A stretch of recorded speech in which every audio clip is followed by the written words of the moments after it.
Supervisor Gray, will you please lead us in the pledge? Certainly. Ready? Begin.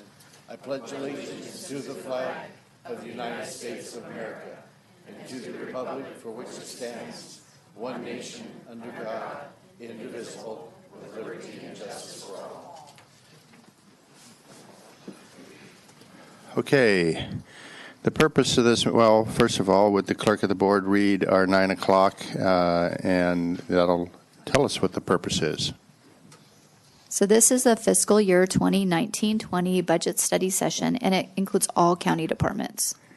Okay, this is the first of two this week. The second one will be tomorrow, and I'm going to turn it over to our CAO, Ms. Riggs, for some opening comments. I think she's got a tag team here that is going to inform us of some very important things. All right, thank you. Good morning. Tracy Riggs, County Administrator. With me is Debbie Batista, our Auditor Controller, and Sarah Carrillo, our County Counsel. So what I wanted to do was set the stage today for the intent and purpose of what we're going through over the next few days and actually over the coming weeks, really.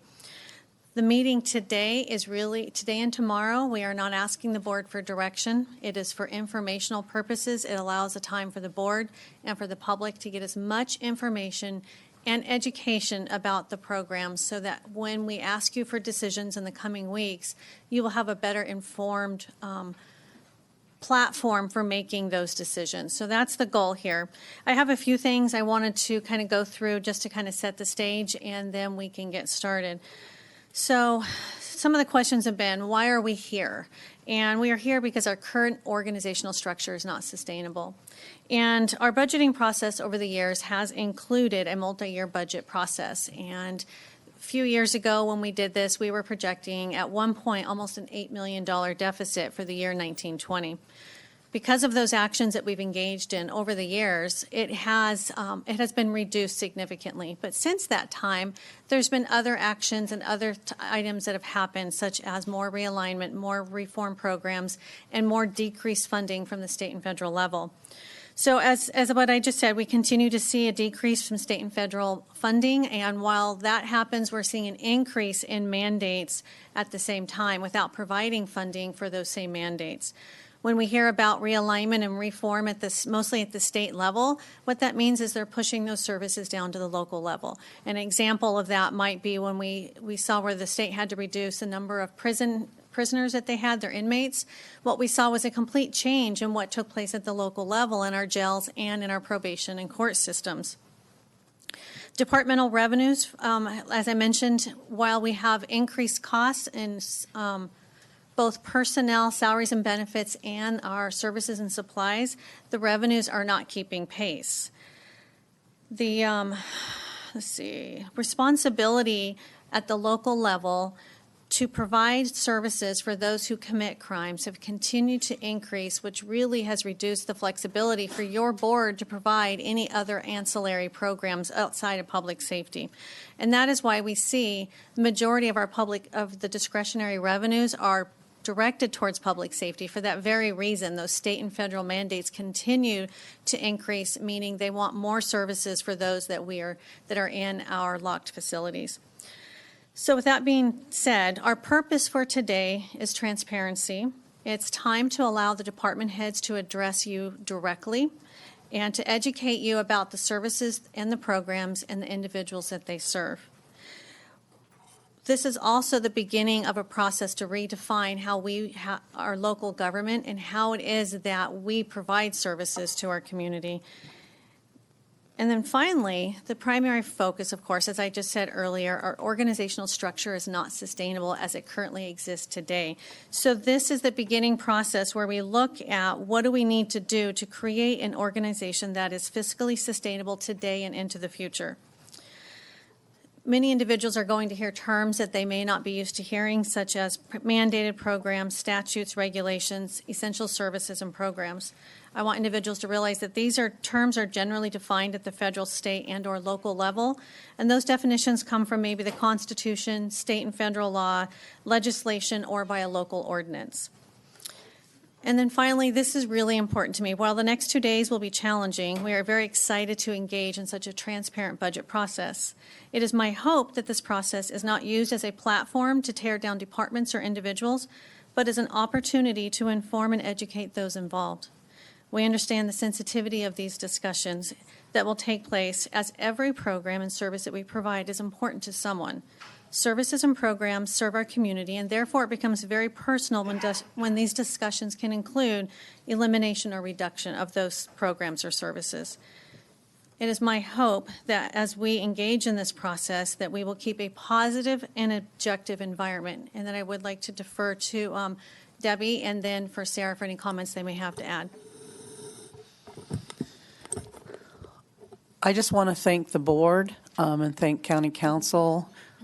I feel like I've been saying the same thing for the last 3 years, and it is now time for us to deal with our deficit spending that we have done for the last couple of years. And this is a wonderful process in order to get to that point. The only way we are going to change our county government is that we need to get into a position, and it won't be just this budget year. It will take us some time to put everything into place. But that we get to a place where our revenues outpace our expenses versus our expenses outpace our revenues. And that's where we are now, and that's where we've been for a while. So thank you for putting this process together. Good morning, board members. So I have a feeling that during this budget process, one issue may come up, and I just wanted to address it from the outset, and that is the public or even your board being interested in potentially contracting out certain types of county services. So I've drafted a memo that is available for your board. It's also available in the back for the public. And just very high level, the government code constrains the county's ability to contract out, and that's Government Code Section 31,000. And it allows the county to contract out for certain special services, meaning those services that are beyond what county employees can provide. They are not the usual, ordinary, routine services that county employees perform.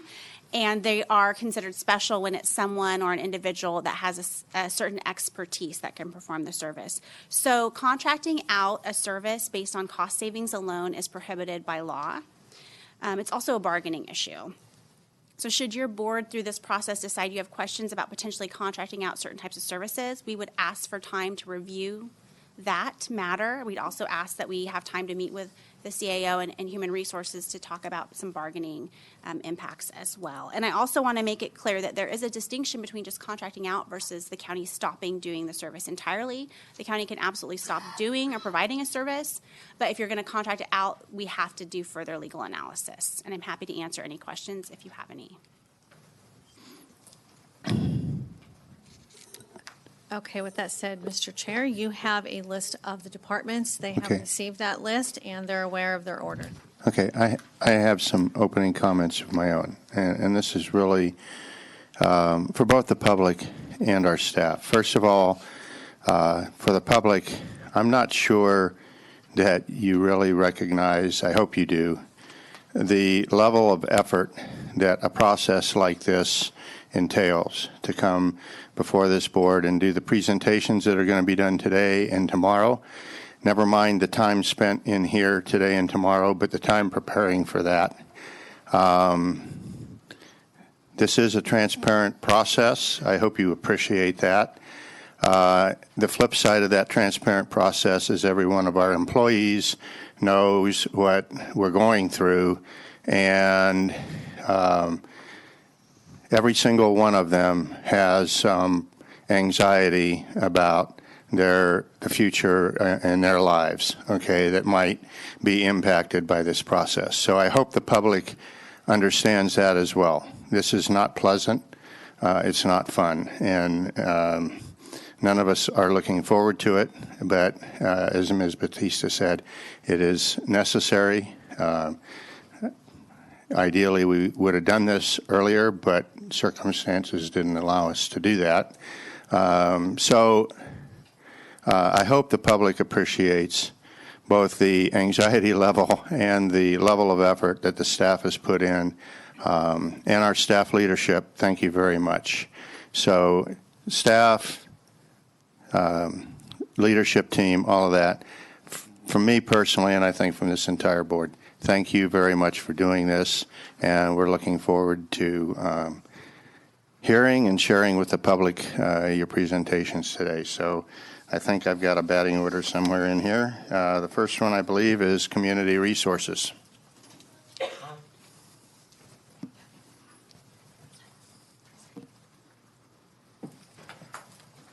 And before we get going too far, we will have public comment at the end of every major staff presentation. I'm not sure how each of the departments are going to present, but we will have public comment at the end of each department presentations. And I am going to limit it because we have a lot of information to get through, and the primary purpose of this is informing the board. So I am going to limit public comment to 2 minutes. So those of you, while you're thinking of things you want to say, please try to think about how to say them most briefly and still get your point across. We are interested in your comments. We are interested in your views. So with that, Mr. Gonzalez, or whoever your spokesperson is. It's all of us, sir. Thank you very much. Good morning to the board. My name is David Gonzalez. I'm your Community Resource Agency Director, and for those in the audience, Chairman Rutherford, members of the board, CAO Riggs, and Council Carrillo, thank you for this opportunity for my department to present our information from Community Resource Agency and our team today. Let me introduce Quincy Yaley, sitting directly beside me here, our Assistant Director from Development, and Kim McFarland, just beyond her, for Assistant Director from Public Works. Behind me, you're going to see many of my managers and our staff who are here to answer any questions that you may have and provide you all the information you need to deliberate your decisions going forward. And they're located here behind me. We will be presenting our operations for the general fund areas. Those impacts for those divisions under the non-mandated and mandated scenarios. We will be very clear, direct, and timely to allow you ample time for questions and dialogue at the end of our presentation to ensure the board adequate time for questions from staff.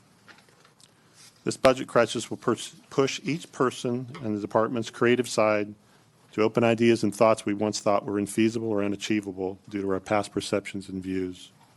CRA and every department head that I know and interact with, as well as our CAO's office, are committed to improving and innovating to ensure our community can thrive. Next slide, please. We will not read slides to you. That's an insult, but they're here for the public as well about what the Community Resource Agency does. Our Community Resource Agency employs professionals with years of experience to help guide our customers through the many twists and turns of government processes to help them achieve their goals and projects. Combining that support with oversight is necessary to ensure greater quality of life for everyone in our county. Tuolumne County residents and visitors depend on us to educate, empower, and to oversee our growth in our community. Public safety is one of our greatest responsibilities to our residents, as our residents and tourists enjoy dining out, traveling, and recreation and commerce. Our community unknowingly relies on our team. Our division, our department, provides land use, transportation, public safety, and overview for the divisions you're going to be reviewing here today. Next slide, please. Here's some kind of reminders for us that we keep close to our hearts as we go through our daily tasks, to remind us why we perform our tasks. The public safety related to construction is imperative, a non-visible item that we take for granted when nothing happens. We don't have buildings that collapse here very often because, or issues like the Berkeley balconies collapsing, it's because our staff, the staff behind us, carefully balance our inspections and review processes. Our environmental health department and team is available to respond to necessary unexpected health and safety risks during all times of the day and night and seasons. They're also here for our building and planning and other departments to safeguard our patrons for those unseen issues that we see in our daily lives. Such as when we visit a restaurant, we take it for granted and unknowingly put our trust and faith in our teams that our facilities are safe and clean. Next slide, please. CRA is a leading team member and an important factor in our economic vitality. Our community relies upon us to help coordinate these projects to the systems, complex systems, to ensure that they are successful to the best of our team's ability. Our recommended initial budget submittals include significant reductions that will assist the county in tackling our budget shortfalls. CRA staff will continue to work internally to ensure that we deliver adequate services to our community.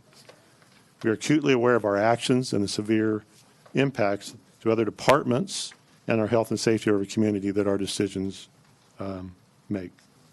As you're fully aware, these adjustments will cause significant delays to both projects large and small, and we're prepared to answer those. Next slide, please.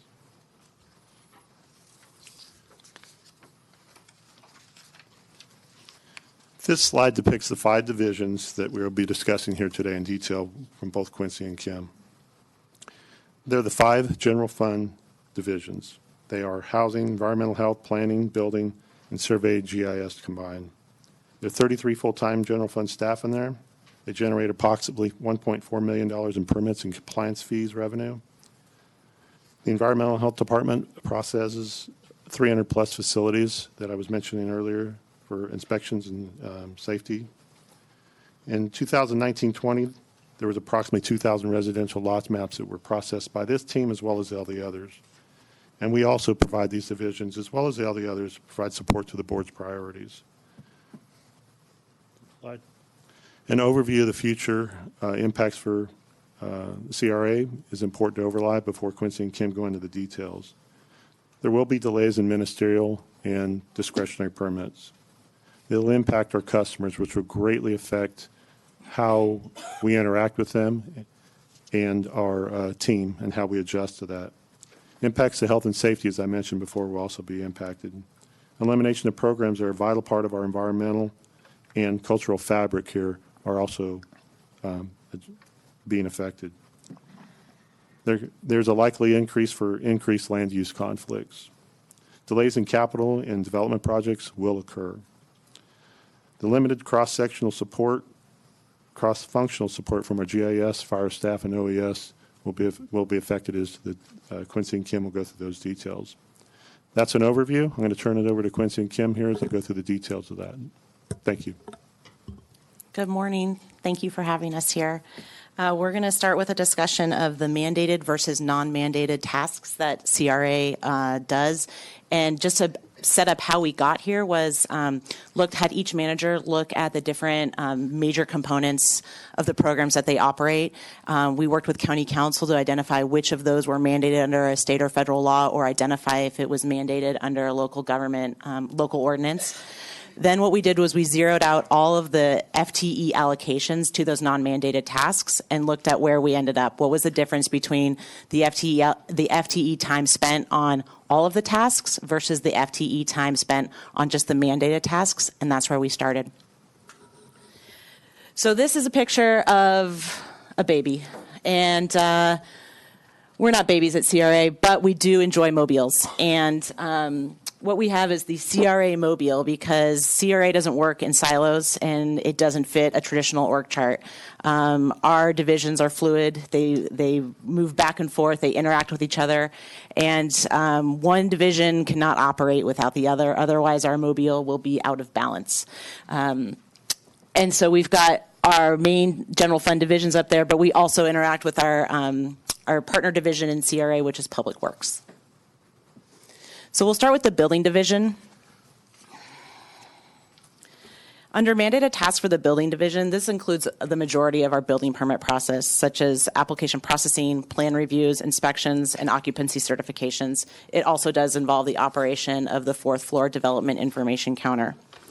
The second mandated task in the building division is code compliance of substandard housing. And we'll be talking a lot about code compliance this morning. Non-mandated tasks that are allocated to the building division at this time would include enforcement of cannabis. And lastly would be code compliance for non-substandard housing complaints. Those would be zoning violations, sign violations, or noise violations. You're very familiar with those calls you get from your constituents. If they're not related to substandard housing, we're not mandated to respond to those. The next division to tackle is the planning division. Mandated tasks within the Planning Division include implementing the Tuolumne County General Plan and the zoning code. It also involves overseeing LAFCO, Local Agency Formation Commission, which has to do with annexation and special district boundaries, as well as the ALUC, which is the Airport Land Use Commission. One of our mandated tasks in the Planning Division is the processing of land development applications. This would include site development permits or subdivision maps of the like. Another mandated task is our SMARA compliance program, which is our Surface Mining and Reclamation Act program. We do have just short of a dozen active mines in Tuolumne County, and your Planning Division staff does provide annual monitoring and inspections of those, which is required under state law. Another item our Planning Division does is CEQA review for public works projects and capital projects. This is a situation where we work closely with your engineering staff as well as staff in the CAO's office to provide guidance and oversight of CEQA projects for CEQA review for county projects. The Planning Division also provides mandated CEQA review of grading permits. We provide oversight and processing of maps through the Subdivision Map Act, as well as implement accessory dwelling unit ordinances, which are mandated by state law. Non-mandated items that the Planning Division tackle would include Title 14 of the Tuolumne County Ordinance Code, which centers around the preservation and review of cultural resources. Another non-mandated task that we work on is the Williamson Act program. This is a Land Conservation Act program that provides tax reductions for landowners who commit to keeping their land in agriculture for a minimum of 10 years at a time. Support for board committees such as the Housing Policy Committee, the Planning Committee, and the Historical Preservation Review Committee. Another non-mandated task is our cannabis program. Land use and zoning compliance, mentioned that before. And lastly, zoning affidavits. These are a small but important form that we work closely with the county clerk's office when folks come in for DBA applications, and they need to check to see if their business that they're proposing is a legal use in their zoning district. Environmental health, they got the most mandated programs of anyone in CRA. There's lots of rules and regs that environmental health has to oversee. Some of the high points, or the more important ones, obviously inspections of our food facilities, our CUPA program, which involves tanks and hazmats, emergency response, as well as overseeing our solid waste facilities. For non-mandated tasks, one of the things that environmental health is not mandated to do is to participate in our CEQA process. That's a task that could be left to another division, but using the environmental health expertise is critical on projects and would lead to challenges if they did not participate in that. In the housing division, we've got our housing element, our mobile home rent control ordinance, as well as a number of grants and programs that the housing division administers with state and federal funds. And for non-mandated services, the majority of it is participation in local housing committees and coalitions, some of those which do determine funding recipients for projects.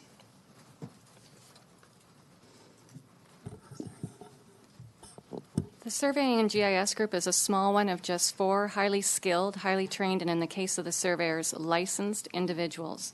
When we were tasked with breaking down the mandated work, we were surprised that many of the critical tasks performed by this group that support development, Office of Emergency Services, and internal capital projects are not actually mandated. The mandated tasks, such as certifying final maps and parcel maps, are as important to development as the non-mandated tasks on the right, such as lot line adjustments, resubs, and mergers. By no means is this list a comprehensive list of tasks. So now we'll go into the discussion of the impacts, which talk about our minimum mandated budget scenarios, as well as our recommended budget scenario. And I just want to be clear that when we use the word recommended, I'm sure other department heads who are going to speak to you today would agree that it's not like we're recommending these budget scenarios like we would recommend a plumber or a good book. These are not recommendations, but proposals. By no means do We feel good about saying the word recommended, but we are here to participate in the county budget process and the restructuring of the county, which we fully support. So this is a picture of a four-way tug of war, and a former employee, Duke York, used to actually have one of these in his office. And the four-way tug of war is relatable to, in fact, that if one division pulls too hard on the resources of the CRA, the other divisions will fall. And so you'll see that play out in the difference between the minimum mandated scenarios and our recommended scenario, because if we pull too hard on one division, the whole agency will collapse.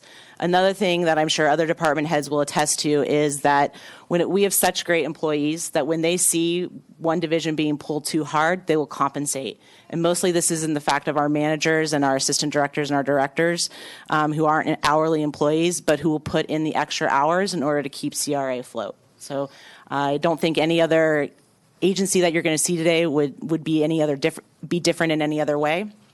But a concern we have is if we don't eliminate programs, that employees will compensate and they will burn out.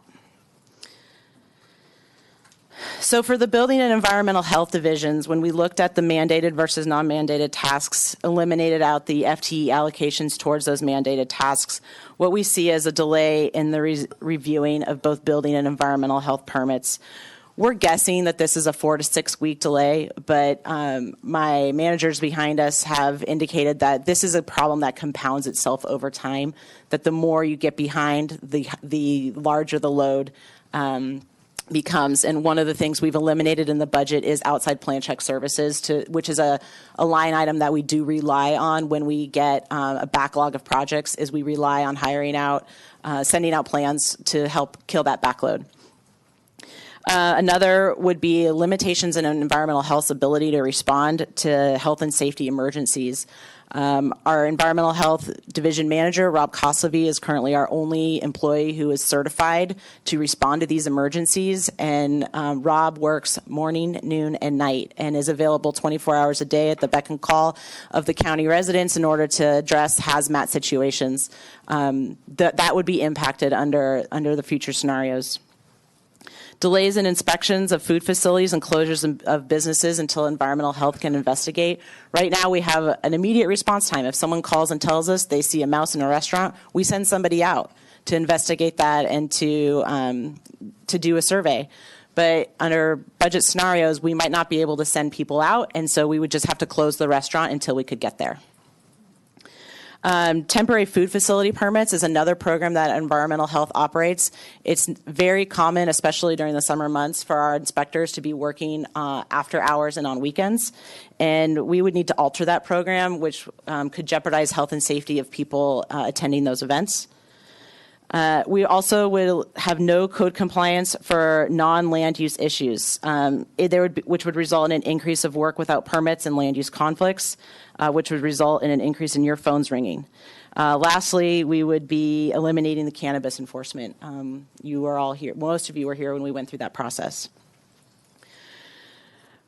Looking at those minimum mandates and seeing what are the impacts of those, and therefore what would our recommendation be, is we would recommend to reinstate a minimal code compliance program that includes land use monitoring.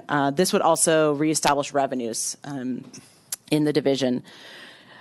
We would recommend reducing inspection staffs but that would result in no more the ability not to do next day inspections, and it would push those inspections out 2 or 3 days.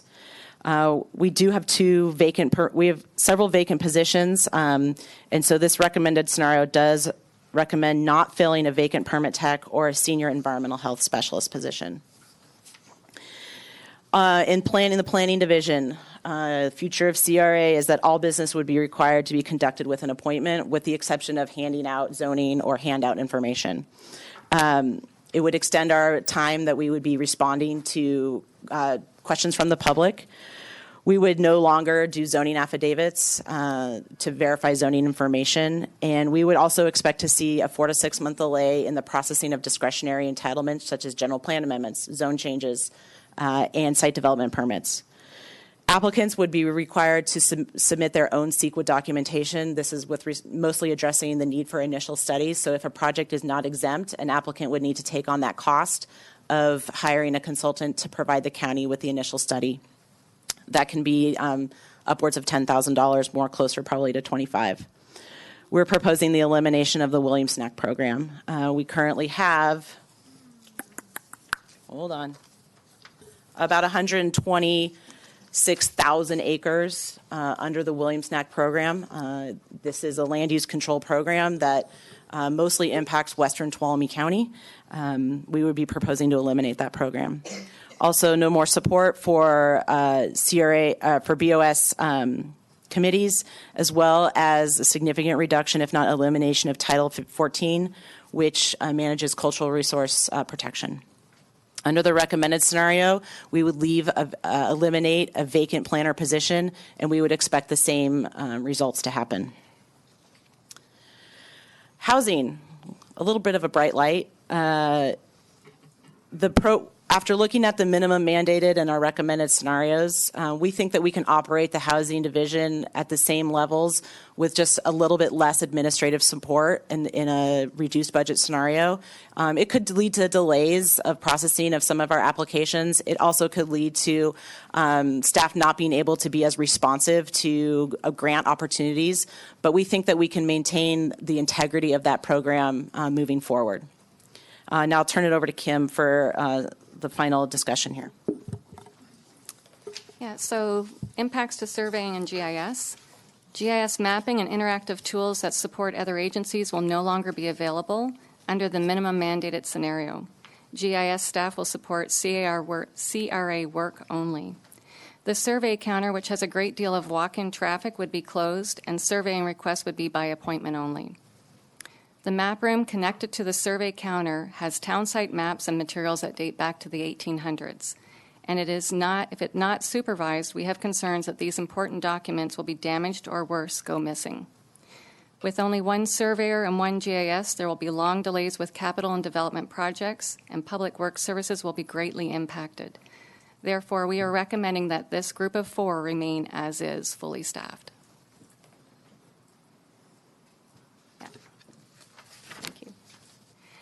As far as administration, while we were looking at our mandated tasks, we realized that there may be some non-mandated work performed by administration that we could possibly reduce. But of course, there would be impacts to our business, such as delays in HR evaluations, outdated website data, and our overall ability to provide good customer service through timely responses via phone, email, or in person.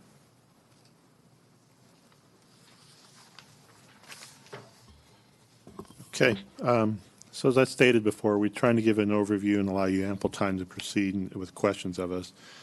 So a summary. The development information counter is a possibility that we're looking at closing 2 days a week to try to maintain that process and minimize those delays and impacts. Code enforcement would be limited to life and safety health violations, leading to increased zoning violations and lack of enforcement. The reduction in support for solid waste is obviously it's likely to have some increased dumping, increased processing times for building environmental health permits. It could likely lead to, without that third leg of the stool, lead to delays and lack of enforcement and permitting and construction without inspections and permits. The elimination of code compliance will lead to lost revenue if we do that. Recommended health and safety, understaffing environmental health will be affected. And the capital and other county-sponsored projects will be impacted, as Quincy had mentioned before. Next slide. We did, in our own budget spreadsheets, we looked at the scenarios to try to see where we would normally input our budget stuff, how these scenarios affected that bottom line. This is not necessarily the bottom line, and I want to make sure we stress that is the county is going to actually receive, because there are mandated costs and things that go into this that are fixed, as Tracy's and Eric has elaborated, I'm sure, upon to all of you, is there are things that are just going to occur no matter what. These are just examples of what our scenarios and how they showed savings going across the board. Next slide. We're happy to answer any questions that you may have, and staff is here available for you as well. Okay, first I'm going to open up to the board for questions, and I'll start with Supervisor Gray since he got his hand in my face first. That's because I'm so close to you. Question on the Williamson Act. Does that mean that all the Williamson Act contracts will be eliminated? If the county decided to eliminate the Williamson Act program, we would undertake a process to put those contracts into a non-renewal status. It would take approximately 10 years for those properties to come out of the Williamson Act, and then they would no longer have those land use controls or restrictions on them. This scenario creates work for other divisions and agencies in the county. This would severely impact the assessor's office, and if we go down that road, we would need to be working with Canaan to make sure that he would have the staffing levels available to provide that support. Okay, so it would stay status quo as far as the contracts. This contracts would be the status quo for 10 years. Okay. For up to 10 years. They would be actually, the value would be reduced, and so you could see a conversion at year 7 or 8 of those properties to other uses. Yeah, and typically, Canaan's in the back, and maybe he can. yeah.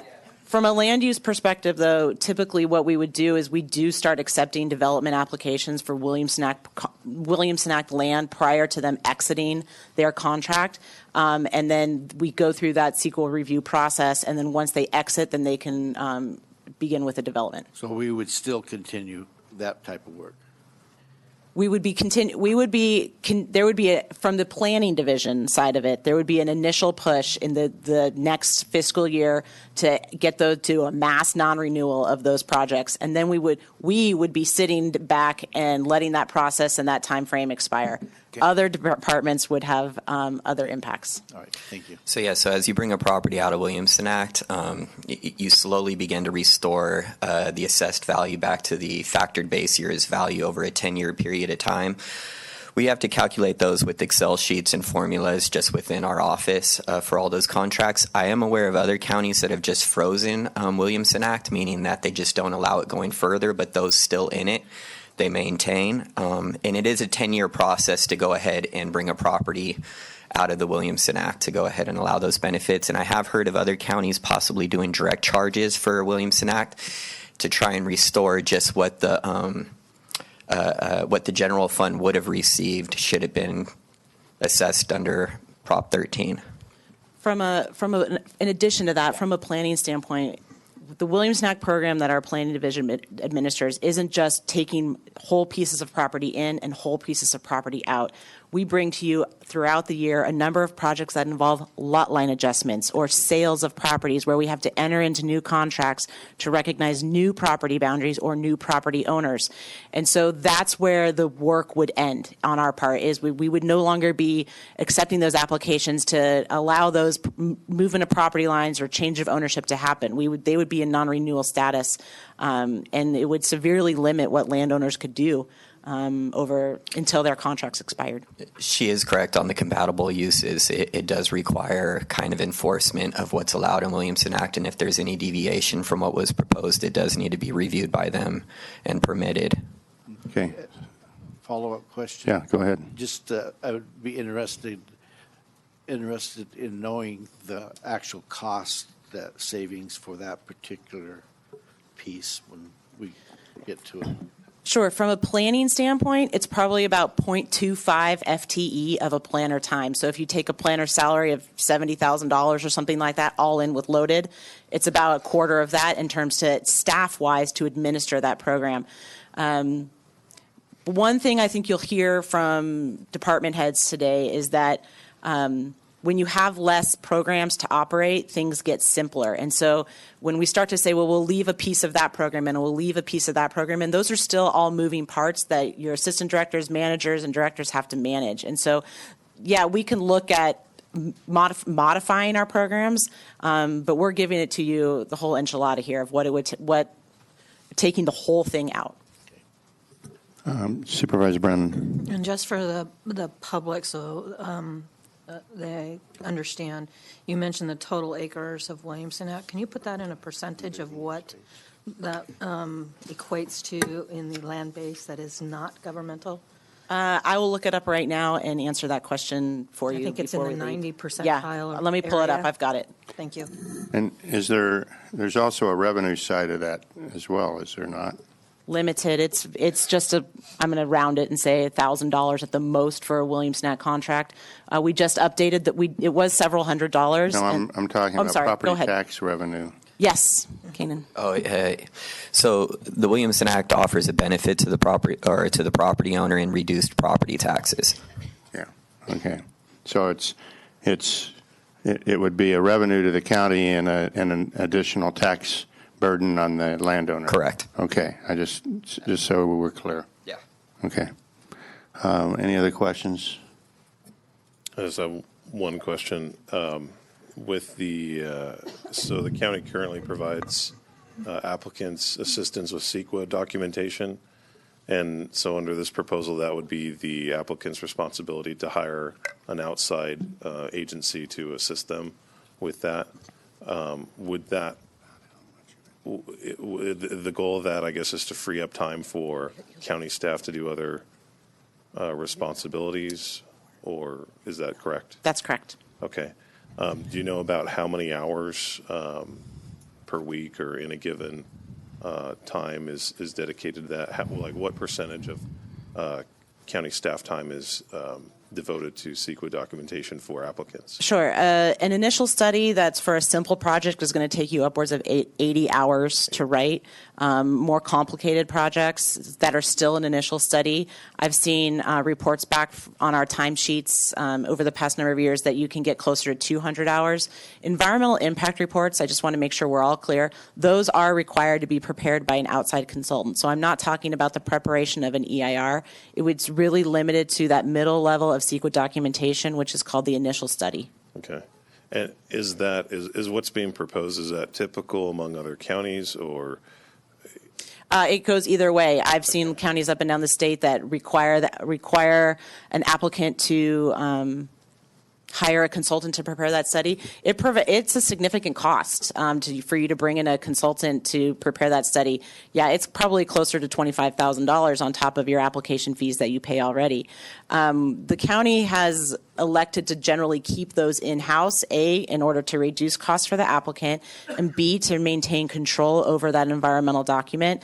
When the documents become outsourced, they become, you get a variety of types of documents and analyses that are returned to you. And so when you have that control kept in county staff, you're getting more of a guarantee of a consistent analysis between projects. Okay. Do we assess any kind of fee for that service? Right now, the application fee for a CEQA exempt project is less than the application fee for a CEQA for a project that requires an initial study. So we capture the revenue as best we can in that initial application fee if an initial study is going to be required. But we don't charge our fees on time and materials, and so when we went through the fee study update with some of you last year, we sort of average out what we think that what it's going to cost to write an initial study.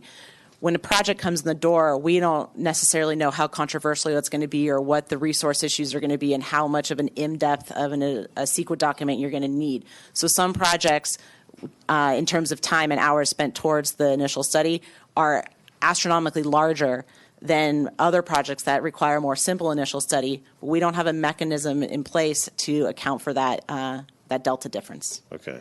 But so that work is going to be, even if there is some revenue recovery there, it will be far less than what it would cost an applicant to hire somebody to do the same. Absolutely. Okay. All right. Thank you very much. You got it. Okay. Any other questions from the board? Okay. Any public comment on Mr. Gonzalez's agency's presentation? Okay, seeing none, thank you very much. You're dismissed, I guess. And next we have Mr. Richardson from General Services.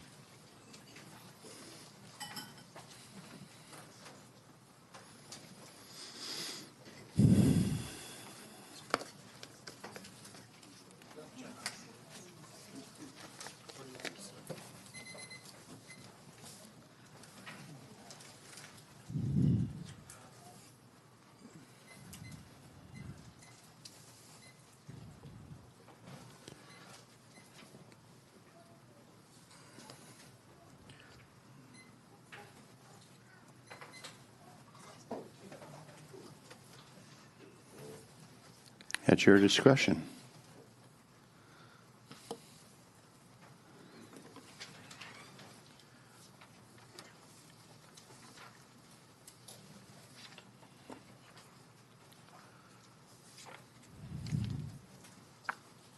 Good morning.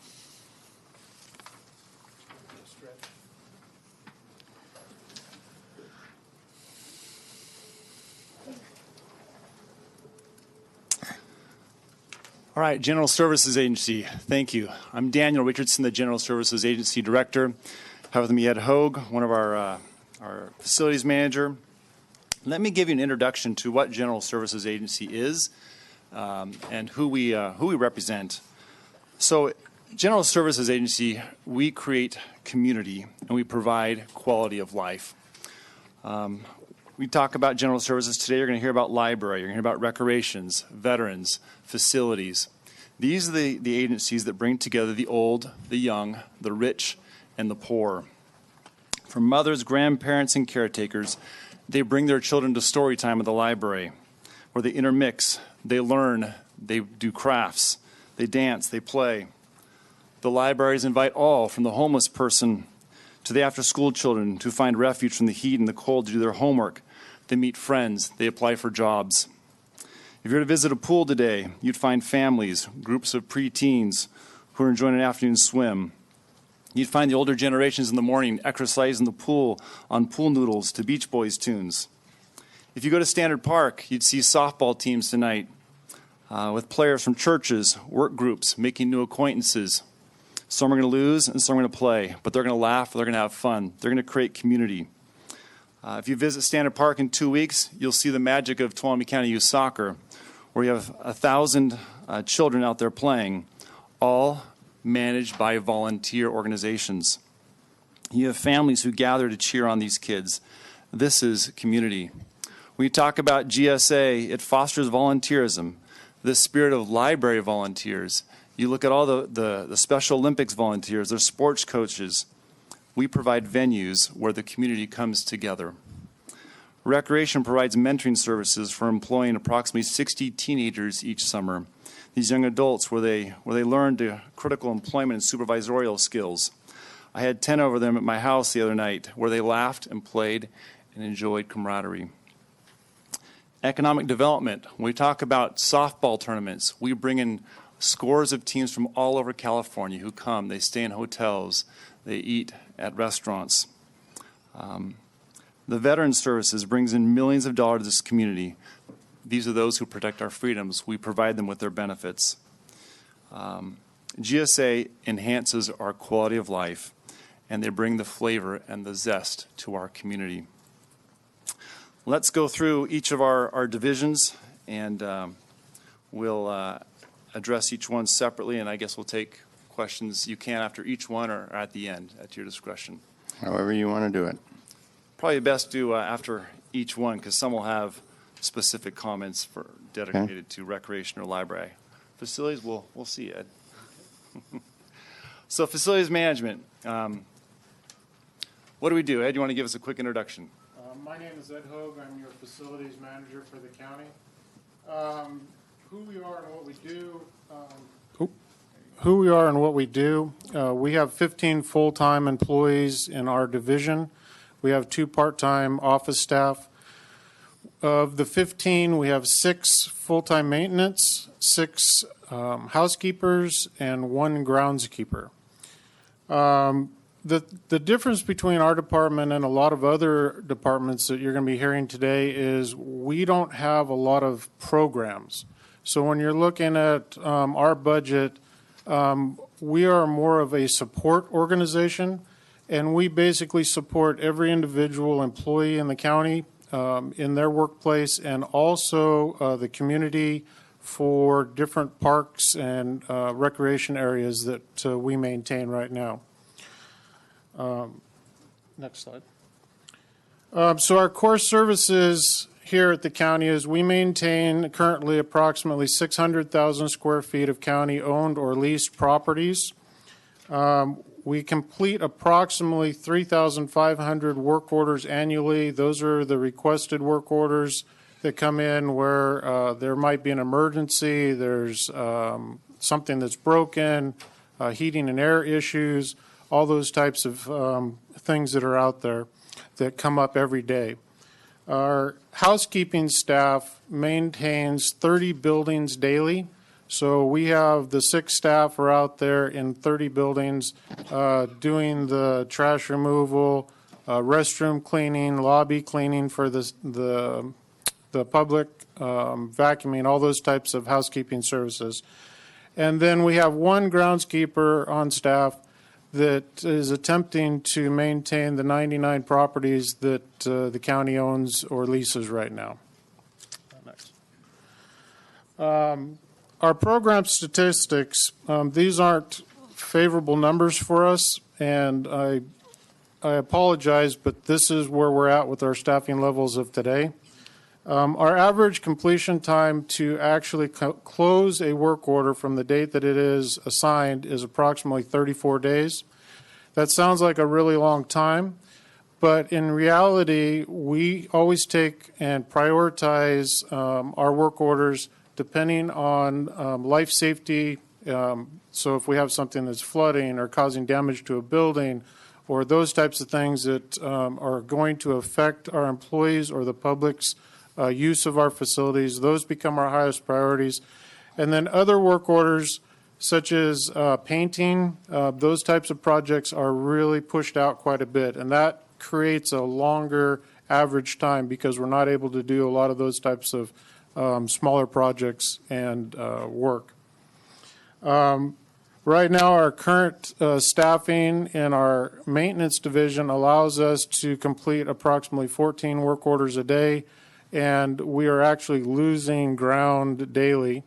When I came to work for the county 11 years ago, we proceeded to work through attrition. As people retired, we didn't replace folks. We're actually down 10 employees in the last 11 years.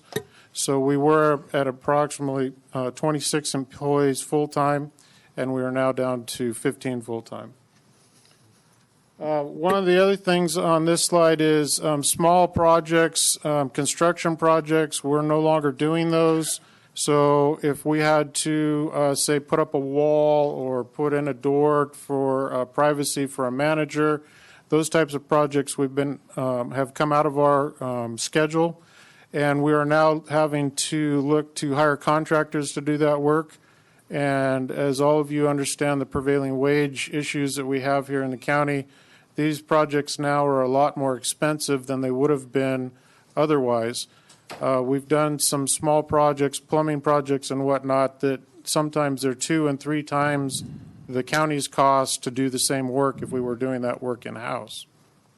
I might also mention that it takes a lot more time as a result of hiring outside contractors. Yeah, just to clarify for the public, prevailing wage requires, the law requires the county to contract at what the state calls prevailing wage, which is higher than the market wage in our county. It is set actually by the market wage in the Oakland area. And so when we do have to contract out, we are required by state law to pay that wage. So that is what the term prevailing wage means. Go ahead. Thank you. I'm sorry for the interruption. Yes, please. Okay, so the next slide is we're talking about our budget. This year, our overall budget is approximately $3 million. And if you look at our budget is broken into basically 3 different sections. The first section on the slide is utilities and leases, and there's a few contracts that are in that. And those are numbers in reality that I cannot adjust in my budget. That's the light bill for this building and every other. I can't just tell everybody we're going to turn the lights off. And so over a third of my budget, basically, I can't adjust. So when we look at reductions in my budget, we're taking it out of the other 2/3. And the other 2/3 of that budget is all of our maintenance supplies, and that includes a lot of things. That's all the nuts and bolts it takes to keep these buildings together. air conditioning units that we have to buy, and all of the supplies for housekeeping supplies, the toilet papers, all those types of things, our vehicle repairs and fuel. So there's quite a few different things that's in that portion of it. And then the last portion is actually our labor portion, which is about $1.3 million. And of that $1.3 million, we actually have a revenue offset from other non-general fund departments that we work for that they pay us. So they pay us the full bore loaded rate for us to do maintenance and housekeeping in those facilities.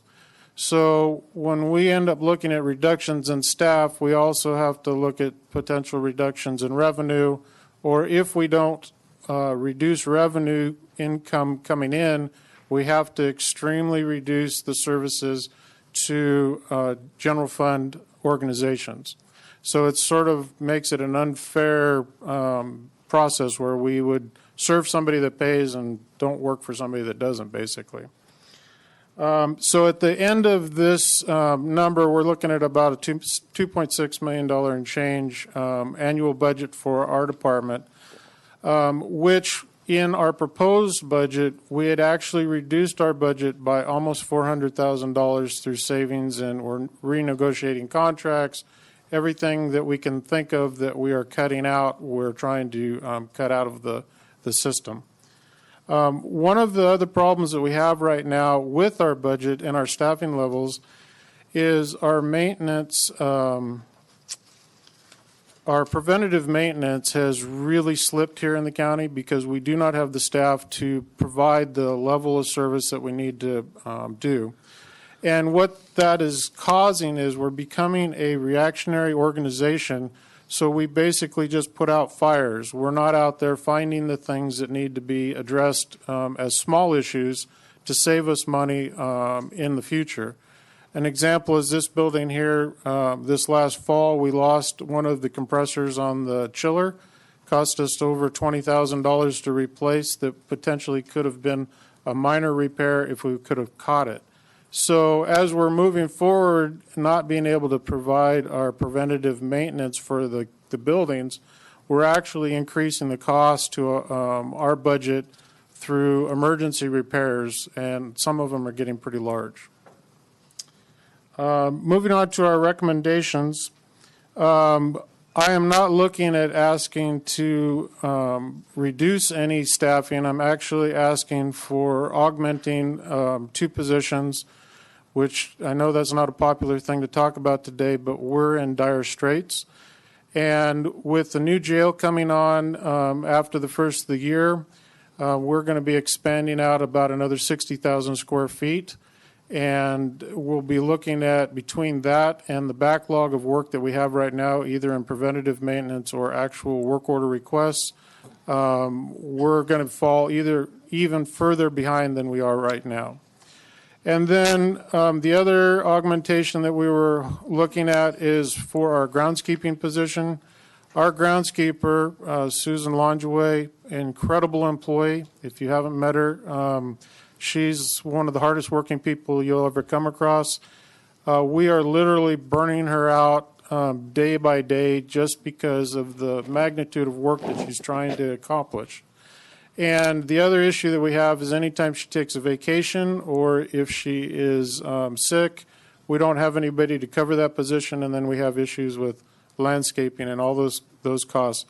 And as we lose things out there in our landscaping portfolio, at a later date when we do look at having to bring those back on, those landscaping projects are quite expensive, and that will be a future expense to our department. The third recommendation is we are a supporter of the probation work release program, and we are because they provide us daily support in my division by at least 2 FTEs, maybe 3. They do a lot of the backbreaking moves in our office moves as departments move, or we just went through some building changes.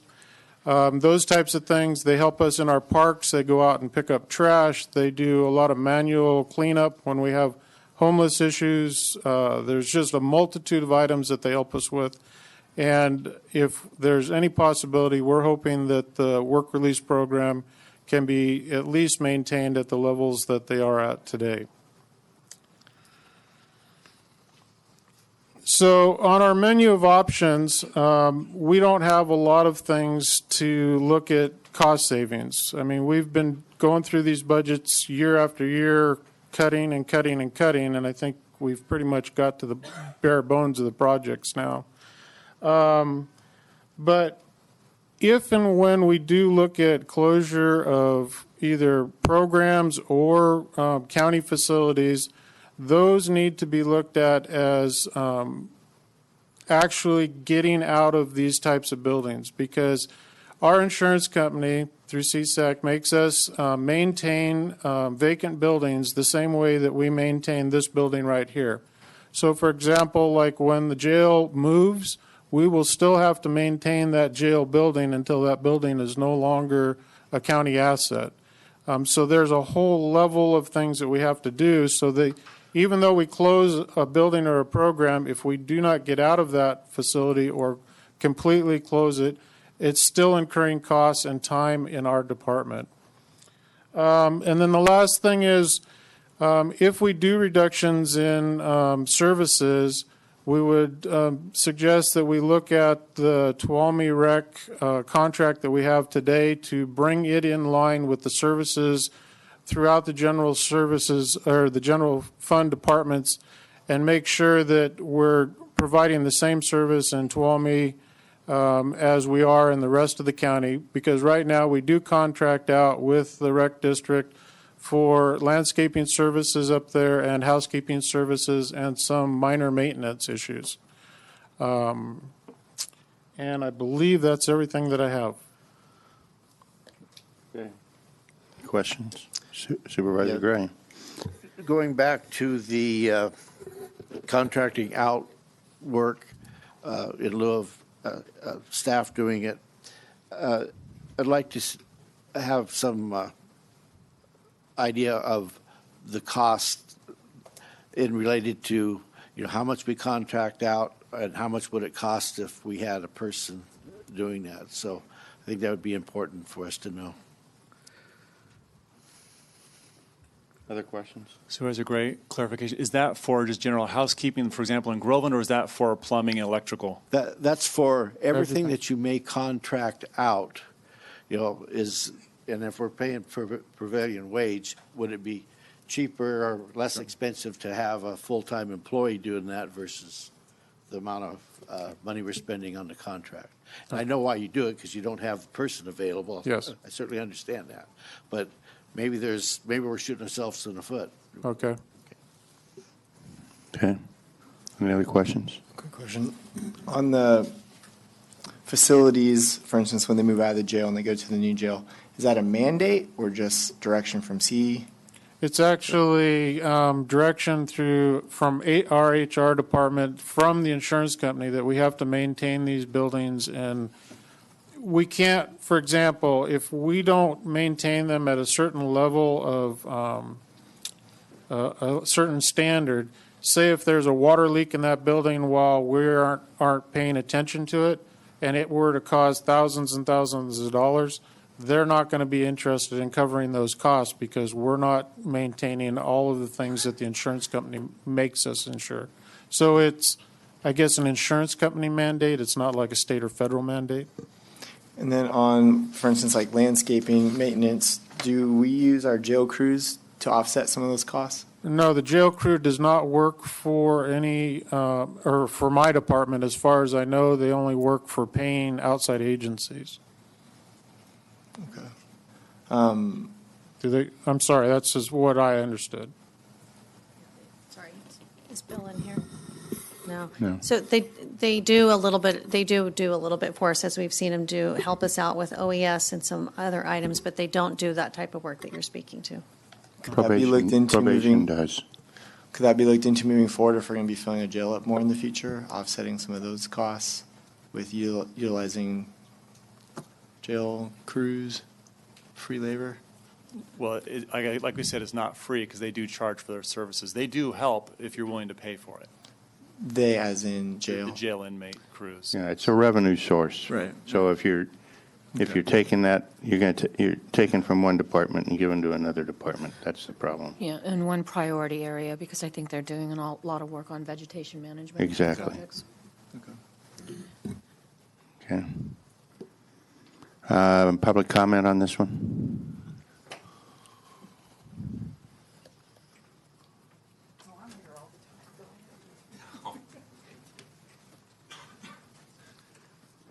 Good morning. Thank you for holding this proceeding.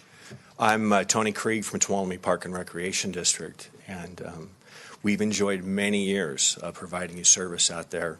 And just want to reiterate, not only do we provide all those maintenance services, but we also are your representative to the community as far as renting those facilities and taking care of them. And we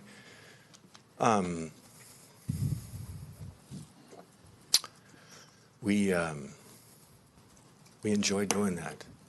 Everybody that works there is a part of the community. And so working with Ed and all these years, it's been a pleasure.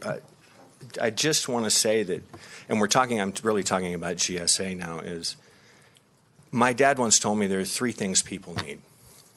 And that's someone to love, something to do, and something to look forward to. And what GSA provides is that something to look forward to. It's that little bit. It's like walking in here and the carpets are clean. It's like wearing a fresh suit. It makes you feel so much better. And anytime you lead people, it's one of the most important things is morale.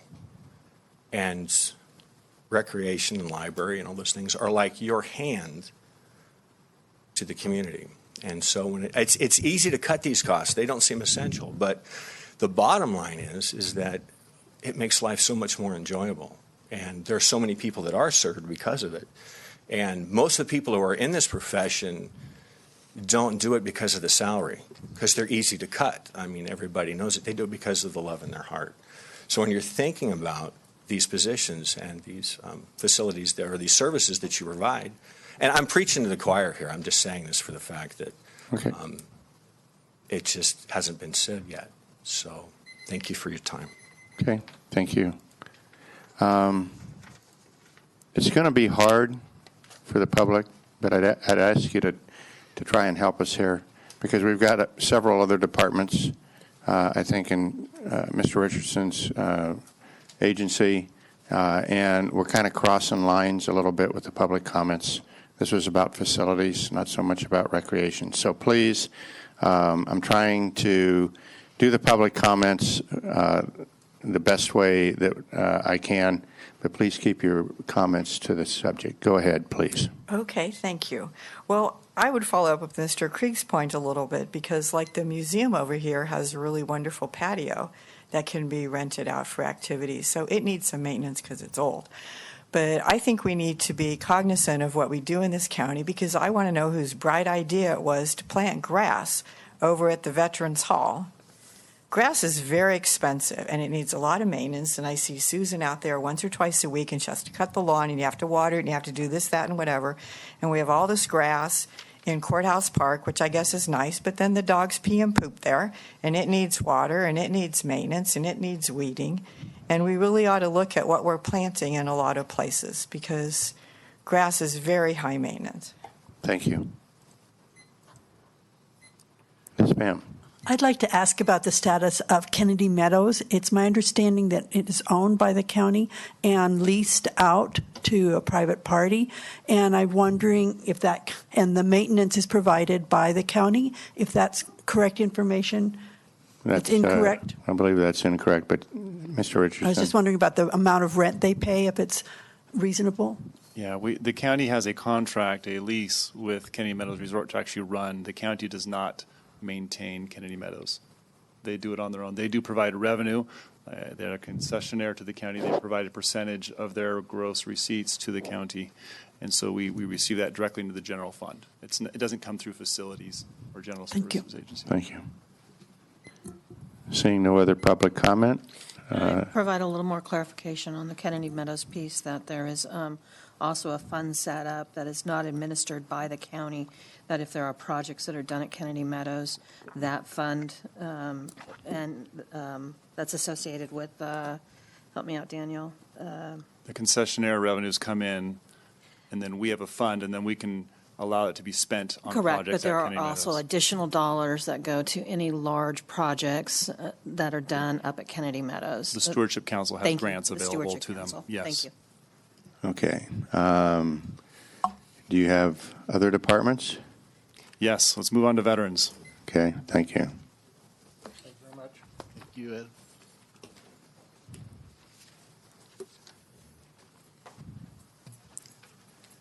Wow. They brought you. They brought Wonderful. Welcome. Thank you.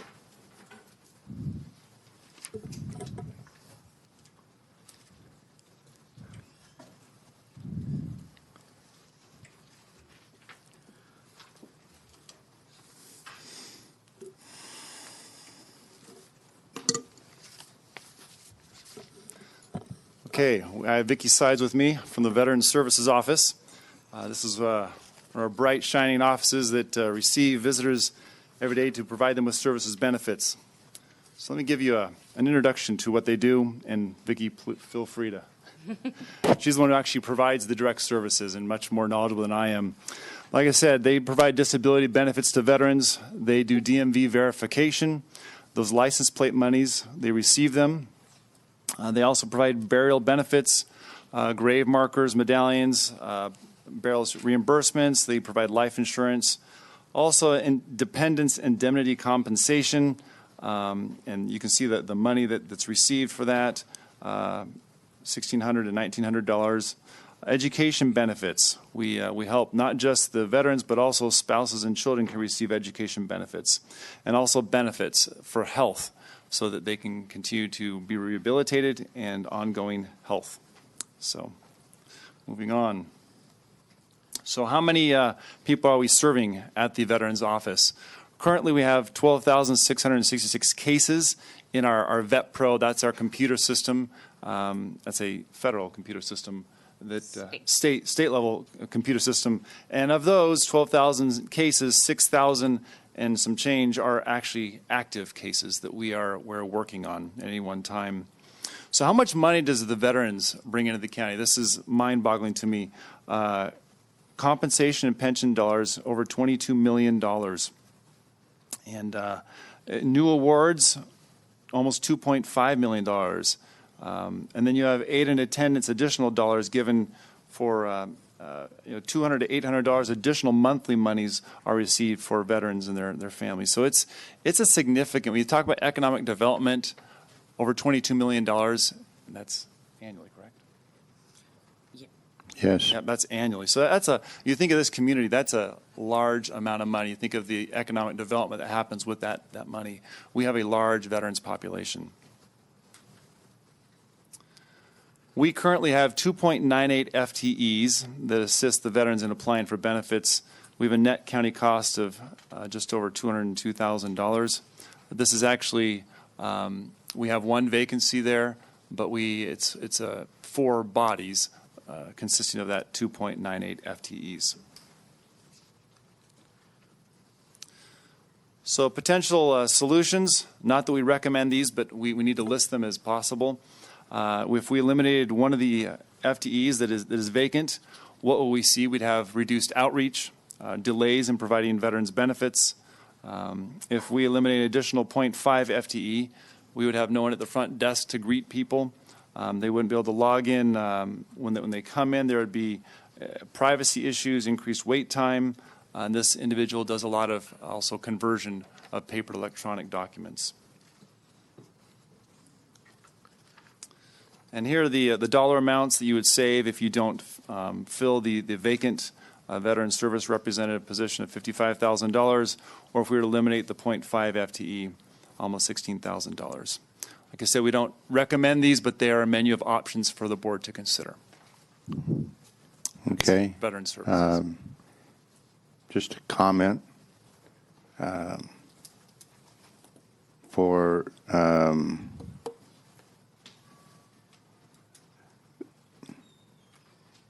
for a return on the investment, this is probably one of our biggest return, real dollars, not quality of life, not anything, but real dollars into our community. This is probably one of the biggest returns on the investment that we've got. It'll be interesting to see what kind of, if we need to go down that path, what kind of efficiencies that we can find, restructuring that we can find, and that kind of stuff. But just a comment. Obviously, I have a passion for this one, but I think everybody has a passion for something. So I'm not. I think we talk about dollars, but you also talk about quality of life for Yep. the veterans. Yep. So, but anyway, having said that, any other questions of staff on this from the board? Just real quick, you said the 2.98 positions was actually 4 bodies? That's correct. And so if we did cut 1 or a 0.5, what would that be? We'd be down to 2 or 3 bodies working in there? Correct. You'd be down to 3 if you cut one position. You basically have 2 part-time. 2 part-times, okay. Yeah, you have 2 part-time positions down there, and you have 2 full-time positions. One of the full-time positions right now is vacant. Correct. Okay. So from a personnel impact situation, that's an easy take, but that really hurts the work level down there because. Not to minimize anybody in that office, but those 2 full-time positions are the people that interact with the vets. Okay, they're the ones that are talking to the vets, and Vicki is doing all of that right now. So that's anyway, or a lion's share of it. I think Deb's helping you a little bit, but she is. Yeah, so she is. Public comment on this one, please. Come on up.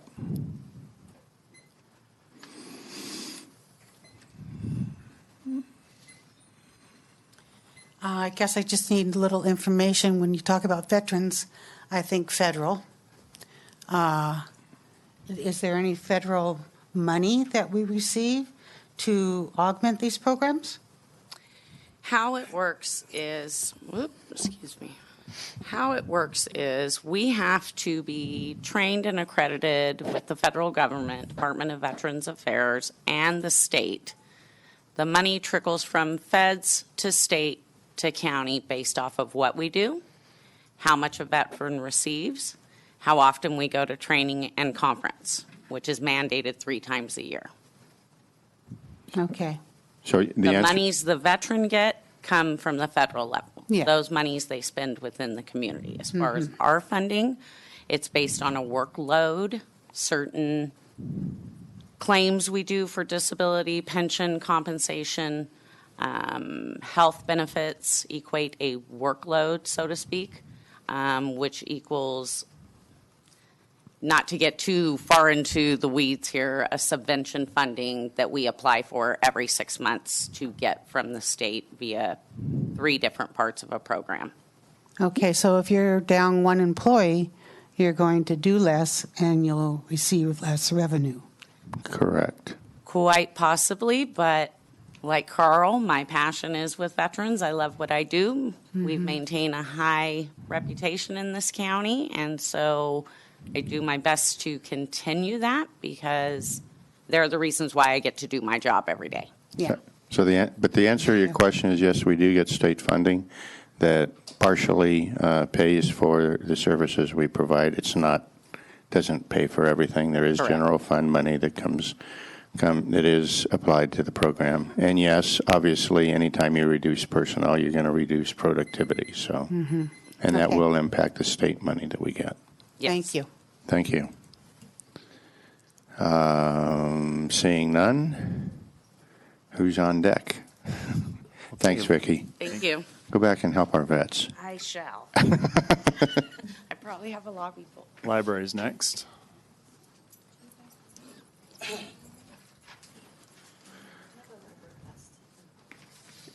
I just would request that everyone introduce themselves so that I have their names in the minutes. That Public is not required to identify I mean themselves. staff, Okay. staff, actually. Sure. Thank you.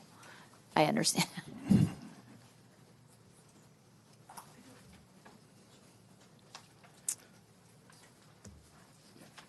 Okay. So we have our library department. Today with me I have Deb Sampson, our library director. So we have our library mission statement. We promote literacy, culture, and goodwill. So we're grateful that we have a wonderful library system, and today we're excited to reintroduce it to the Board of Supervisors and to the community. Exactly what do we do at our 4 branch libraries and our bookmobile. So let me give a introduction. I'll hand some over to Deb to present as well. So we provide adult and family literacy services. We provide tutoring at all branches. We have 35 residents. It's wonderful to watch this process take place as they teach them the English language. We also have a bookmobile. We have 270 people who take advantage of this as it travels around the county to those who don't have good access to branch libraries. Oh, thank you. We also have, we have the Groveland Branch Library in the South County that serves almost 5,000 residents and vacationers, checking out about 11,000 materials annually, newspapers, databases. We provide computer help, printing, copying, scanning, you name it. We help them with their technical issues. We have public computers at each of our branch libraries. We have English story times, bilingual story times. We have a Writers Guild, book club, and these serve as warming and cooling centers. So this branch is open 23 hours a week. So moving on to the main library, the Sonora Main Library branch. This serves the entire county, many of whom are below this poverty level. Many don't have access to internet. They check out over 113,000 items, 28,000 newspapers, audiobooks, ebooks. The library is much more than just a physical book location. We also have many hours, over 11,000 hours of public computer use. We have book discussions, story times, children's programs. We also host grief support groups. We have ESL conversation clubs, English as a second language, literacy grammar clubs, bilingual story times. The Sonora Main Library is open 40 hours a week. Moving on to Tuolumne, we own this building. We serve the residents there. We provide, in addition to the regular services, afternoon snacks and fresh vegetables. We have over almost 12,000 visitors each year. Similar services at the other libraries. 20 hours a week this library is open. Moving on to Twain Harte Branch Library. A service area of about 11,000 plus the vacationers because the Miwok and Pinecrest branches were closed years ago, so it's a greater area. We have almost 12,000 items that are checked out each year, newspapers and the rest of the computer services that are offered at the other branches. We have sit and knit groups, book discussions, adult game days that are happening. It's really a gathering place for the community. And then this library branch is open 20 hours a week. And we lease the Twain Harte Branch Library. That's the one branch we do not actually own a building. So our adopted budget, our net county cost is $1,153,000 and change. And we're recommending today a slight decrease to that. We do not charge for library services unless you don't return your book. Then we can place fines. But other than that, it is a free service. So solutions. Let me just go through these and tell you the pros and cons. Many communities, well, not many, but some have privatized library services. This is an outsourcing, a privatization. It doesn't lead to a lot of cost savings, and it leads to sometimes decreased customer satisfaction, and it would be difficult to blend with our current county structure. If we were to eliminate branch libraries, that is obviously a cost savings. However, as we've done this analysis, you still have the basic infrastructure of books and electronic services that you need to still acquire for whatever branches are left. If we reduced services at branch libraries, story time, computer access, reference desk information, reference subscriptions on the computer that may reduce some.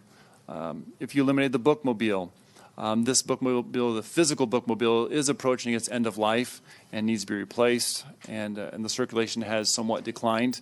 This is an area where you could eliminate this. However, many citizens do rely on the bookmobile to get library services. Or if you did a reorganization and operate with a different library leadership structure. So here's your menu of possible savings. If we sold library materials, you may save $3,000 a year. If we remove the bookmobile from the road, it could have a savings of $36,000. That's a 0.6 FTE. If we don't renew some databases, about $6,000. If we didn't replace the library assistant that's vacant, there's $8,000. There you have the branch costs, the Twainhart branch, savings of almost $82,000. That, of course, is going to be the highest because we don't own a building there. Then if you close the Tuolumne branch, a savings of $36,000.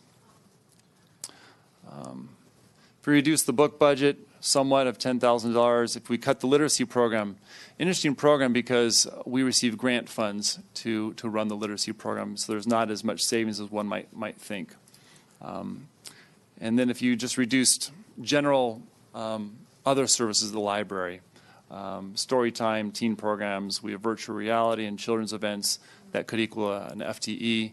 That's $50,000 savings potentially.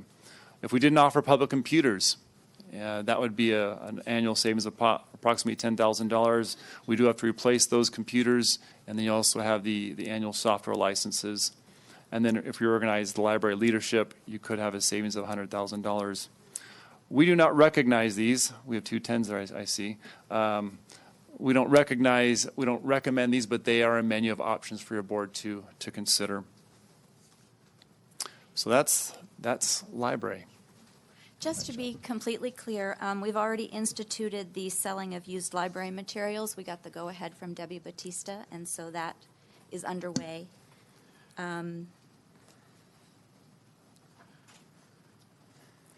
And if we cut all relief staff, that would save $55,000, but that would also lead to a reduction in services because we wouldn't have people to run the story times and the programming because we'd all be out, at the circulation desk.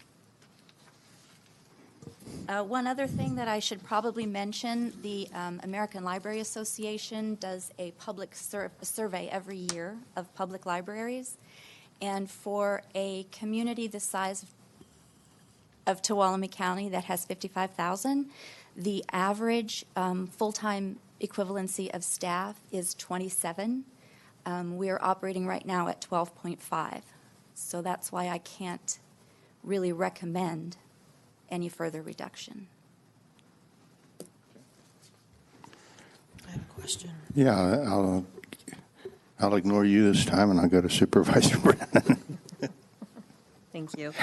On the bookmobile, because I think there's a program also, and help me out here, where maybe it's through Meals on Wheels, where we're supplying books through another piece, because there's an important Yes. interplay there. One of our relief staff took it upon herself. She calls it Books on Wheels. Books on Wheels. And she works with the senior center that's right next door to us. And she's reached out to those people who get Meals on Wheels and found out what their reading preferences are. And she goes through weekly and chooses books for them. She has a little spreadsheet of all of their likes and dislikes, and she takes their phone calls. And this is another one of the services that we would So lose. the bookmobile would not impact that program area. Right. But reducing relief staff would. Okay. Supervisor Gray. Yeah, on the Groveville Branch Library, we partner with Stitch under a contract for them letting us use the facility. And the trade-off is that we do some general maintenance there. Is that correct? Yes, Ed would know more about that, but he does have someone on contract over there. But there is no direct charge from Stitches for the use of the facility. No. And I did get a copy of that contract. I think that we have it goes to 2022, I think, somewhere. in the neighborhood. Once you lose a relationship like that, what my fear would be is that it becomes a complete museum and then no longer available for a library. And it's, in my opinion, a pretty sweet deal what we have with them right now. So The Friends of the Groveland Library also pay about $10,000 annually towards relief staff salary up there. So that's so another there's a big contribution to that. All right. Any- Thank you.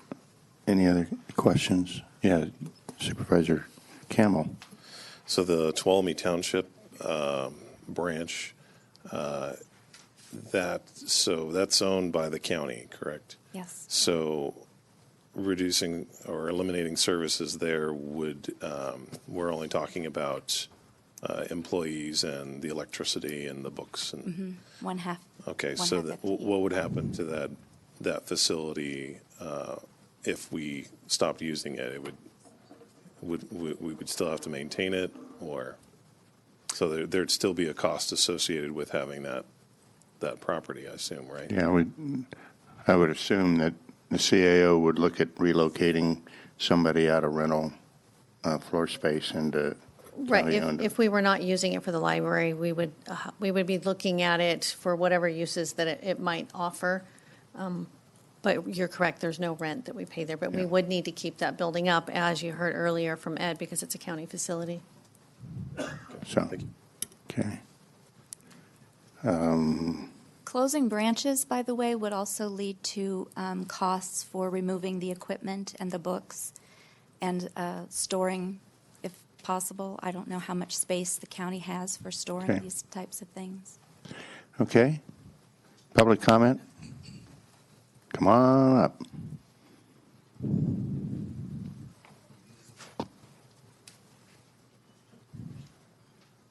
Yes, sir. Good morning.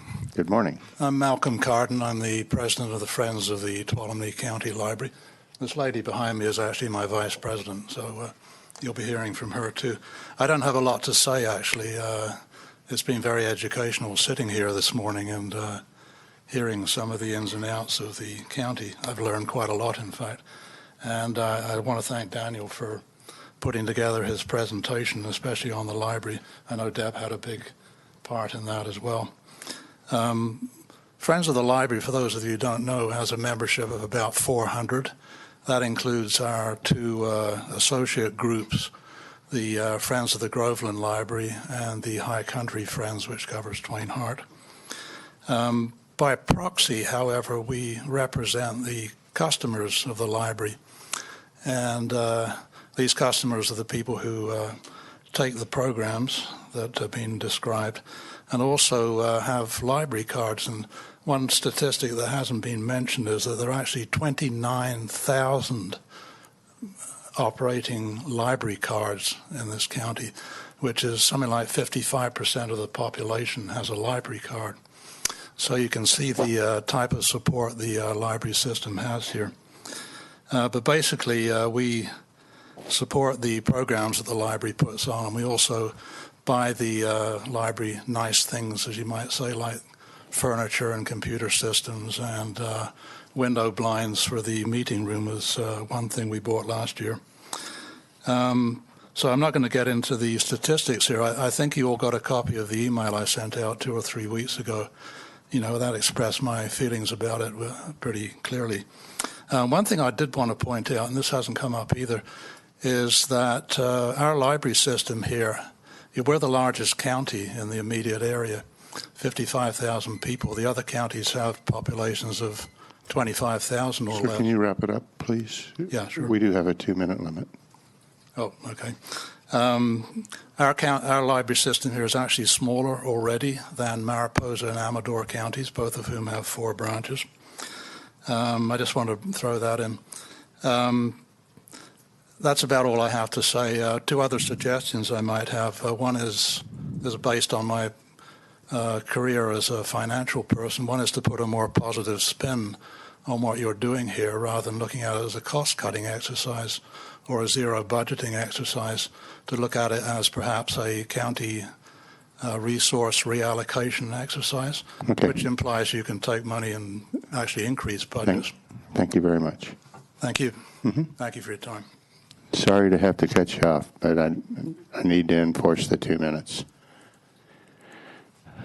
I don't have a lot of statistics. I just want to say how much the library is loved. If you would walk in there any time of day, the computers are full. You hear the excitement in the children's library section. I mean, we are training people to learn, to love, to interact. A lot of those children wouldn't have that otherwise. It's just the variety of people that come in. It's a wonderful place. And I couldn't imagine closing down Tuolumne City Library. I couldn't imagine shutting down Twain Harte Library. The library systems take such a cut over the years. So please find it elsewhere. Okay. You know, TOT, I understand our TOT is very low in this state. We need to raise our TOT. Okay, thank you very much. I think that might be on the table. Anyway, go ahead. Yes, sir. Chairman Rotifer, members of the board, my name is Jaron Brandon. I'm a candidate for District 5 Board of Supervisors, and I'll try and keep it really short if I can, but I just wanted to urge you, I know you face an incredibly difficult scenario with the budget, but the library provides not only an important public space, I believe something that we can build on for programming, for classes. I don't believe it is just a quality.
Okay, I'm going to reconvene the Board of Supervisors.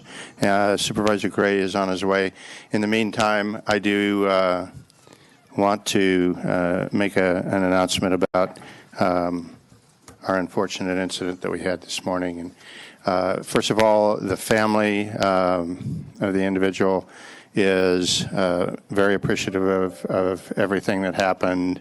The gentleman is in stable condition as far as we know right now and has been meta-flighted to Modesto.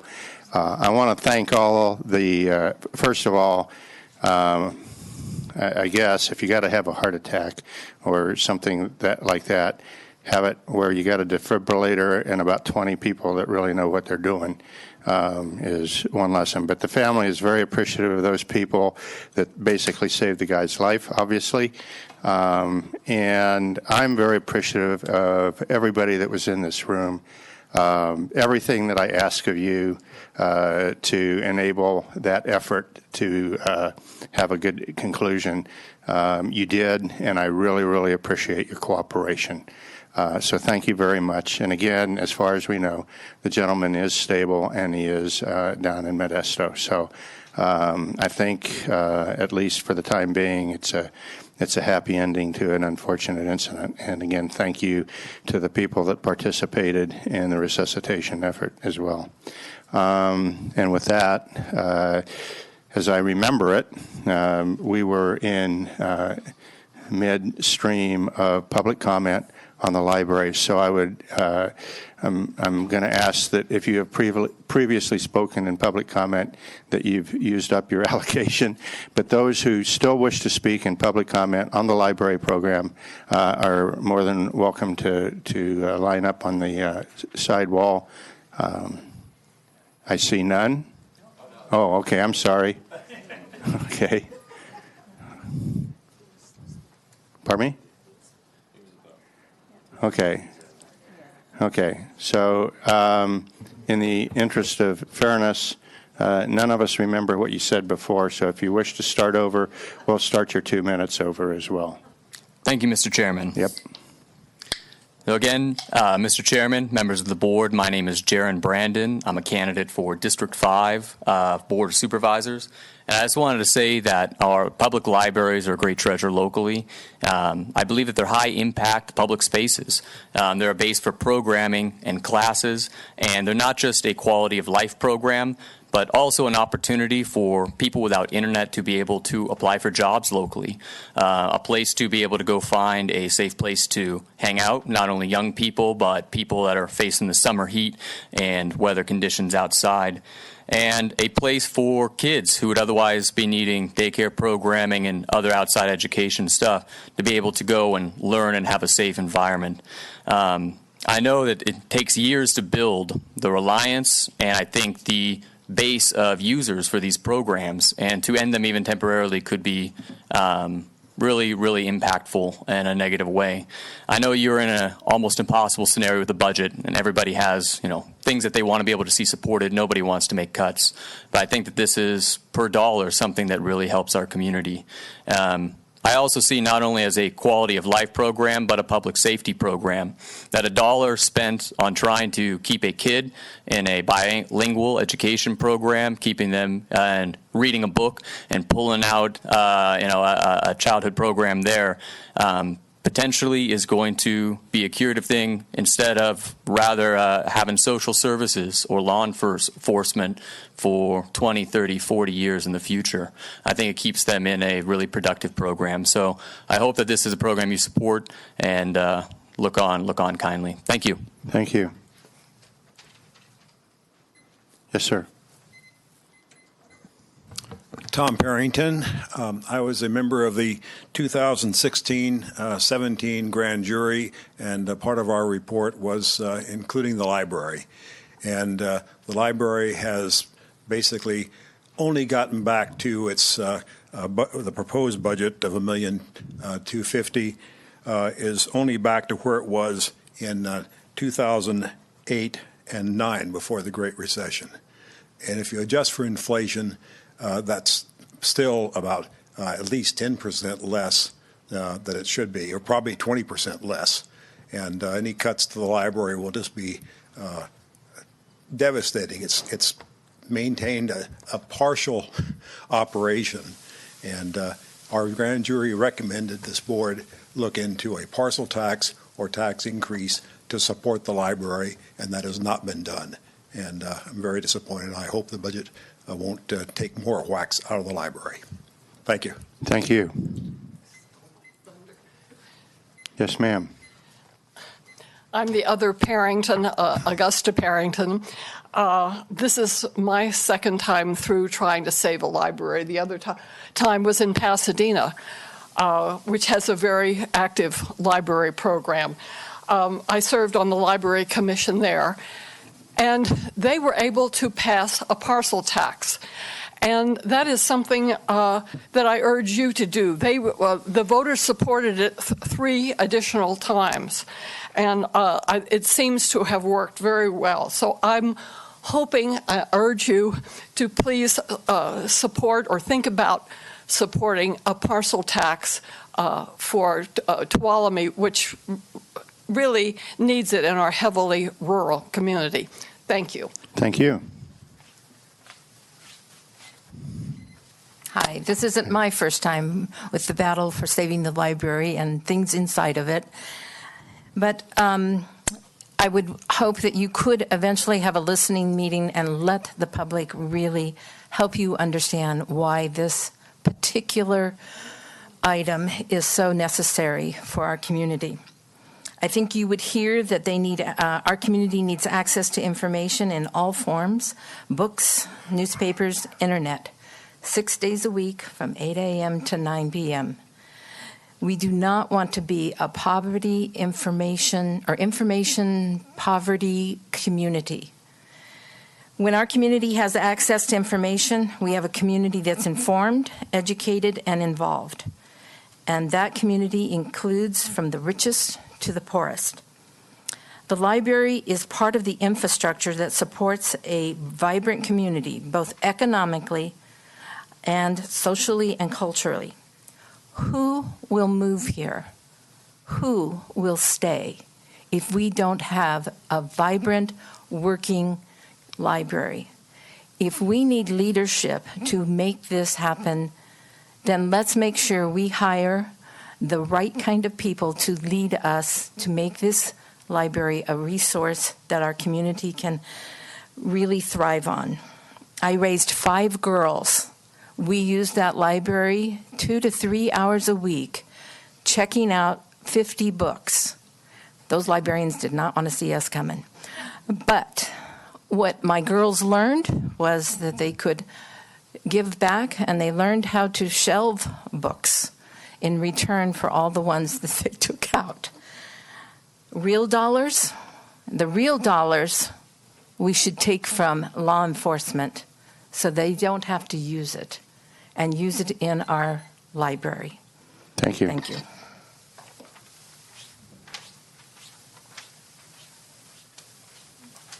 Yes, sir. My name is Daniel Champeau. I've lived here since 1974. My family and I use that library pretty much from the beginning when we came here. I've watched it over the years become a part-time library, and a huge amount of the resources that were in the library disappeared in the last 2 years. There was reference material that I have a friend who's a rare bookseller, and he said the motor manuals that disappeared, he said he has a standing order for $200 a piece for anything that he can find. And they were shelves of them just gone.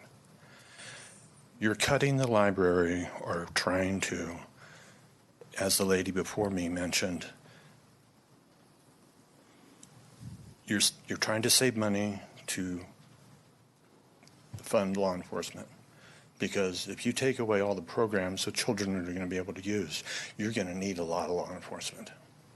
Maybe it would be better to fund something that will keep the children and the rest of the community away from law enforcement. Thank you. Thank you. I'm going to make one comment because it goes to something that our CAO said earlier at the outset. Okay, we are not here trading money from one program to another program. We're looking across the entire spectrum of our county government for ways to save money. So this is not one department against another department. So please, that's just for the public's information. And yes, ma'am. Thank you. First of all, I'd like to congratulate all of you on the amazing way you responded this morning and saved that man's life. It was quite an experience to be, even as an observer. And I congratulate you all, especially Mr. Kirk, the way he just jumped in there with that and knew where to go. And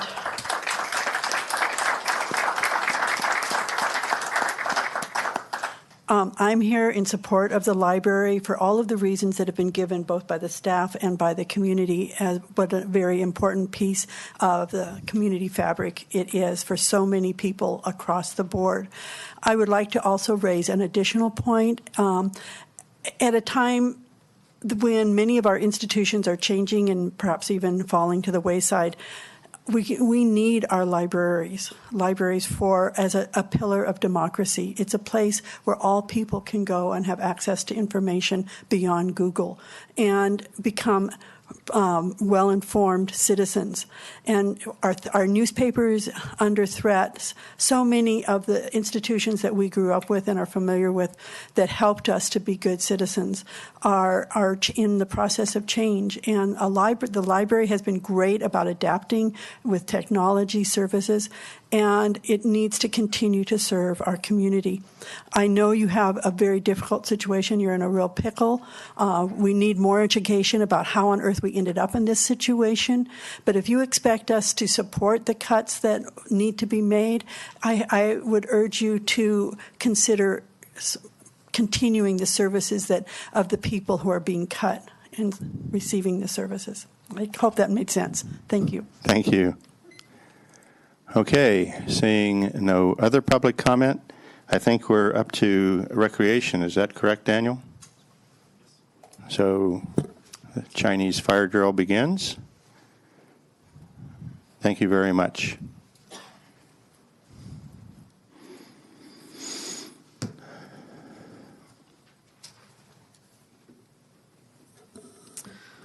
Okay. With me is Eric Aiken, our recreation manager, and Greg Pierce, who's over Standard Park. So we're going to start with youth centers. I'll pass those out. Keep one for us. So what are youth centers? These are diversion centers, we might call them, but they provide diversion activities for the local youth and they redirect them from other negative influences. We want to prevent them from getting involved in the activities they should not be involved in. We mentor them. We provide homework assistance. We provide life skills. We provide classes on cooking, sewing, knitting, gardening. We also provide them with healthy nutrition. We partner with SNAP Ed. We provide healthy snacks and meals and teach them how to prepare them. We have 3 youth centers, one in Groveland, Jamestown, and Tuolumne.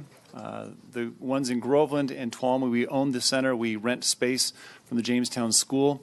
You can also see that Jamestown has the greatest attendance at 4,100, followed by Tuolumne at 3,100, and then Groveland at 2,400. We have one employee that services each youth center. What are the hours of those youth centers? Eric Aiken, Recreation Manager. Currently, right now, the youth centers are open Tuesday through Saturday, closed on Mondays and Sundays. During the school year, we open at 11 o'clock till 7 o'clock at night. Some where we modify our hours, and it's 10 a.m. to 5 p.m. Thank you.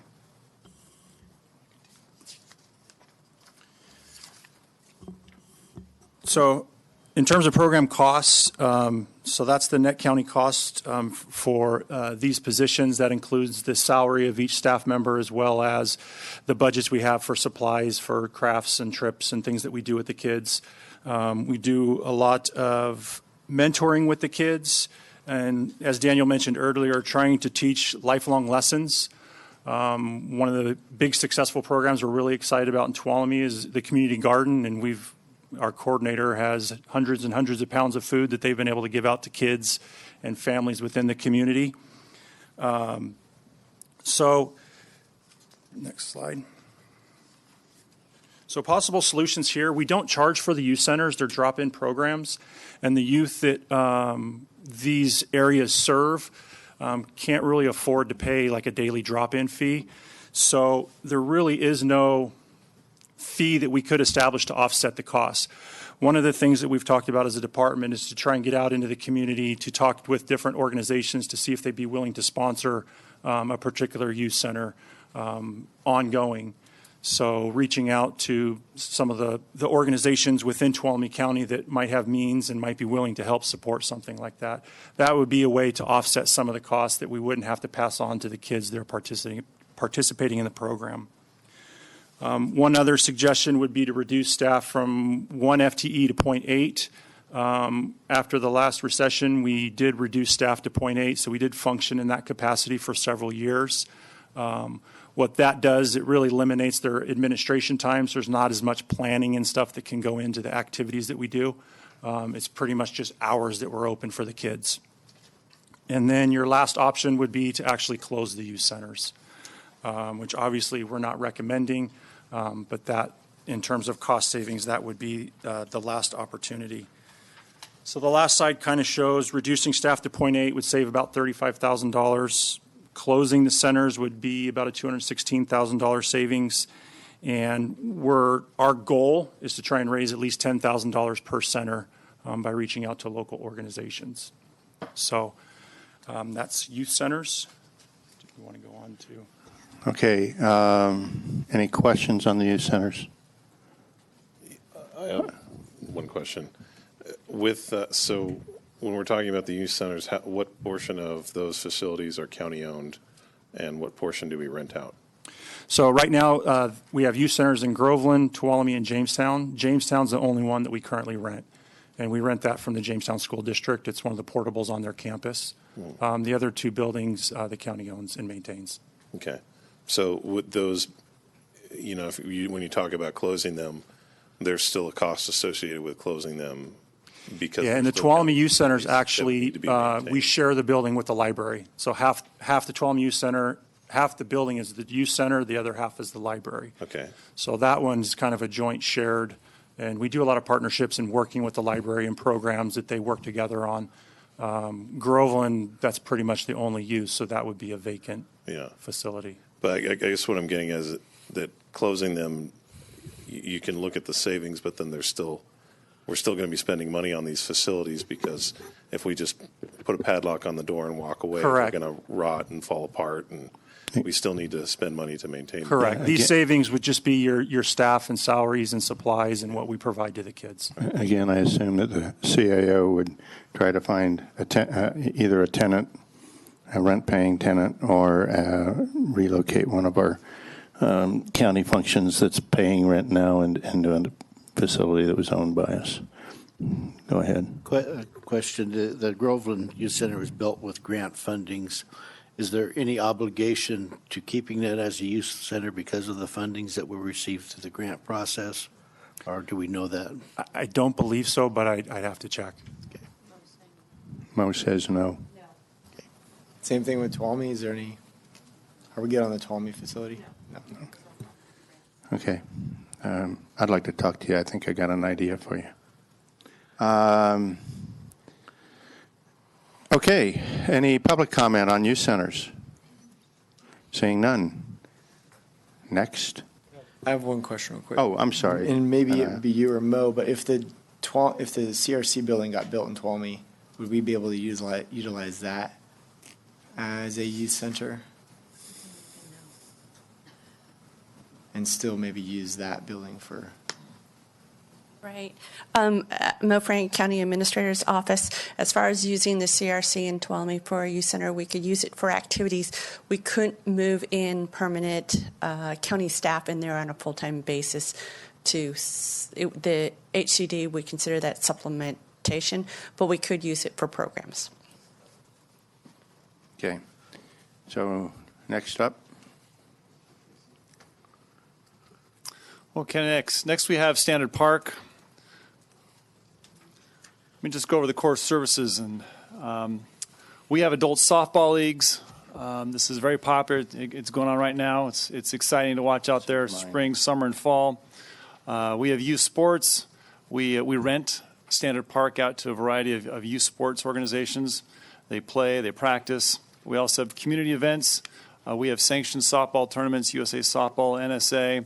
There are special events, alumni gatherings, church groups, youth camps use it. We also have Special Olympics. They're out there on a weekly basis. They have fun out there. It's great to see the kids and the adults out there playing. So on to statistics.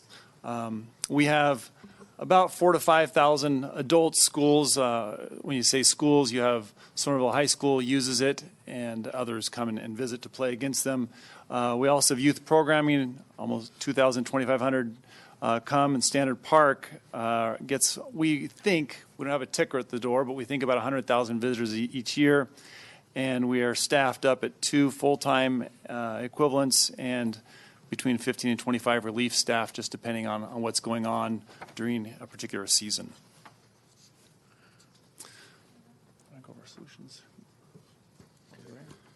Greg, Greg Pierce, Recreation Supervisor for Standard Park. Our solution is for youth programs, increase the youth fees to full from 50 or to 50% of full recovery cost. What that would mean for a youth would be half of what the adults pay. Adult softball would increase per game fee from $45.25 to $52.50. We're looking at a gate fee, charge a daily entrance fee. That could vary depending upon the event that's out there and how to monitor that. And then tournaments, out-of-town tournaments generate a lot of income for the community. Those who know Lanny Conklin runs a lot of NSA-sanctioned tournaments, and she does 2 girls fast pitch tournaments a year. And when she's at full capacity, NSA estimates they bring about $400,000 to $500,000 to Tuolumne County in revenues from shopping at Walmart, Save Mart, hotels, etc.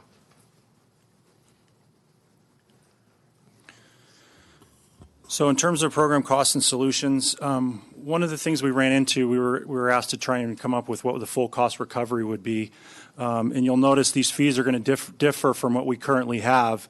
When we did the fee study, actually was that a year ago or within the last year, we did a fee study there. And part of the way the calculation for the fee study does, it doesn't allow us to take in a lot of our overhead. It's direct supervision mostly. So with this cost, we had to include all that overhead in order to get a full cost recovery. One of the other things in the fee study for both Standard Park and when we get to recreation is the fee study is based on usable hours. What we actually had to go back and do was actually base the fee on used hours, so looking at what's actually used and what that would mean if those same groups came back, what it would cost them in order for each of these programs to have full cost recovery. So currently, the net county cost for all adult sports is about $86,000. The full cost recovery would be increasing it from $18 a field per hour to $105. The youth programming is currently about $159, just about $160,000 net cost to the county. Your board has been very gracious in sponsoring. We've always subsidized youth programs. We haven't recovered full cost for those programs. So that's why that number's higher, as well as most of our use is from youth. Again, if we go full cost recovery, that'd be go from $7.75 to $105 per field. Even though we're recommending this fee, I'm hesitant to recommend it because, as Quincy said earlier, it's real easy to put that fee down, but can people and can groups really afford to pay that? I don't know if that's going to be the case. So I think we would lose, especially a lot of our youth programs at Standard Park. It would become so cost prohibitive that they're just not going to use the park anymore. And as Greg mentioned earlier, adult softball would go from about $45.25 to $52.50 per team per game. So the last one is kind of some market comparisons. This is what other organizations charge for field rents. A big reason for that is a lot of recreation districts and departments are usually tax supported, so the tax covers the overhead, and then the programs typically are only trying to recover direct costs of the program. Since we're lumping in all the overhead with that, that's why that number jumps up so high.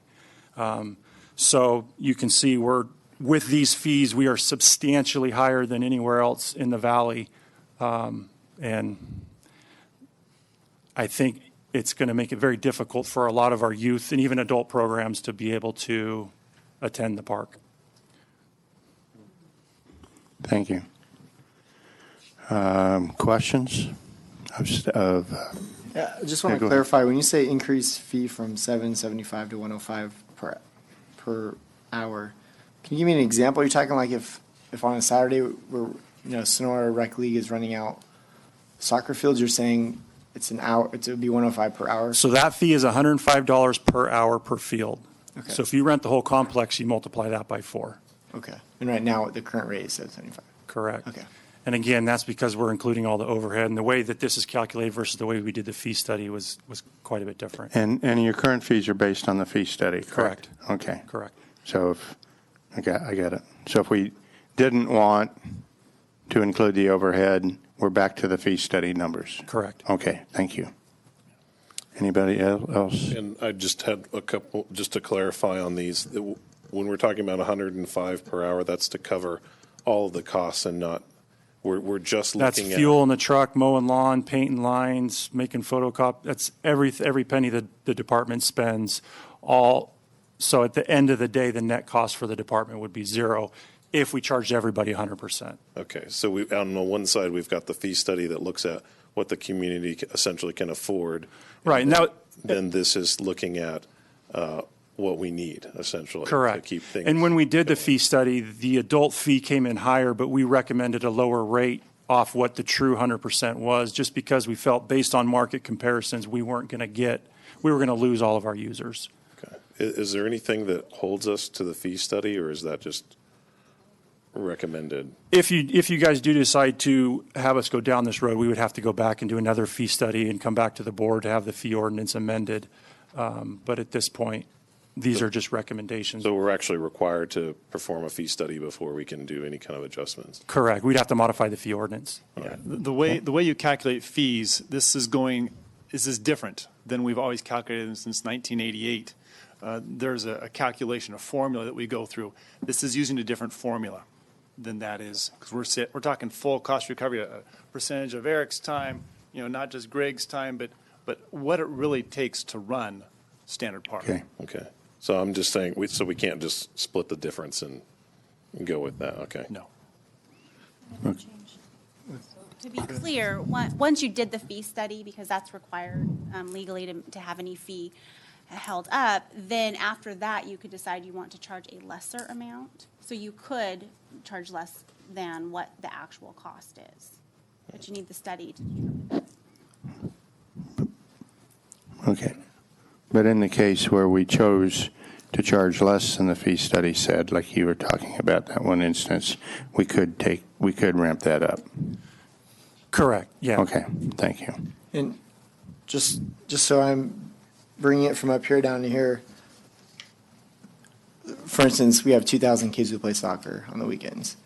So if I'm paying 100 kids to sign my kid up for soccer at the $7.75 rate, which is in essence, that 105 rate brings it up 14.89% more. So what we could really see is that soccer program and other programs like that get decimated because parents would be able to afford the fees to sign their kids up.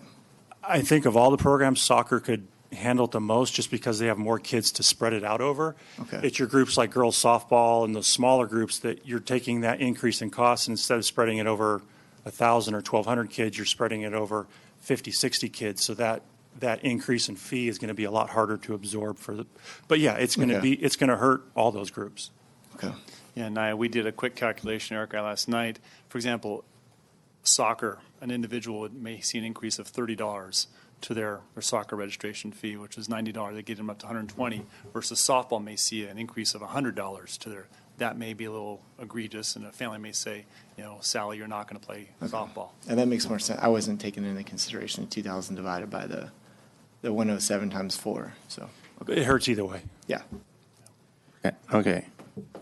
Public comment on recreation? Going once, going twice? Got one. Yes, ma'am. Myrna Doring from Jamestown and also a taxpayer. I'm just wondering what this program, has anyone looked into what this would add to our tax bill as a worthwhile investment? I mean, if you ask the community, I think it's a valuable investment. Thank you very much.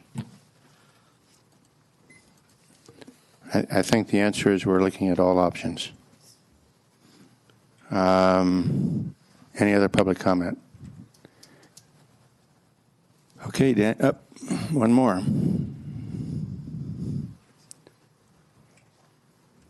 And again, we did have an unavoidable slight interruption. So I would ask members of the public, if you're ready to make public comment, please line up on the wall. So one, I know, and two, there's no delays while we get people going back and forth. You're up. Thank you, Mr. Chairman.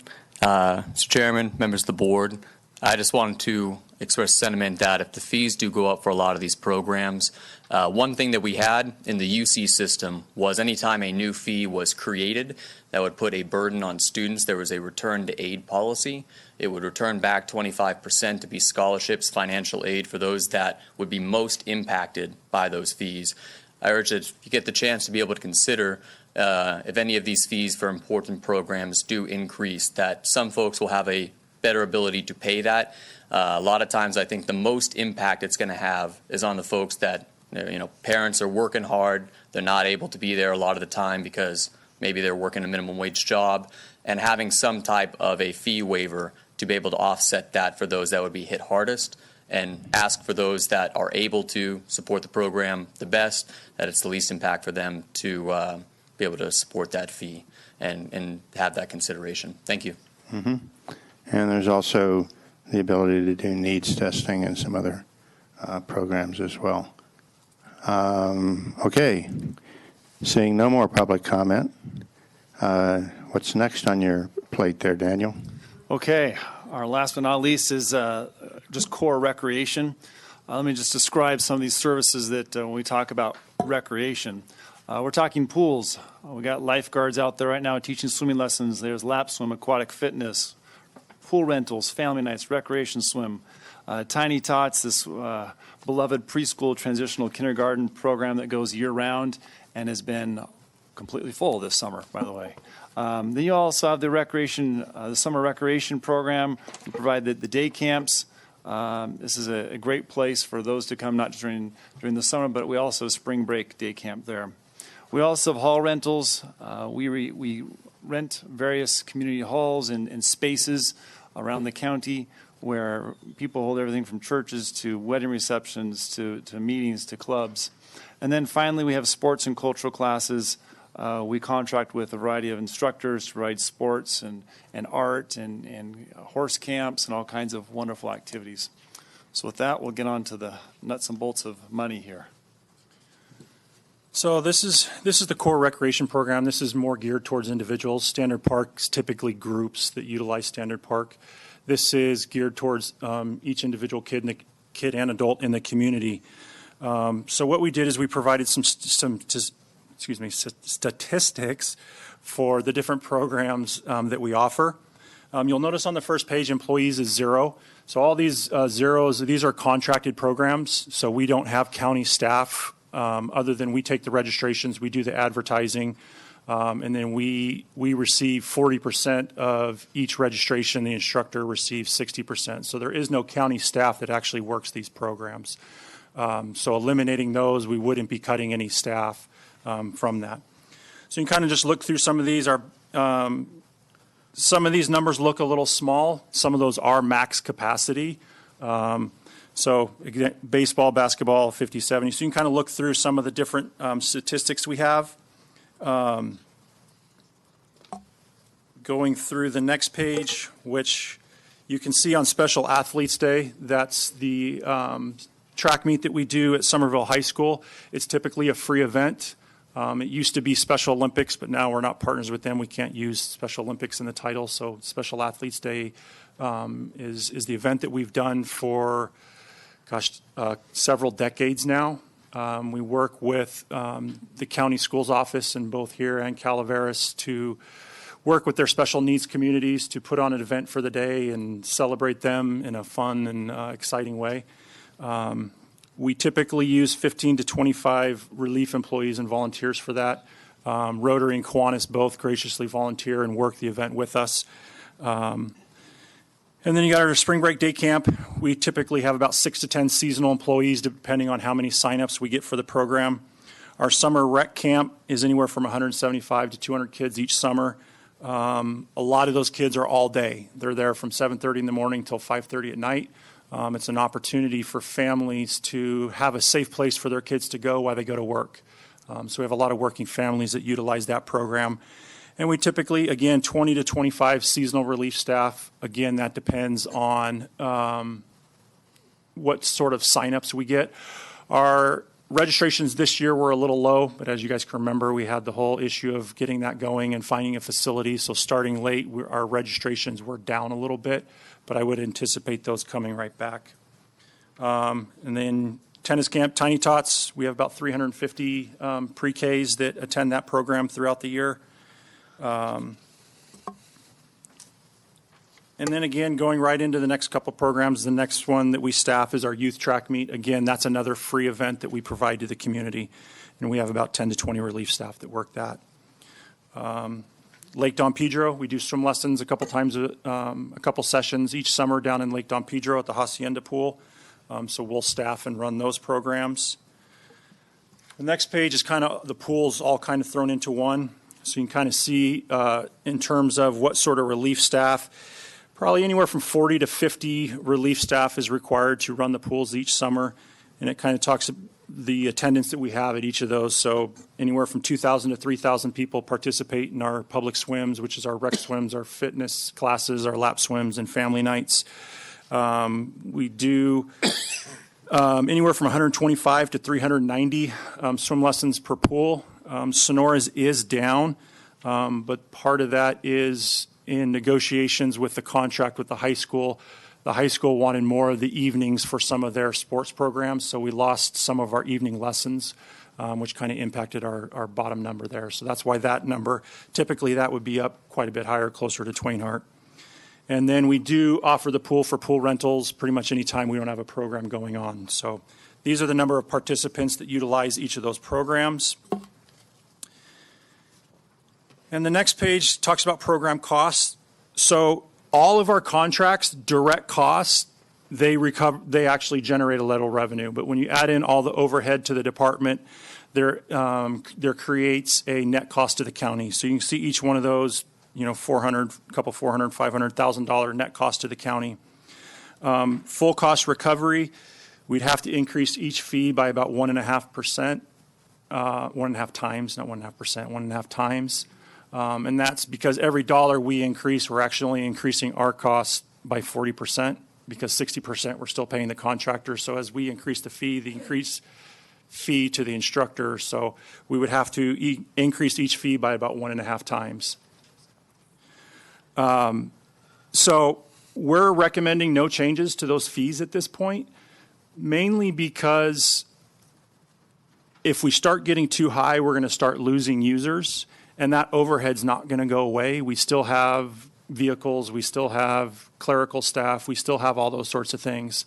I think we stand a better chance trying to get more people into the program at a lower fee than charging a higher fee, and then that gets reduced.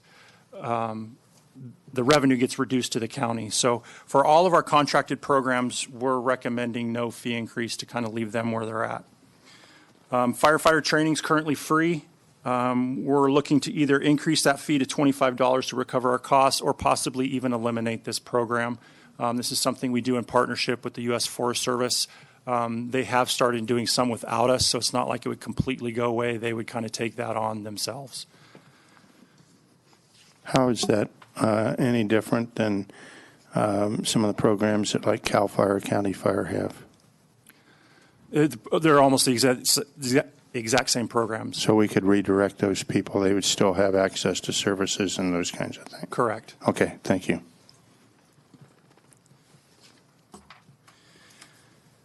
So again, you can kind of go through each of these. The lifeguard training's one that full cost recovery would be about $400 per student. We know we're not going to get people signing up for that.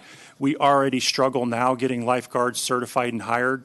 We're always short-staffed there, so going to the full cost recovery there, I think, is going to bite us in the long run, because we won't be able to staff all the programs at the pools because we're not going to get enough people certified. By going to $200, we'd still have the hiring incentive, which after they work 100 hours, they would receive $300. So it would still be a net positive to those that received employment with the county. So we're looking to increase that cost from about $170 to $200 per student. Soccer camp actually has been so popular, they've actually been in the positive. So that's kind of a nice thing to see. So no changes there. Special Athletes Day, we really would like to keep that free. It's such a great event for those athletes. For just under $1,000, I think it's worth celebrating them for that one day. Spring Break Day Camp, again, The full cost recovery would be $186. We're looking to raise it from $75 to $100, which would still leave a net cost to the county of about $3,500, just under $3,500.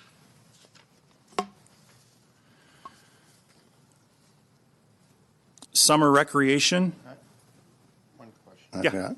On these fees for like a camp, okay? So let's say the spring break day camp. Is that per day or is that for the entire camp? That's for the entire camp. Okay. Some of them are different. Some of them are 1 or 2 days. Some of them are a week. Some of them are a single day. Okay, can you characterize what the per day cost is on, say, average? Yeah, the spring break day camp is a week program. Okay. So it's So- so $20 a day is what it would be. $20 a day? Yes. Okay.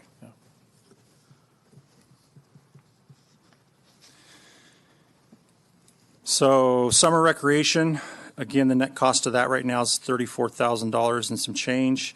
To full cost recovery would be $349. We're recommending $200, which would be still a net cost of about $23,000 to the county.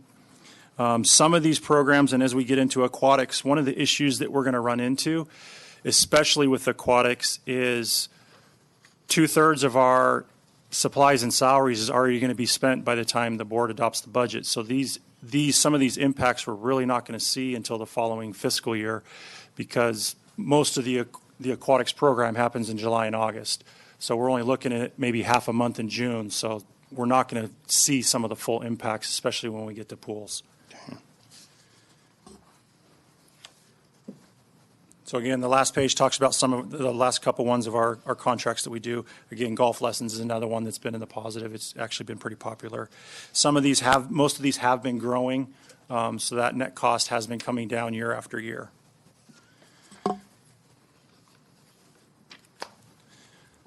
So the next one is we're getting into aquatics. So for Columbia Pool, for all the pools, we currently charge $2 for children, $3 for adults. Full cost recovery would be $12 for children, $18 for adults. We know that kids and families are not going to be able to pay that. We have a lot of kids that unfortunately use the swimming pools as daycare. They get dropped off for swim lessons at 9 o'clock in the morning. They're done with their lesson at 9:30, and they sit outside the gate and wait till 1 o'clock when the pool opens. Then they come and swim from 1 to 5, and then they wait till 5:30 for mom and dad to come pick them up.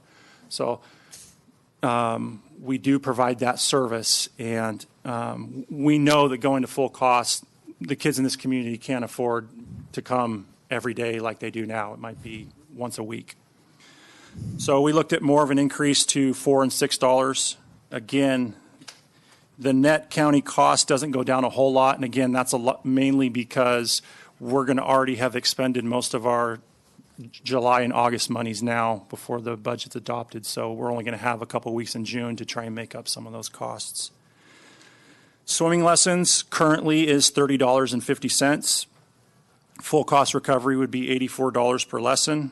We're recommending to raise the fee to $50. Again, that would be a pretty significant increase, but that would kind of put us in the middle to top tier of market comparisons. When you look at the valley, we would be kind of in the more middle to top end of what people charge for swim lessons. And then pool rentals would go from $60 an hour to $90 an hour. So Don Pedro is going to be the same thing. The fees for all the pools are going to be the same. Just the net county costs are obviously different because we have different staffing levels at each of the pools. So you can kind of go through each of those. Sonora Pool's substantially higher than the others because we do pay the high school $15,000 to utilize the pool each year. So we have that cost before we even offer a single program.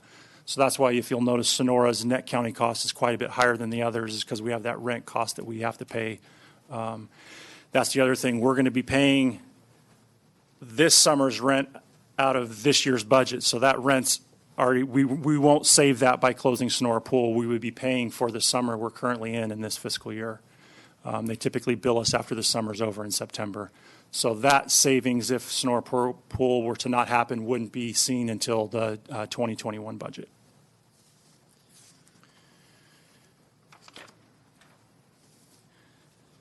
So again, you can kind of take a look at Twain Harte and Tuolumne. The fees are all the same, consistent across the pools.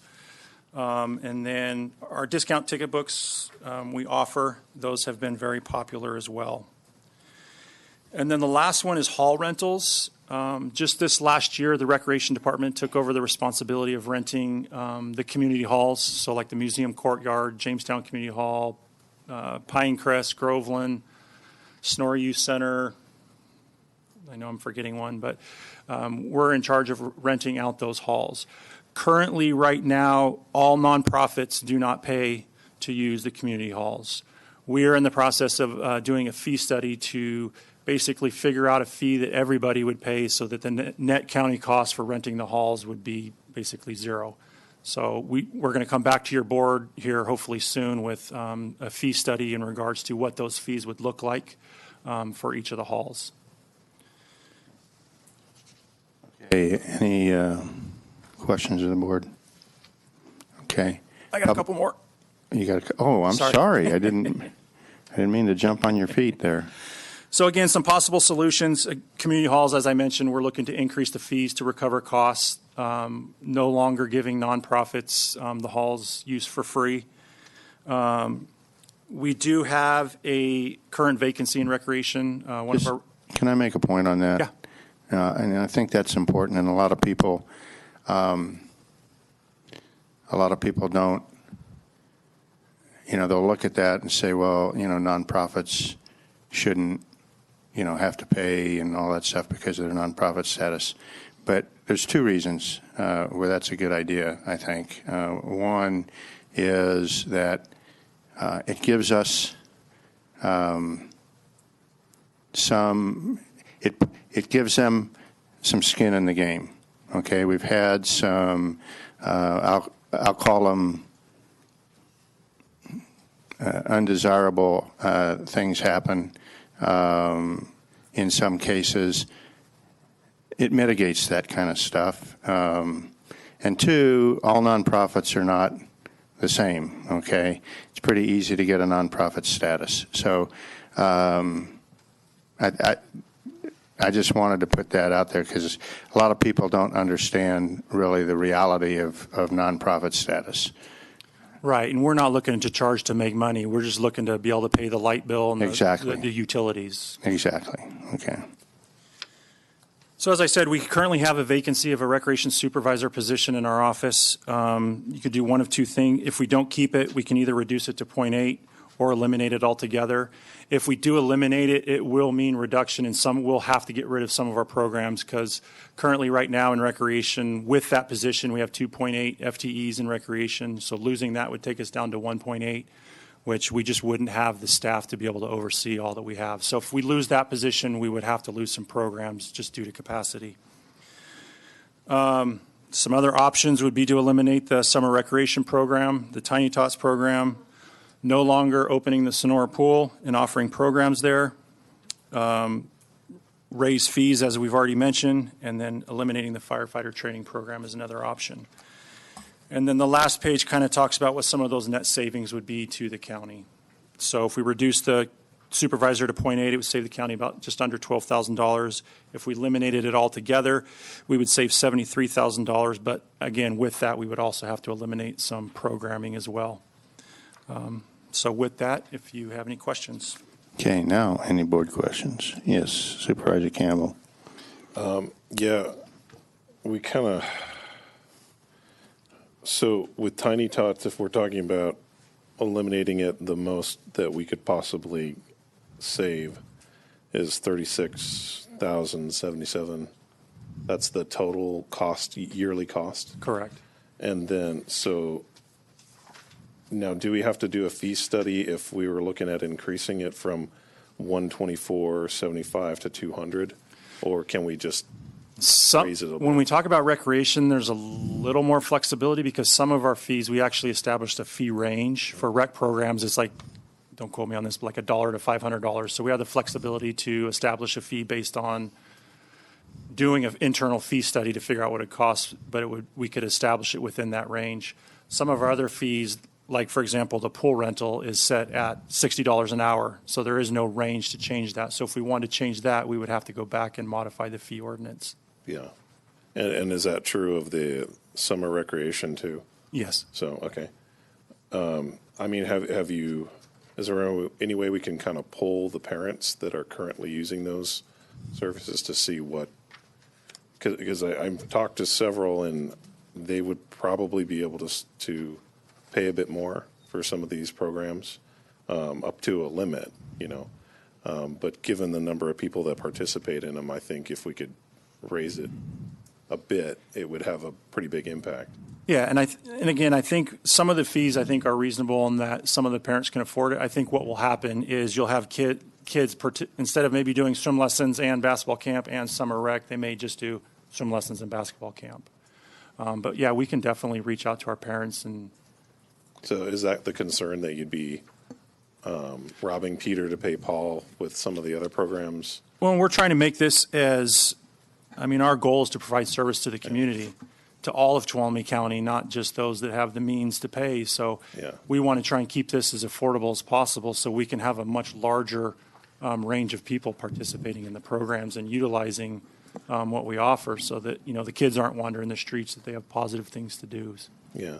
And this is just, I'm just throwing this out there, have we looked at a sliding scale, something like that, where there's an income-based element to? Yeah, we did talk about that. That's something we can definitely look at, especially if we come back with the fee study. That would add some additional costs in our office because we would have to track and monitor and verify and all that sort of stuff. So there would be some offset costs increase within our department in terms of how often do we require, what do we require, and how are we going to track the thousands of people we have. Right. But we could do that, yes. Okay. All right, thank you. Anything else? Okay, just two kind of related things.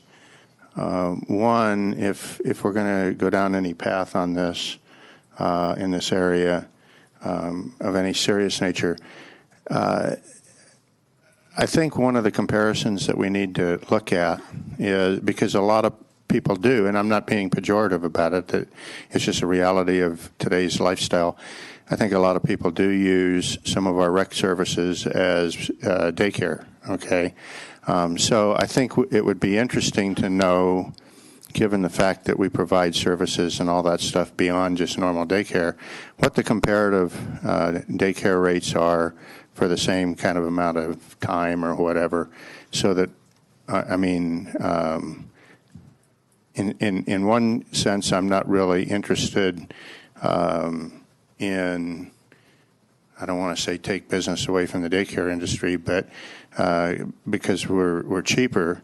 But on the other hand, in some cases we want to be cheaper because, as you pointed out, you know, there's a large segment of our population that may not be able to afford daycare. So that's the second part of the equation. I'd be interested in what you were talking about just a second ago, and that has to do with how we might mechanize some kind of needs testing or something, not to break the bank in terms of additional workload on our staff, but how could we continue to provide those services to the people in the county that truly need it, while still recouping some of the cost for the services that we're providing. So, and those two things are kind of related. So I'd be interested in, only if we go down this path, but I would be interested in having some kind of analysis backing that up. Okay? And another piece that I would be interested in is going to some of the schools. We have a number of our programs that we're utilizing at school sites, and see if there's any potential to renegotiate some of those costs, because, again, I think there's dual benefits. There's benefits certainly to those families that can't afford other programs, but I think there's some benefits to the school to have organized activities there too. So I think it's probably a little bit more along the lines of Jamestown. Yeah, and we've already started doing that. Okay. And some of the schools have been receptive to that. Okay. Unfortunately, this year was kind of a perfect storm that they were all doing construction projects that. And I remember that conversation. I'm just saying, going forward, Yeah, I'd be interested absolutely. in that information. Okay, I'm going to open it up to public comment on recreation. I'm sorry, on, recreation.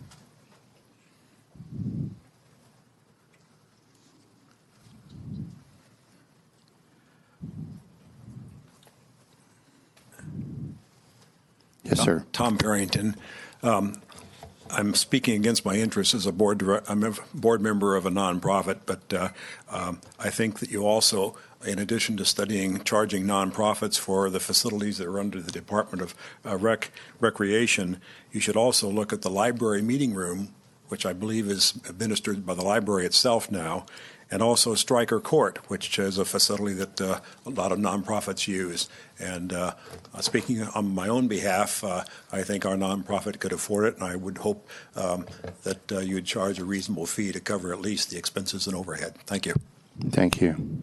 Do you want to reply to that? Yeah, just so currently, as part of the fee study, we are looking at all of the different facilities the county has, and more of those may be coming under our purview. So as part of that fee study, those will definitely be included as well. Yeah. Good Yes, sir. afternoon. Ron Kopf. Just, I'm not quite sure how it is now, but as a parent that had two kids that were lifeguards, I can tell you that when they were doing that, there was a problem trying to get adequate staff to be lifeguards that were doing a lot of your summer programs. So if you increase that too much, you might be shooting yourself in the foot for trying to staff some of these other things going forward with that, which I know was an issue in the past. And then on your golf program, you might just touch base with Tulalip Golf Course, because I know the tribe has put a program in place that if you're under 18, you can have a golf membership for $100 a year. So, I mean, that's an amazing program. So there might be some things they can do with owning that golf course now that they could look at some kids programs and dovetail in with that. So it might be something to look at. Thank you. And actually, Tulalip is actually who we contract through for our golf program. Okay, thank you. Yes, ma'am. Good afternoon, Kathleen Half, candidate for District 4 Supervisor. And I would just like to encourage everyone to try to think outside the box in forming partnerships to help with recreation. We have formed some pretty unusual in the day partnerships, like with the ambulance. So I'm suggesting either public-private or public-public. And for recreation specifically, I can suggest two different things. I know the Adventist Hospital has a wellness program. Maybe there's a way of combining wellness with recreation and forming some kind of alliance there. Another possibility would be a public-public partnership with the college, the Columbia College. Possibly, I don't know if they have a recreation program of any sort there, but there might be some kind of way that we can interface with them. So those are just two off the top of my head, and I would encourage the community to keep thinking about this and come up with some really approachable ideas. Thank you. Okay, seeing no other public comment, Daniel, you're out of here. Thank you. And Thank you. Thank you to all my staff who have prepared this information. Thank you all. And since I'm anticipating, not hoping, I'm anticipating that there may be a lot of the public that is going to leave at this point. Before you leave, I want to thank all the members of the public for coming and participating in this. Your comments are very valuable, and we are very happy that you've been here and are wanting to help us through this process. And you certainly are welcome to stay, but we put recreation and libraries up front for a reason. We knew that there was a lot of public interest in those. So thank you very much for coming. And with that, we will move to our county administrator.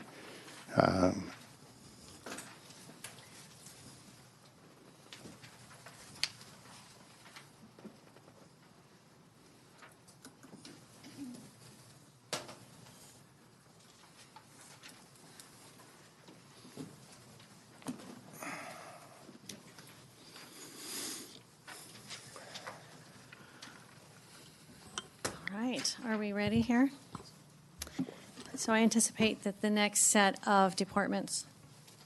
Are you in green? I am. Okay. Can you not hear me? I'm hard of hearing. Go ahead. Okay. So I think that the next set of departments will probably go a little bit faster than what we did with some of the more community-related programs. So what we're talking about specifically is the county administrator's office. And the county administrator's office, for those who don't know, is also comprised of human resources, and we oversee a bunch of other different types of programs, so we're going to talk about some of those today. So the county administrator is appointed by the Board of Supervisors and serves as a chief executive officer for the county. And so and when we say county administrator, I just want to make sure that, I know you know this, but, obviously it takes a team to make the county administrator's office work. So when I say county administrator, it reflects all of those in our office and so many more able to make all of this happen. So your county administrator's office is responsible for enforcement of all county codes, ordinance, and regulations. We are responsible to conduct all of financial activities and the efficient and economical growth of the county operations. And when I say that, these are actually pulled from either the ordinance code that outlines the authorities as given by the board of the county administrator, and they're also within the job classification that your board has approved as well. So the county ordinance, actually it's 2.12, it says that the county administrator shall supervise for the Board of Supervisors the administration of all county departments, offices, and institutions, covering the board whichever the board has responsibility of. So if your board has responsibility and you appoint that department head, we are the administrative oversight for those departments and those department heads. We also have the responsibility to act as the administrator for the board and administering all policies, procedures, regulations in which the board has authority to apply. So with that said, our primary duties are budget, board policy. Your county administrator also serves as your board clerk. I am the personnel officer, and of course we have human resources. That is a part of our department. We are charged with all capital projects, except for road capital. Let's put that one out there. That would be scary. Office of Emergency Services, and then legislation. And then the staff of the county administrator's office serves as direct staff for the Board of Supervisors. So as we in our office have been looking at what are some of the things that we could do to be part of the solution is there's a couple of things that we could do. We could move the oversight of some of the departments that used to be in our office back into our office. And we've looked at the elimination of 1 to 2 FTEs within our office as well.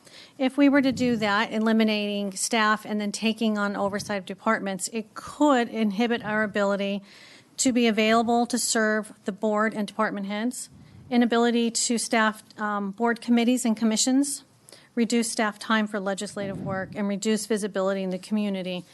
We've taken our offices, we've tried to be very proactive, as you know, when we were able to move some of those departments out of our office to begin working with departments and department heads in a very proactive and assertive manner. So we do consider ourselves staff for departments, not just for the Board of Supervisors, and we want to make sure that we can continue doing that. If we were to eliminate 1 to 2 staff, that's approximately $100,000 to $200,000, so it could definitely help, but it would definitely inhibit our ability to serve the board and our departments. And with that, is there anything you want to add? I think that's just when we talk about some of the functions we serve, we're looking at federal and state mandates and regulations that are impacting us, and if we really want to get out and make a difference, we have to have the ability to do that. And those, while we want to be part of the solution, reducing that staff would inhibit our ability to perform that work at the state and federal level. Yeah. And Okay. that's pretty much it. We're happy to answer any questions if you have Okay. any. I'm pretty sure I understand what you do. Any board questions? Okay, any public comment? Thank you. And it's your turn. Where are you going? Oh, okay. Okay. For those of you that are not familiar with her, this is our county council.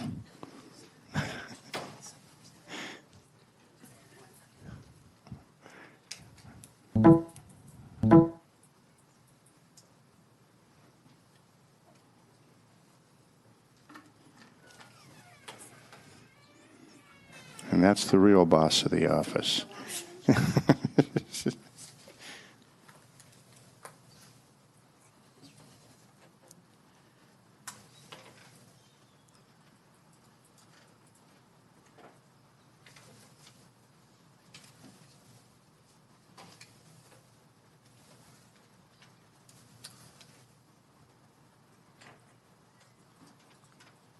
appears to be on.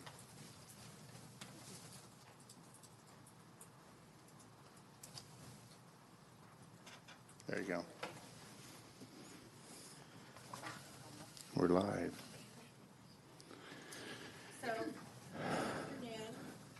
Good afternoon, members of the board. Sarah Carrillo, County Counsel, and I'm here with my amazing, talented assistant, Leah Morales, and we are pleased to present the County Council's budget.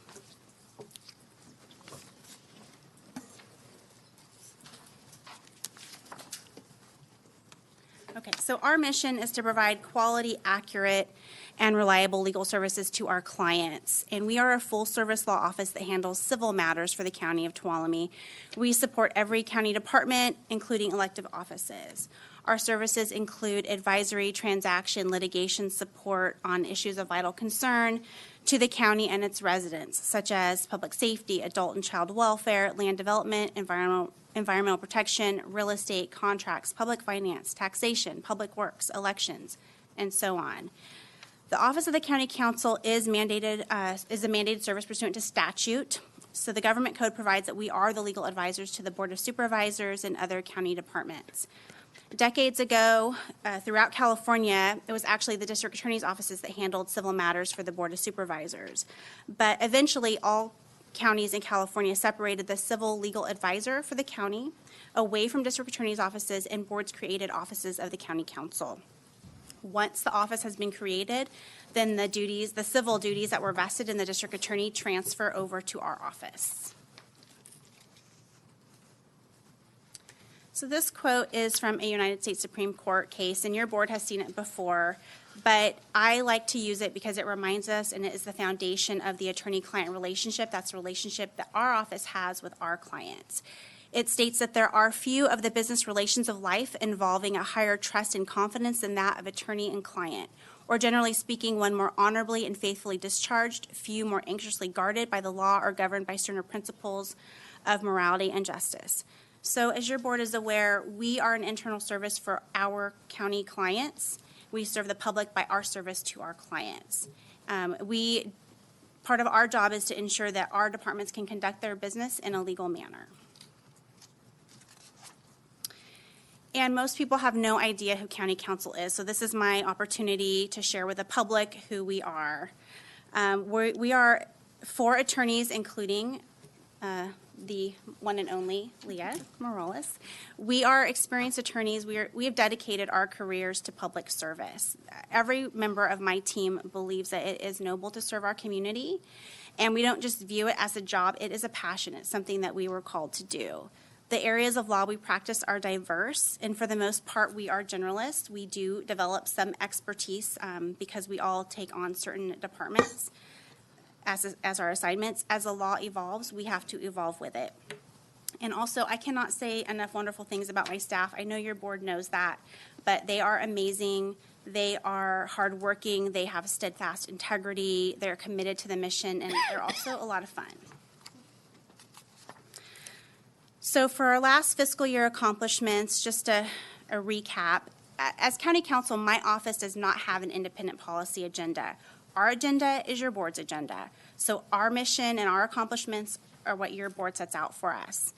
And you will notice here some of the things that your board had set for the last fiscal year as priorities, which are things my office participated in. Your board made adopting the general plan one of its top priorities, so we worked closely with CRA consultants and outside counsel in order to accomplish that objective.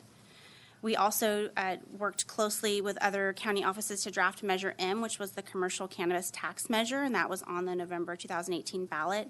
And then, of course, economic development was a major, took a lot of time from our office in the last year.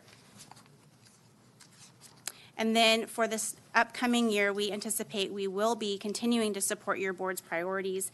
We're in active litigation regarding the general plan. As soon as that is resolved, we intend to help CRA move into some of the zoning updates that your board would like to accomplish. And then, of course, we're going to work closely with all of the departments when it comes to fire and roads, etc. So as your board also is aware, being a political subdivision of the state, one of the county's primary roles is to deliver services that are mandated by the state or federal governments, but administered by the county. So sometimes the board doesn't actually have a lot of discretion to decide what services it performs. For instance, health, welfare, criminal justice, elections, recording of documents, weights and measures. Those are all state-prescribed, county-administered functions, and a lot of those programs come with mandated performance standards. And also, once the county counsel's office has been created, then there's many statutes that actually place duties upon county council offices. So this is a pie chart that Carlin created, and she's very proud of herself. I'm proud of her, too. And it basically, we looked at fiscal years 16, 17, and 17, 18. We pulled our time entry, because all of our attorneys entered time. We pulled that information. It's an average.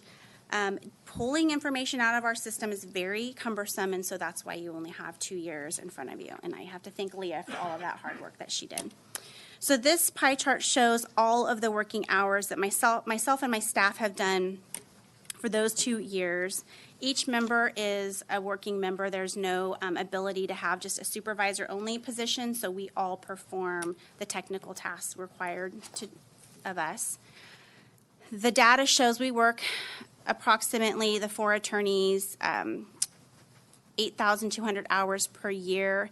That means each attorney is working 2,000 hours a year. And just for frame of reference, in order to be considered a full-time county employee, one has to work 1,680 hours per year. So that number's arrived by reducing, vacation, holiday, sick time. So basically, 4 attorneys are doing the work of nearly 5. Now, getting into the chart, you'll see that the green portion is labeled social services. That means my office spends 34% of our time performing those mandated duties and assisting social services. We categorize that to include behavioral health, public administrator, public guardian, child welfare, health department, and veterans.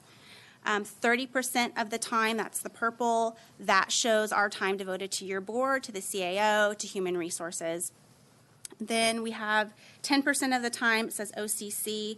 That is doing kind of internal work, although that number's actually skewed because when we were doing this process, we realized we were not all entering time in the same fashion. So I assume that's going to change because what we were doing was instead of entering time for a particular department, we would enter it into our own county. So department. So that's going to change. It'll go down. We spend 8% of our time providing services to development-related divisions, 6% to JPAs, and 6% to public safety. Although in reality, public safety is deserving of much more time. We just have not found the bandwidth to be able to provide them those additional resources. And then you kind of have the other, which includes, finance or IT, et cetera. And just to make it clear, with those mandated services for child welfare and adult protective services, we provide work, and we work with them on a daily basis. So think of those as the child abuse cases. Sometimes it's elder abuse, or it's people who cannot take care of themselves for various reasons. So there could be a criminal aspect to a case. We don't do criminal cases. Because criminal cases have a different focus, a different burden. The outcome in a criminal case may not resolve all the issues when we're talking about a child abuse situation, and that's where we come in. We work with social services to ensure that children are protected. So that may mean removing them from the home if necessary. That may mean providing reunification services to families, or just ensuring that they have a safe, permanent home. And I have basically one attorney dedicated to that caseload. The last time we checked, we had 154 open cases, and that attorney is in court almost daily on that caseload. And that's the same thing with, for instance, public guardian's office and people who need conservatorships. We work with them to ensure that those people get the appropriate care that they need, with the goal to hopefully be able to provide for themselves one day. Okay, and this is just another visual to see that some of the other type of work that we do. It's a very small sample. You can see in calendar year 2018, we reviewed and responded to 117 Public Records Act requests. That took 23 days, so time. And then contracts, 534 contracts we reviewed. So I just wanted to give you a different visual in terms of the kind of the work that we do, and wanted to paint the picture of what a typical day in the life of county council is. And because everything we practice is so diverse, we can go from an employment law matter to a contract review matter to a Brown Act issue to something for the grand jury. We vacillate between land use, reviewing claims, working with outside counsel, meeting with our departments. So we sort of just bounce around. Okay, so then this is really, the CAO directed us to submit two budget versions. One is the minimum mandated and one's the recommended. And we don't actually maintain data in terms of what's mandated and not mandated. The way that we look at it is if a client assigns us something, because they, for the most part, control the work that comes to our office, we consider it mandated. We don't tell them, no, we're not going to provide that service.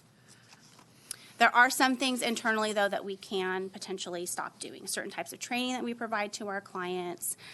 For instance, it's not required that we provide, services to JPAs. Those right now it is because the forming bodies have inserted in their formation documents that we are the legal advisor, but that could be changed. It's not mandated that we provide work with outside counsel on, for instance, general plan or water law. Water law is not really a core county service, but your board was interested in participating in the Don Pedro FERC relicensing, and having experts in water law, an area that's very specialized, has really been invaluable, and I think it puts the county in the best position possible. And that's the same thing with a general plan. It's not required that we have outside counsel, but I think not having it was not going to help us get to the goal of having that adopted and putting the county in the best position possible as we go forward with litigation. So the biggest difference in the minimum mandated versus the recommended, in minimum mandated, I have reduced one FTE, that was an attorney assistant position, and I reduced out all costs associated with outside counsel. And then in the recommended, I maintained leaving out the one FTE, so there will be no attorney assistant, but I did put back in money for outside counsel, because we know we're in active litigation, we know we're in a FERC proceeding, and I think it would be unwise not to do otherwise. And I would also just note our budget's very tight. There's not fluff. There's no big projects. There's no big like capital and no big equipment. And so everything really comes down to people and providing the service that your board and our clients' departments need and deserve. So that's why you'll see essentially it's a person that I have recommended in the recommended budget. Okay. I also want to note one thing. Once litigation is complete, and we're working on, hopefully that will happen soon, that's not an ongoing cost, so that cost will be reduced. And then I'm happy to answer your questions. But by the same token, you have no idea about future litigation either. That is true. Thank you. Board questions? Public comment? I'll just make one comment. If we cut too much someplace, this is probably one of the places that can get us into the most trouble, okay? And we could end up in court. So just a comment. But I thank you for the exercise that you went through, and thanks for the presentation. Thank you. I think we're up to County Clerk, Auditor, Controller. Wearer of several hats.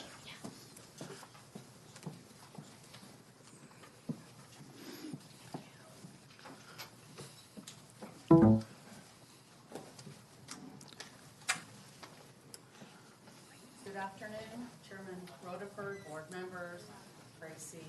Oh, it's not on. We'll start again. Okay. Good afternoon, Chairman Rutherford, board members, Tracy and Sarah. My name is Debbie Batista, and I am the county elected county clerk and auditor controller. And with me is my wonderful assistant, Jessica Tucker. Okay. The offices of the county clerk and auditor controller are three. There's elections, the county clerk, and the auditor controller. Most of the functions that these three offices do are all mandated. There's only a couple programs that we provide, and we'll get into those in a little bit, that aren't mandated. However, they bring in more money than they cost. So we're going to start with the easiest one. We're going to start with elections. And as Sarah pointed out, the elections function is mandated by the state of California and the federal government. So the elections office provides many services, and I'm not going to read them all. I'm going to talk about a couple of them that maybe people don't really know about. Our main function is to provide a fair, accurate election for for all federal, state, and local races and measures. But two of them I thought we'd kind of talk about a little bit, just because they're different, is if one wonders how all of the propositions get on the ballots, they start out with petitions. So in all 58 counties, the elections person, the register of voters, my office, receives all these signed petitions, and we have to validate those signatures, send it off to the state, and then the Secretary of State determines whether or not that measure will be on your ballot for you to vote on. The other thing that we might want to talk about a little bit is how do you terminate an elected official? That's through the recall process. John will remember that a couple years ago, we had a recall election that did recall all 5 board members of the Groveland Unified School District. Tuolumne County made the New York Times and the LA Times. Mm-hmm. What this slide is showing you is just the budget that the board adopted for the elections office and the actual expenses. As you can see that the elections office only has 2 FTEs, full-time equivalents. The elections office works on a lot of volunteer time. We did have one volunteer in the audience. I don't think she's here anymore, but they put in hundreds of hours that help us that you're not going to see in these costs.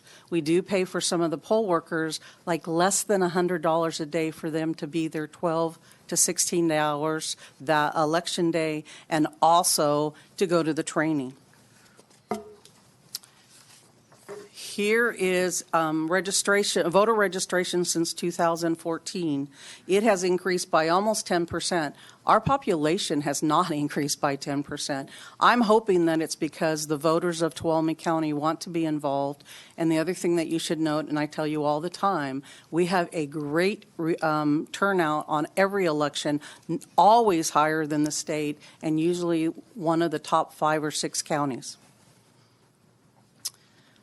So beginning with the March 2020 election, we will begin using the Voter Choice Act, or SB 450. At the end of this presentation, there's some slides, and if we have time, we can get into that. But Robbie and I are going to do another presentation, and I think that's when we will talk about it. This new model will save money for the county of Tuolumne, but that probably won't happen until after this year.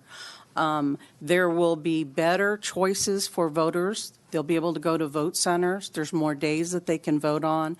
Every voter will be given a vote by mail ballot.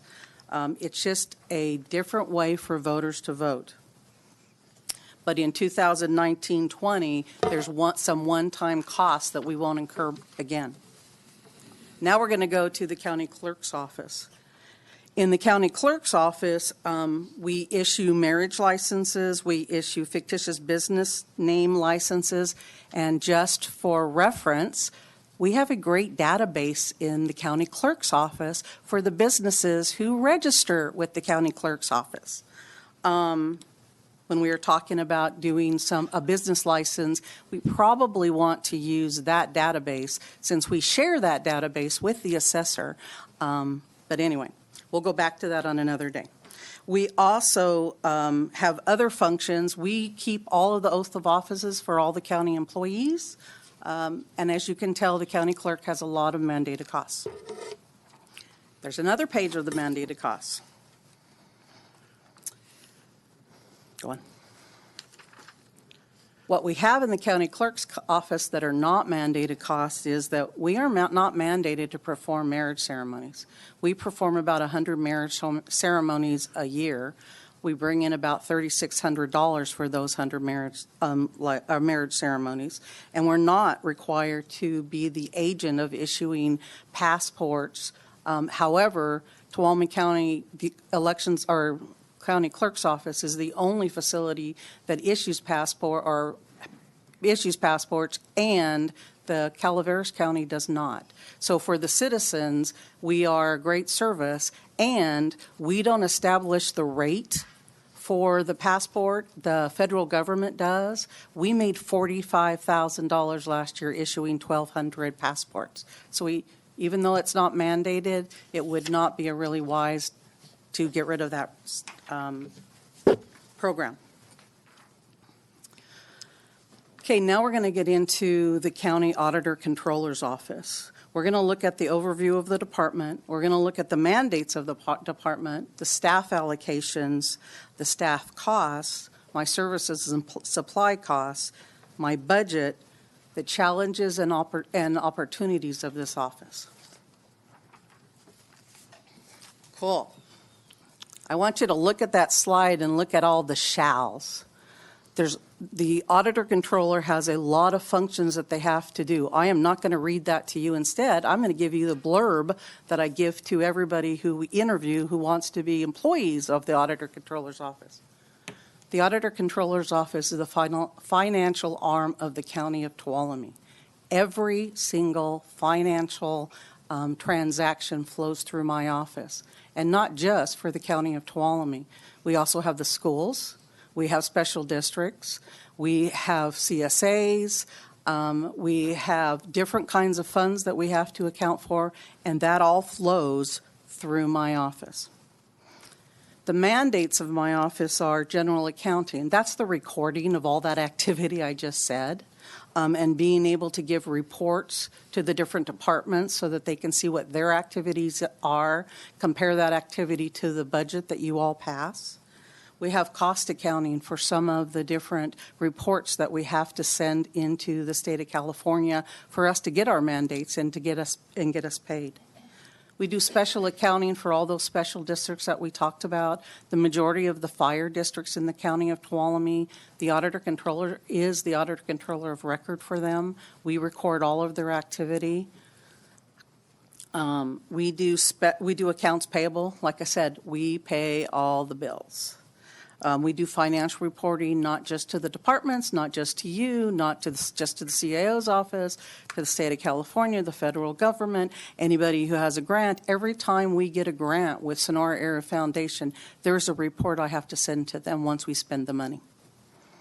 And of course, we do payroll. We pay about 750 people every 2 weeks. Most of them are county employees, but some are not. We pay the payroll for the Superior Court of Tuolumne County. We pay for some of those special districts we talked about, the Fire District, Carter Cemetery District. Property tax. Property tax is a three-legged stool with three different departments, and you're going to hear from the two other departments right after myself. But the leg that has to do with the Auditor Controller's Office is that we put all the tax rates on the tax bills. And once we turn the tax bills over to the treasurer and he collects, or tax collector, and he collects them, the auditor's office allocates all that property money.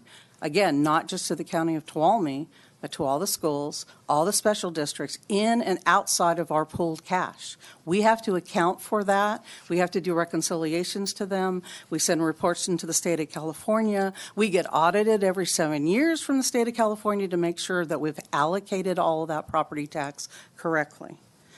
We also do internal audits. You probably don't know this, but I am required on a monthly basis to determine that the funds that the treasurer has in his possession is balanced and accounted for.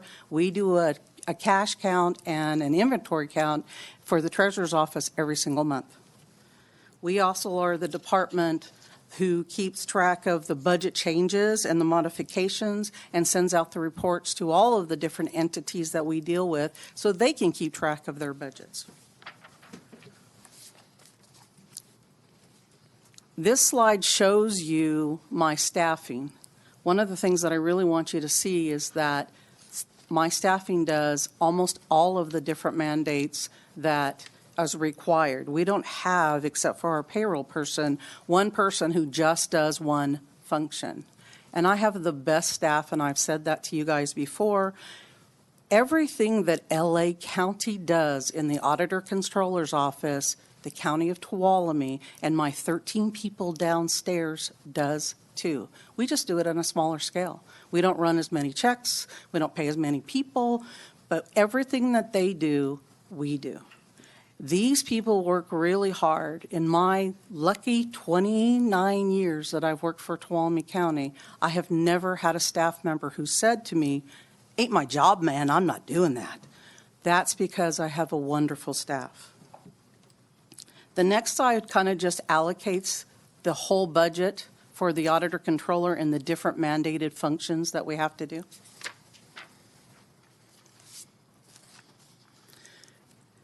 You're real aware of how our different budgets are. We have services, we have salaries and benefits, we have service and supplies. This is the auditor controller services and supplies. And what you can see from this budget is that of our 207,000 services and supplies, the majority of it is either required, the audit, SB 90 where we get money back, the cost plan, some of the professional contracts that I have for ADP, I have with our sales tax.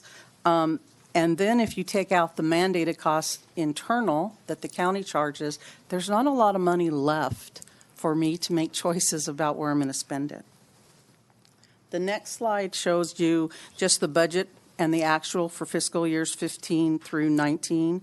Again, we've had a staff of 13. We haven't grown in many, many, many years.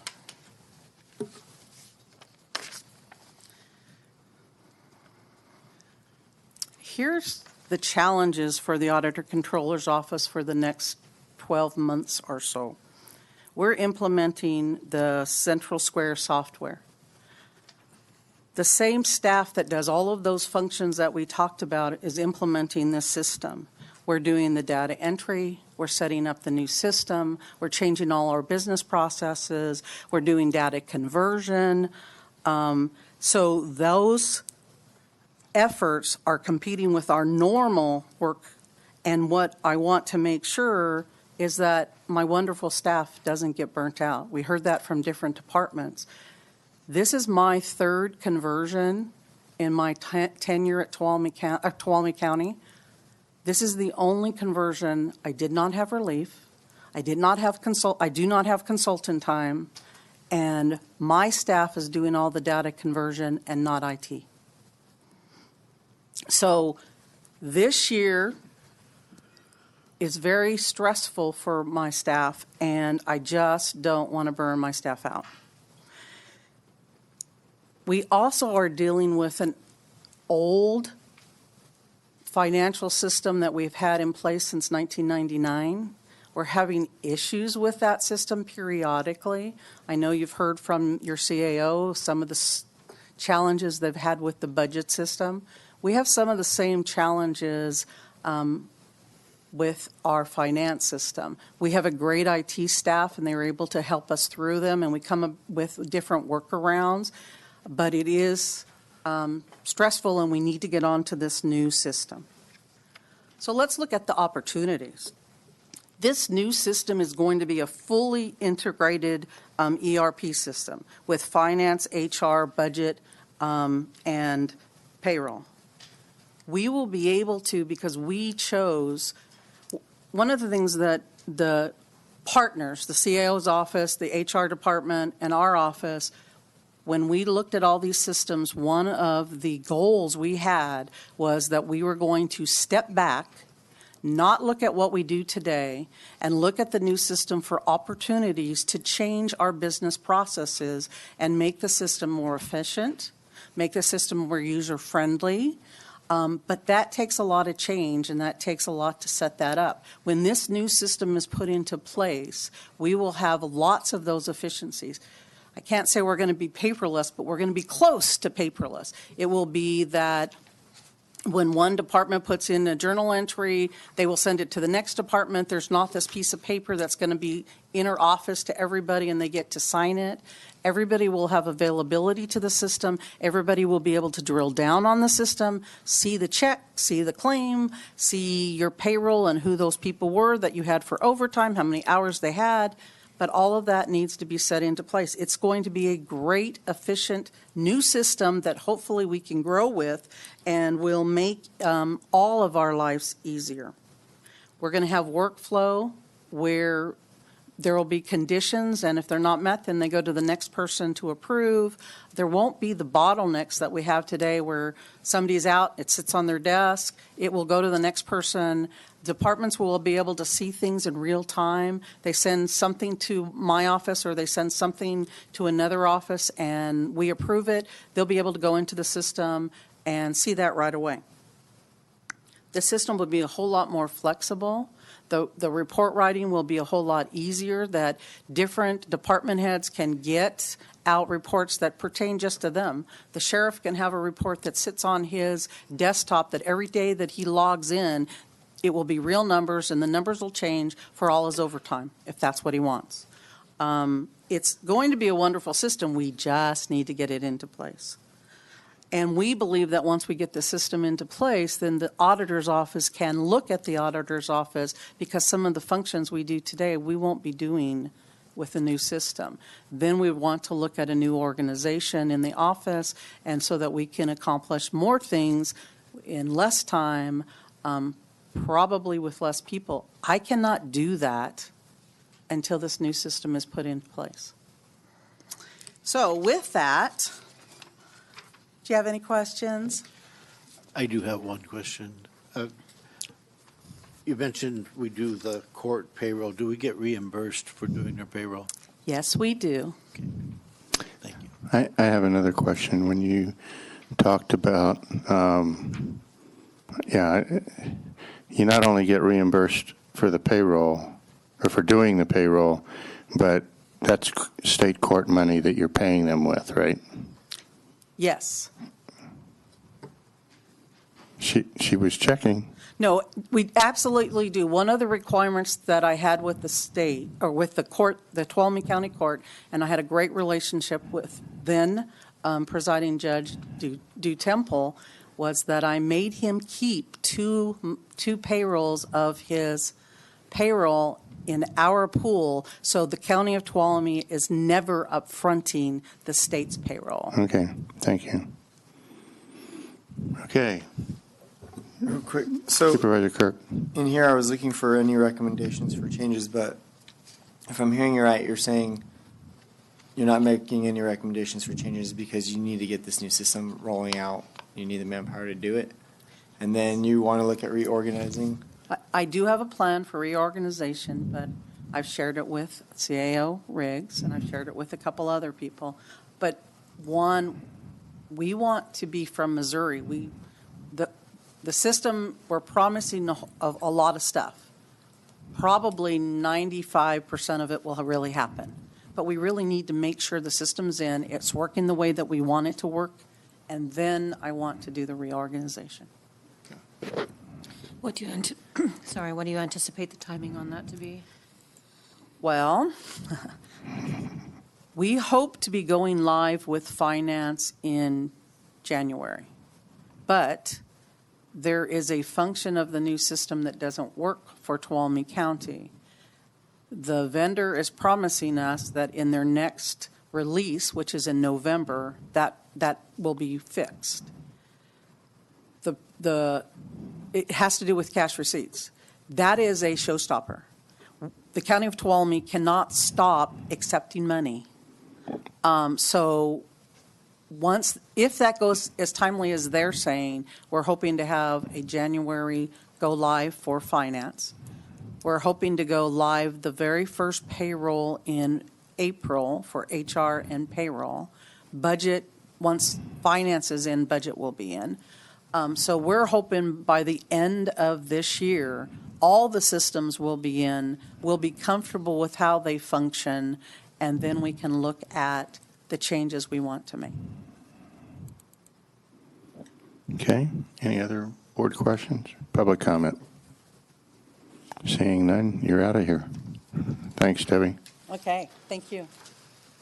Next, we're going to do, I think, one more, and then we'll take a short break, if that's okay with the rest of the board. Okay, Treasurer Tax Collector.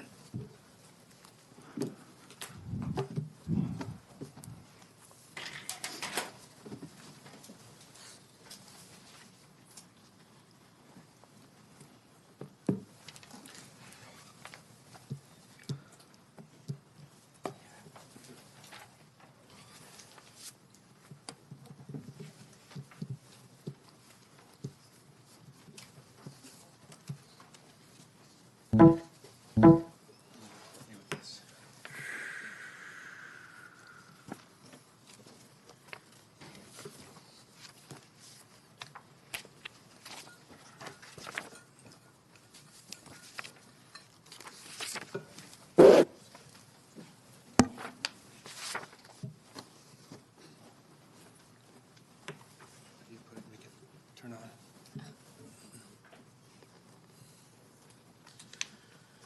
You?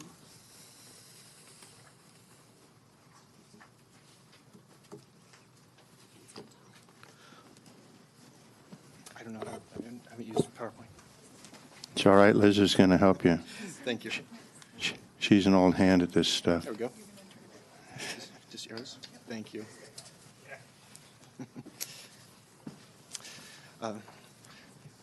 Thank you, board members, and for allowing us to share what our department does. Appreciate it.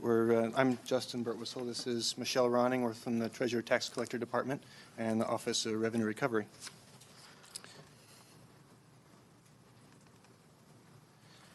Our department is responsible for the collection and safeguarding of public funds. We work closely with the assessors and the auditor's office, and we provide accurate and professional services to taxpayers, county departments, and other local government agencies, and others.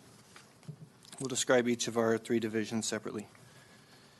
In addition to technical maintenance and reconciliation of the tax rolls, our knowledgeable tax collector staff is responsible for providing customer service to the public, help them understand and pay their property taxes.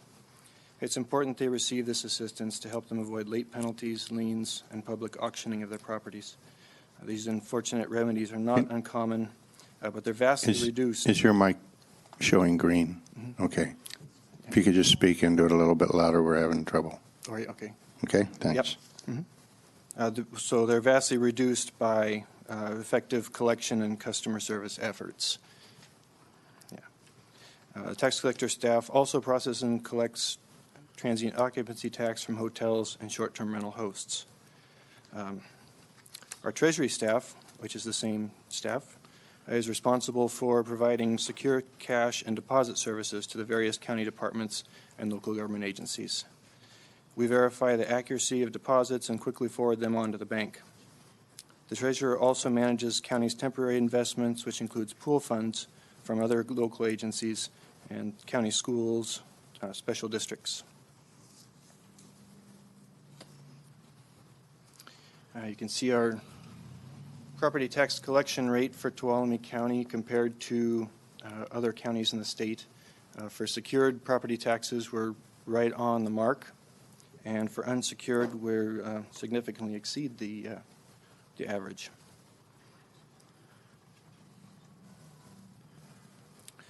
This chart illustrates how streamlined our department is. These are the nearest California counties in population size. So for each of those counties, it shows the population. Here's their annual budgets. That's the 18-19 budget, adopted budget for each of those, except for ours is proposed. And you can see we significantly do better than they do. Those are total cost numbers, no net of anything. They're just apples to apples. And the last column, you can see our full-time equivalent staff does better than the other counties too. We're at 4.5, which has actually been 3.5 since just immediately preceding the budget, the hiring freeze. We've been at below skeletal crew in the tax collector's office. I do have some plans, revenue opportunities, transient occupancy tax in particular. I call it leveling the playing field. The transient occupancy tax has been pretty much on the honor system. Hosts who don't know they're required to register, we're finding there's a lot of them, and there are the host compliance program that the board implemented. Can I stop you there real quick with a question? Sure. On those TOTs, are those that were previously not filing, were those predominantly Airbnbs, or were they? Other than Airbnb, yeah, the other short-term rental hosts, houses. Okay. Yes. Okay. But not the Airbnbs, the VRBOs and those other websites, yes. Thank you. And a number of people, so we have that in place. A couple plans I have, enforcement. We know of several taxpayers who need some, we haven't really been neglecting the accounts, but if we put some substantive attention into them, I think we could collect on those TOT accounts, larger ones. And auditing, if we introduce some sampling and go find out what it is that people, the filers are making mistakes or omitting, we could educate them and teach them how to properly file their tax returns and help out with the revenue. These are those two, the enforcement and auditing. I'd like to get to. I wanted to get them to them this summer, but it didn't happen yet, just because of basically because of the 4.5 number. There's been 3.5 all summer. So I'm hoping we can get back up and running here soon. The tax due date starts for this fiscal year. The first one comes here at the end of this month, and so we're really going to have a difficult time right about then. And that's for tax collector. Our other department is revenue recovery, and this is Michelle running. See if I can figure out how to get that one up.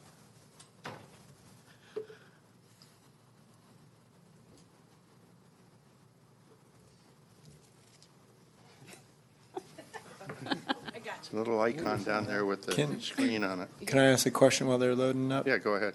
With the TOT recovery or the businesses that haven't been registered, is it are you saying it's because of the lack of the position, or just because this is new information that's come forward that we realize there's a bunch of groups that haven't been registering or paying?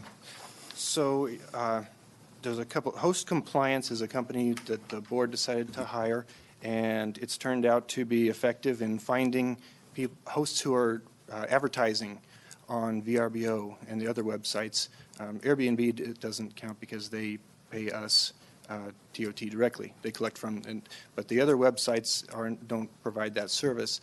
And so Host Compliance goes and finds people who are advertising who aren't registered with us and aren't filing tax returns. And they let us know, and we send them a letter. And we've gotten a lot of responses so far. We're still underway. I would like to have been further than we are at this point. But yeah, we've been very short-staffed, so we'll get caught up. So it's a new study that's providing this information? Correct. Relevant new, okay. Yeah. Okay, I'm going to talk about the Office of Revenue Recovery. I'm going to switch slides. So a little background, the Office of Revenue Recovery was established in 1988 to function as a centralized collection unit to provide county departments and the Superior Court with professional collections of debt. Our office works closely with departments to collect money due, while at the same time providing assistance to individuals seeking to clear their obligations to the county. So our staffing, we have a total of 6 employees. We are under the umbrella of the Treasurer Tax Collector. So as a revenue recovery manager, I manage all aspects of the department. We have a senior collections officer who is the lead officer and assists in my training, participates in the more complex and difficult accounts, and also does all of our legal work. Then we have 3 collections officers who divvy up all of our collections, and they're responsible for servicing, collecting, and enforcing the receivables. And our office assistant provides office support to the department and also works the front counter and answers the telephone. So who we collect for. Our office mostly collects for the Superior Court, collecting on court-ordered fines as well as victim restitution. We work very closely with the probation department. We collect work release fees, electronic monitoring fees, and test fees. We also do collections for the sheriff's office, public defender, agriculture, and these are items such as booking fees, alarm registrations, live scans. We collect outstanding medical debts for the ambulance and behavioral health departments, and we collect parking tickets for the City of Sonora and Pine Mountain Lake Association. And our office also services all of the home and business loans by helping with payments, amortization schedules, loan payoff quotes, and foreclosures. Can I ask you a question really Yeah. quickly? In either the case of the county superior court or let's say the city of Sonora, I mean, it looks like all the rest of them are kind of functions of the county. Do we get any like 10 cents on the dollar or Yes. anything like that for Yeah. what we recover for? I'm going to go into some of that, Okay. but yes, we are reimbursed. I'm sorry, I got out in Oh, front. no, you're good. So how we collect, so our office has in place the tools and collection software programs to be a fully functional collection entity. So we send out notices, we make collection calls. We use skip tracing and the Department of Motor Vehicles to locate people. And we're able to verify wages and state benefits by using the Employment Development Department. And we have the ability to intercept wages, bank accounts, lottery winnings, and state tax returns. And our staff is also educated on filing liens, and we go to court quite often to file judgments. That way we can secure our debts. So how we help the community. We collect restitution for victims of crimes. We can offer payment plans to help ease the burden of debt. We offer a single point of contact for the public who have multiple accounts. We bring in revenue for other departments to relieve the burden of them having to collect so that they can provide services to the community. And in some cases, such as the home and business loans, the funds we collect can be reinvested back into the community. So next I'm going to talk about the revenues.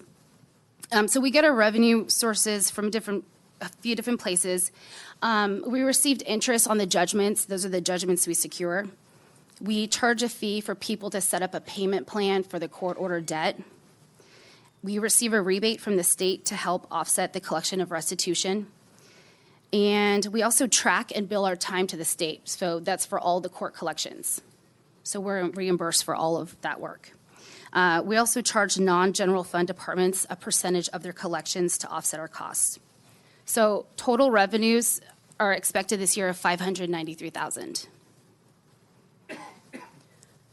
So for expenses, besides the salary and benefits, our expenses include the yearly contracts for our collection software, the skip tracing and EDD contracts, mailing costs for notices and statements, and we pay for process servers, loan foreclosure specialists, and the franchise tax board who helps us collect our debt.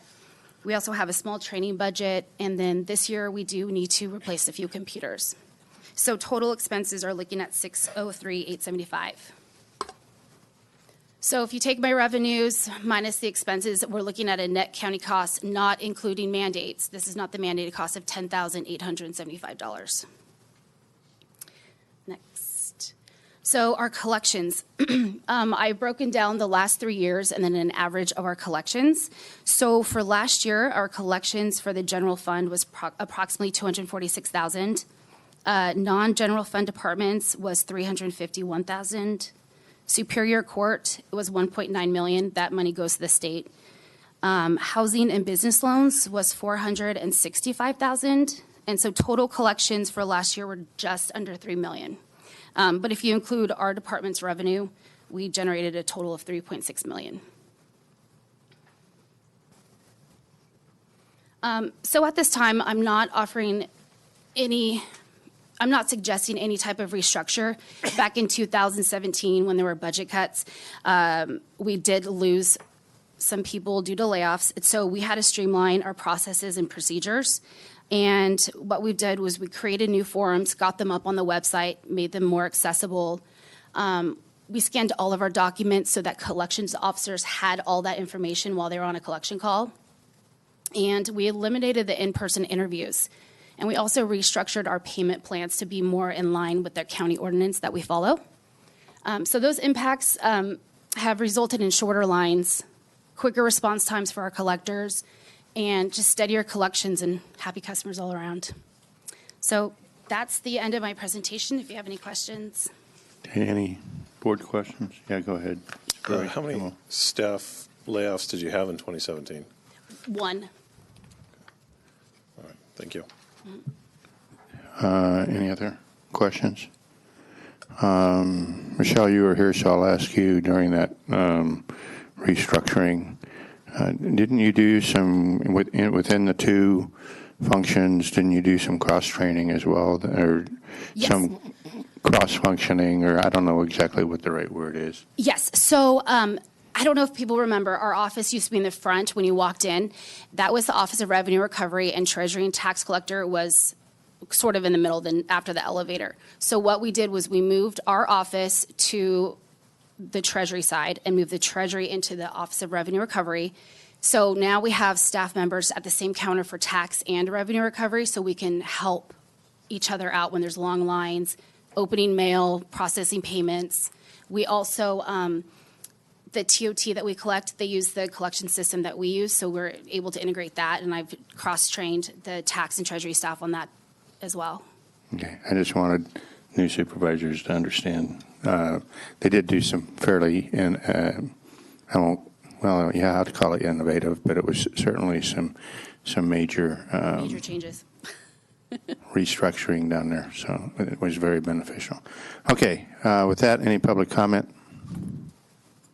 Okay, seeing none, you're out of here. Thank you too, both. Kane and Whitman. Oh, I'm sorry. I did say we're going to take a break. So we'll come back at 10 after. My compatriots are about to kill me. Go ahead and start a little 10 seconds early. We're going to reconvene the Board of Supervisors. And next on the agenda is the Assessor Recorder. Good afternoon, Chairman and members of the board. Kanan Whitman, Assessor Recorder, and with me is Reed Adamson, the Assistant Assessor, and Carol Jackson, the Assistant Recorder. And behind me is Andy Matos. He is the Archives Manager. So I'm going to go ahead and start out with the Assessor Recorders Department first and take it from there. So,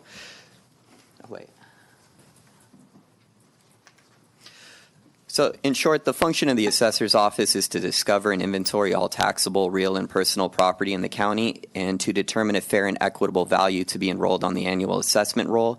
These functions are largely dictated by the California Constitution, Revenue and Taxation Code, and the State Board of Equalization. And to kind of give you an idea of what the 601 assessment roll is, it involves all mapping duties and assignments of parcel numbers to maintain and update the name and mailing address, property characteristics, legal description, and revenue districts of each assessee, to maintain the integrity of the mandatory audit program, to process all exemptions such as homeowners exemption, veteran, welfare, church, religious, historical aircraft. It also includes processing all mining claims, boats, aircraft, possessory interest, and business property statements, and to process all real property transfers and building permits that are required for reassessment. And then it also includes other state and county mandated programs such as the Williamson Act, the Timber Preserve Zone, disaster relief, parent-to-child exclusions, base year value transfers, the Mills Act, and new construction exclusions.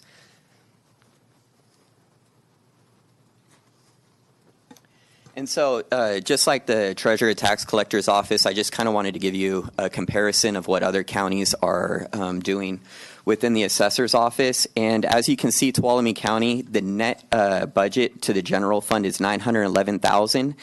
And if you also look at the net roll value, we deliver the highest return in assessed value per dollar allocated in the budget. And if you also look at our staffing, we're at a staffing level of 10. Calaveras is at 14. Amador, which is smaller, is at 11. Mariposa, which is also much smaller, is at 11.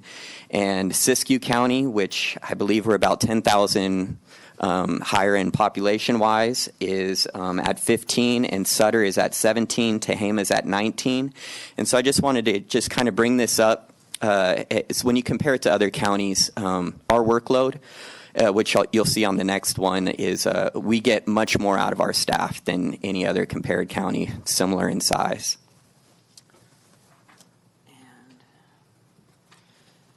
So to kind of break it down, the biggest activities we do are the permits. The permits and transfers.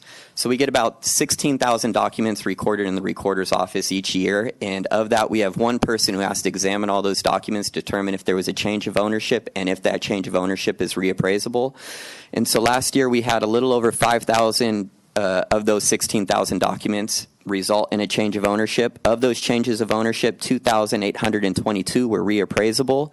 We received a total of 1,975 permits that we had to review against the file to see if there was any new construction added to that assessee. And if you go ahead and just do that same comparison to other counties. So first off, I should have pointed out, so all this data is coming from the State Board of Equalization report on budget and personnel. All counties are required to do it. Not all counties do actually do it.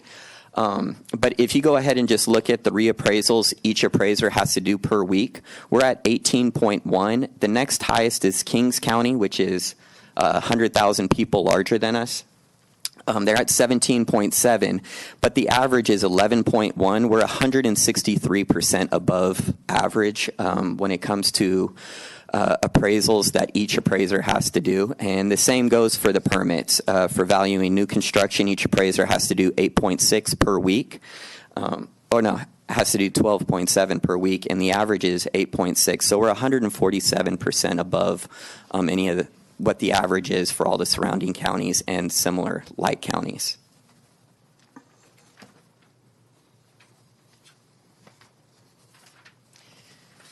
And so now I'm going to move into the recorder's office. So upon payment of proper fees and taxes, we will review, accept, record, index, preserve, and return any document which is authorized or required by California law to be recorded.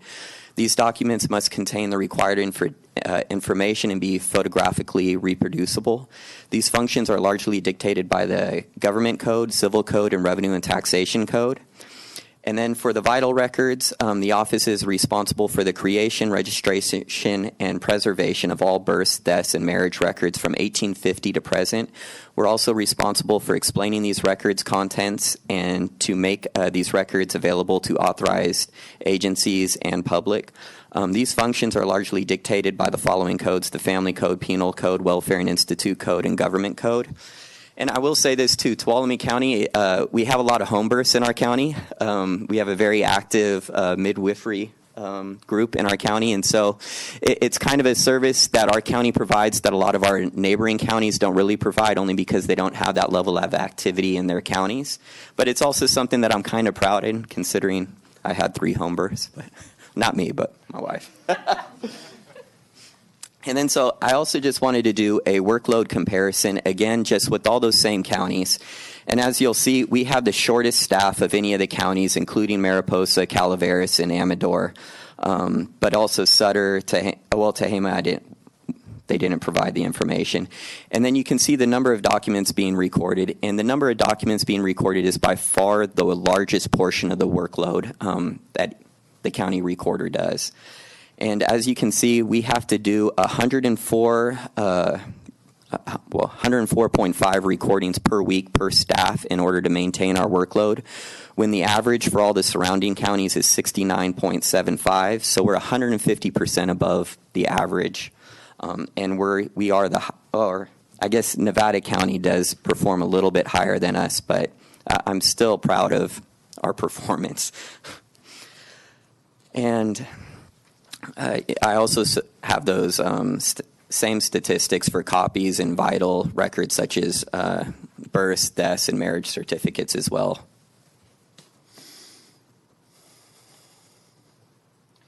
And so I did just want to touch on the revenue that these departments do bring in that are not within our cost center but go directly to the general fund.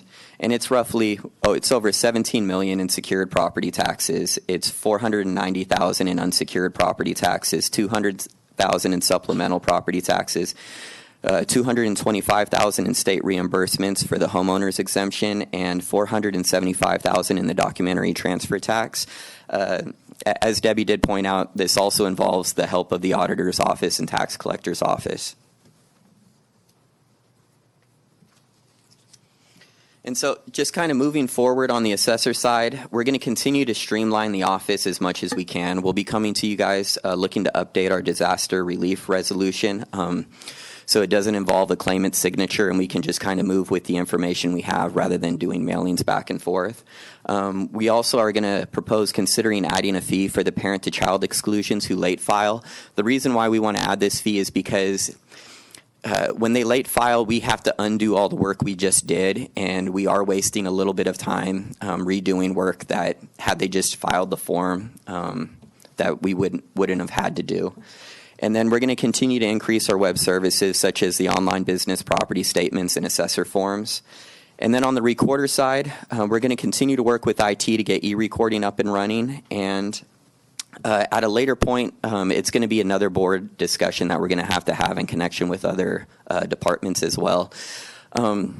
Fatigue is kind of setting in on the recorder side. They've been with 3 people now since 2010 or 9. And so I do consider their staffing understaffed, and it's been that way for a while. And fatigue is just starting to set in. We're starting to find errors in indexing that's resulting in a little bit of additional work and additional hours. So what we're going to look to do is kind of bring an item before you where we are going to stop recording at 3 p.m. instead of 4 p.m. like we currently are, and actually close the office at 4 o'clock. This is going to have an adverse effect on the clerk's office for passports. Say somebody's in a rush and they need their birth certificate, or for marriage licenses to be recorded. But it is something that we kind of need to do. We were hoping to kind of add additional staff, but we see that that's not an option, so we are going to bring this back at a later point, but I did just want to make you aware of it. Keenan, you might also talk to David. He has a similar issue in his office with Windows services and stuff like that, and he's actually gone to they just take a half day off once or twice a month. Not off. They're working, but they close that window for a half a day once or... Yeah. I'll touch on it on the next one. So Okay. the recorder has certain fees that we receive for being open on all on a certain schedule, and it involves certain hours that we have to be open, and we would want to keep that in play. Sure, but what he found is productivity and performance actually went up when he did that. So what you're talking about probably is not a bad thing to consider. Absolutely. We just need to figure out a way to help with fatigue and to kind of condense the recording times, and that so we can concentrate on balancing at the end of the day, the end of the week, and the end of the month, and all the other things that are going on. And it is something. Yeah. And then so I guess I just had some thoughts from the assessor recorder. I did just want to again touch on staffing levels on the assessor side. So back when we really kind of made some cuts back in 2010, 2011, it dropped it down to 11. We did grow it by 2 positions when we had a matching grant from the state. That grant went away, so those 2 positions went away. And then last year we also dropped it an additional position. And to my knowledge, I want to say we are at the lowest level of staffing for the assessor's office in the history of Tuolumne County. And so to drop it any further is really going to affect our ability to complete the 601 assessment role like we're required to do. And if you don't work the transfers for a calendar year within the fiscal year, and you work it after you deliver the assessment roll to the auditor's office, you then have to do what's called a roll correction, which involves additional paperwork and additional steps, not just for the assessor's office, but it trickles down to the auditor's office and then to the tax collector's office. And this year, we delivered the assessment roll before July 1st, like we're required, but it was probably one of the latest. It was maybe, I want to say, June 27th. And it's just because we are really kind of pushing the limits of what our staff can actually get done in a given year. And if we continue to see increases in permits or subdivisions come on live, we could really, be in a pretty dire straits just with an increase of activity in the markets, which we're glad to see activity in the markets increasing because it means that there is construction and there is jobs and there's revenue growth. But it is something that we do need to have appropriate staffings for. We are okay making it through just as is, but these are all services that we're mandated to do. There's nothing that we're doing that isn't mandated, and to cut it any further jeopardizes what we're required to do. On the recorder side, reducing staff would most likely mean that we would not be indexing everything we record within a 48-hour period of time, which means that we would lose about $17,000 in revenue. But on top of that, if we're not staying on top of the workload and we continue to fall behind, it just continues to grow to a point where it might be insurmountable to come back. And so again, on the recorder side, unfortunately, I have the same recommendation. There's just no more personnel to cut on the assessor or recorder side to be able to continue to function as required by the various codes.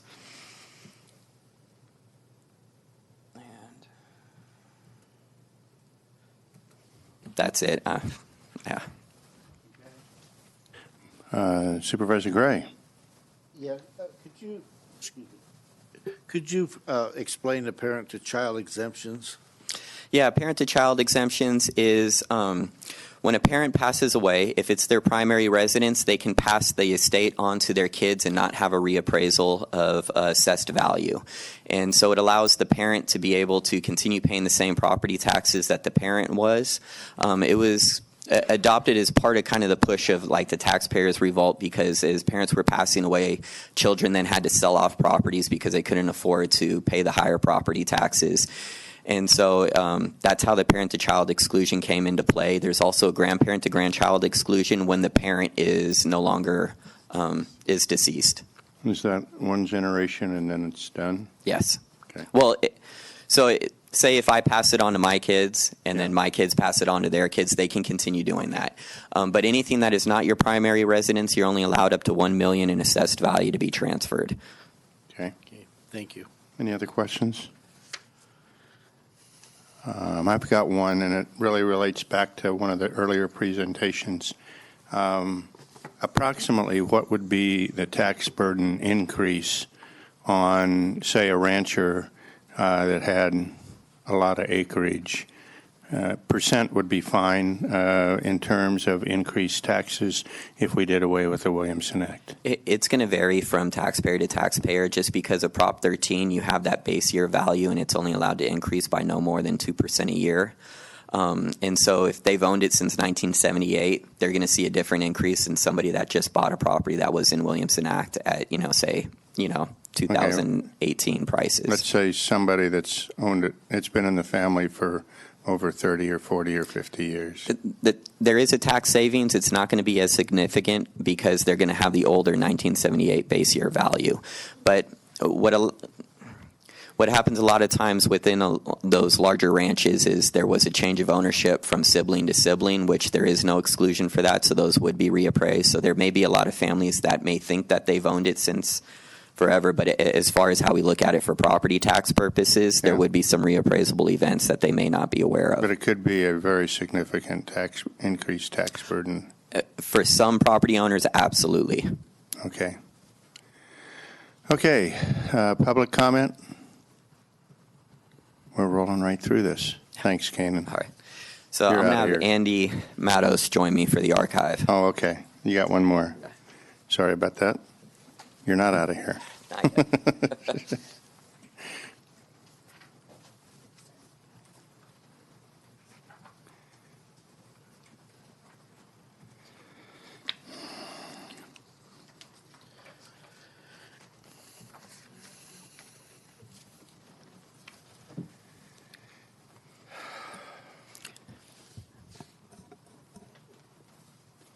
And so, for those of you who guessed it right, this is Andy Matos.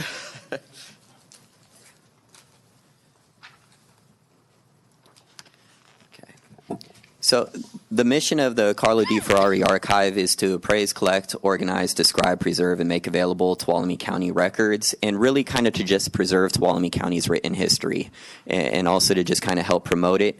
They also work in cooperation with county departments and county council to develop, maintain, and disseminate to departments rules, procedures, and methods for efficient and economical management of county records. To determine administrative, legal, and historic preservation needs within the county for records, official papers, and documents of historic significance. And they also provide access to its holdings for government agencies and the public per both legal and accepted professional standards. And the four-part function and underlying principle behind the establishment of the Archives Records Management Program is to foster and facilitate Board of Supervisor approved record retention schedules for county government in cooperation with county council and departments, to provide low-cost, secure off-site management of records, maps, documents, and microfilm to county departments and other government agencies, to provide efficient retrieval, delivery, tracking, and refiling of managed records, and to schedule destruction of records in a timely, lawful, and efficient manner. And so this is just kind of a list of additional services that the archive provides. It's pretty impressive what they're able to tackle. We only have one full-time position over there. It's Andy, and we have a lot of volunteers who dedicate a lot of time and also bring expertise in certain areas such as bookbinding, preservation, that they do for free. All we do is just purchase the material that they need. And they provide a lot of services. They go through, do a lot of indexing, a lot of filing for us, and just help catalog.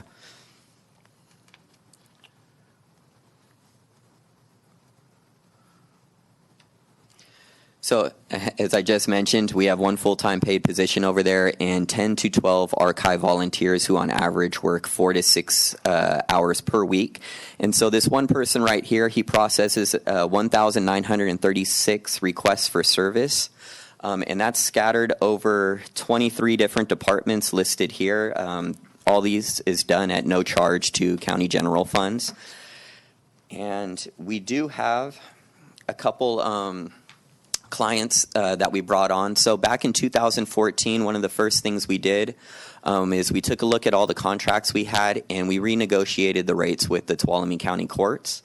And we have also been the first county to actually store microfilm for other county recorders. We have Alpine, Calaveras, and Sutter counties as clients, and we also have the U.S. Forest Service as clients. And so as you can see, we've grown the revenue from 2015 to $28,000, and this year we will hit $63,000 in revenue. And we're continuing to reach out to other counties to try and get them to relocate their official record books and microfilm to our county to help offset additional costs. We are right now talking with Contra Costa. And so the net cost to the county general fund is about $83,000 a year. When you take in the revenue that we bring in, we are actively each year looking to bring on additional outside revenue. We're not looking to privatize it. We're just looking for other government entities to work with. And I would like to say that Andy, he's been a true asset to our archive facility and records management. We were fortunate enough to kind of steal him away from Kings County. And we also have a depth of resources with our volunteers that really serves the county well. They do a lot of cataloging for us. Some of them used to preserve books that we've gotten quotes for that would be about $4,000 to preserve and repair, and we're doing it with the help of them for $12. And it's a great facility we have over there. And if we did away with it, all of these services, they are mandated. They're not mandated to be done by the archive, but they would have to be absorbed by other departments if the archive wasn't in play. And we might have some wiggle room in supplies, but not much. We try and stack our supplies according to the expertise of the volunteers we have so we can best use them. And right now we are fortunate to just have some volunteers who are very good in book preservation and other preservations that we would like to continue to utilize to the fullest. Okay. Questions? On my right, on my left? Just comment that you answered the question I was going to ask about what happens if we close the archives. We still have the function that we have to do. Well, yes, it does. I'm just not talking loud enough, apparently. And it seems logical that the efficiency that you guys have now, having it done in one space, is probably going to be less money than spreading it out all over. You're not going to have Andy as the expertise in every department. So there is that, and then there's also the record retention and destruction can be very costly if done incorrectly. Thank you. Currently helping county council with the records holds for the opioid litigation, and that's an ongoing project, something that we're working with them. It is on. Am I on now? Yeah. Okay. We are currently working with county council to on the opioid litigation for destruction holds across a number of county departments, district attorney, public defender, and others, to make sure that none of those records which are currently subject to that hold are inadvertently destroyed. One of the things that we've, and this goes to your point, Supervisor Gray, was that we've started delivering files to the various county departments. When somebody sends an email or makes a phone call and they need a particular thing, we can get them those files the same day. And if we weren't there to do that, they would have to send their own staff over to the archives, try to find what they need, and it would be much less efficient than what we have now. Okay. That also brings up one other thing I would like to mention. So we do the services for the Tuolumne County Courts. I've heard that their new construction plans call for an even smaller filing room, so I have a feeling that they will be leaning on our department more once they make that move. And again, if we were to dissolve the archive, we would have to unwind contracts with the counties I mentioned, with the courts, and with the U.S. Forest Service. Okay. Anything else from the dais? Okay. Public comment. Now you're out of here. Thank you. Thank you. Thank you very much. Our favorite, IT. Now we don't have favorites. But when our computer goes down, this is the guy we call. Hopefully not. Those guys back there.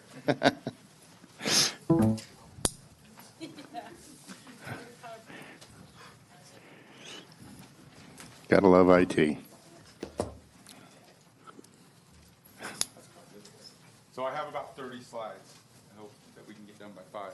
Okay, you got about 0.2 of a second per slide. I'm just kidding. I only have 5 slides. Okay. Then you got maybe a minute for each slide. So good afternoon, members of the board. I am your County IT Director, Roger Ruth. I have a couple of quick slides to highlight our department and our budget.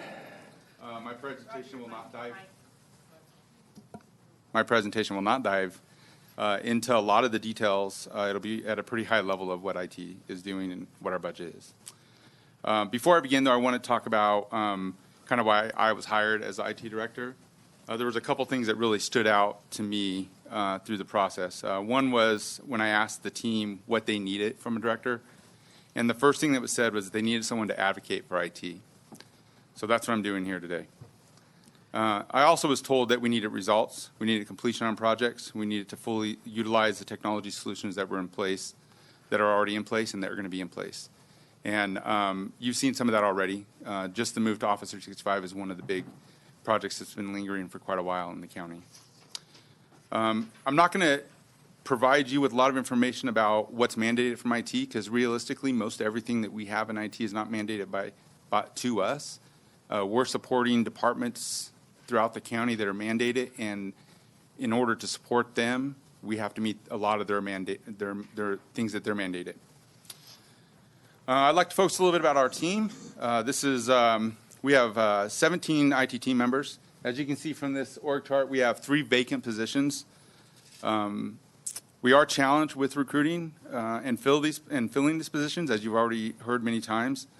We have one position that's been vacant for over 8 months. These vacancies limit our ability to meet the demands from the county departments. We manage and support all the county enterprise applications. We support all county departments and all departmental applications.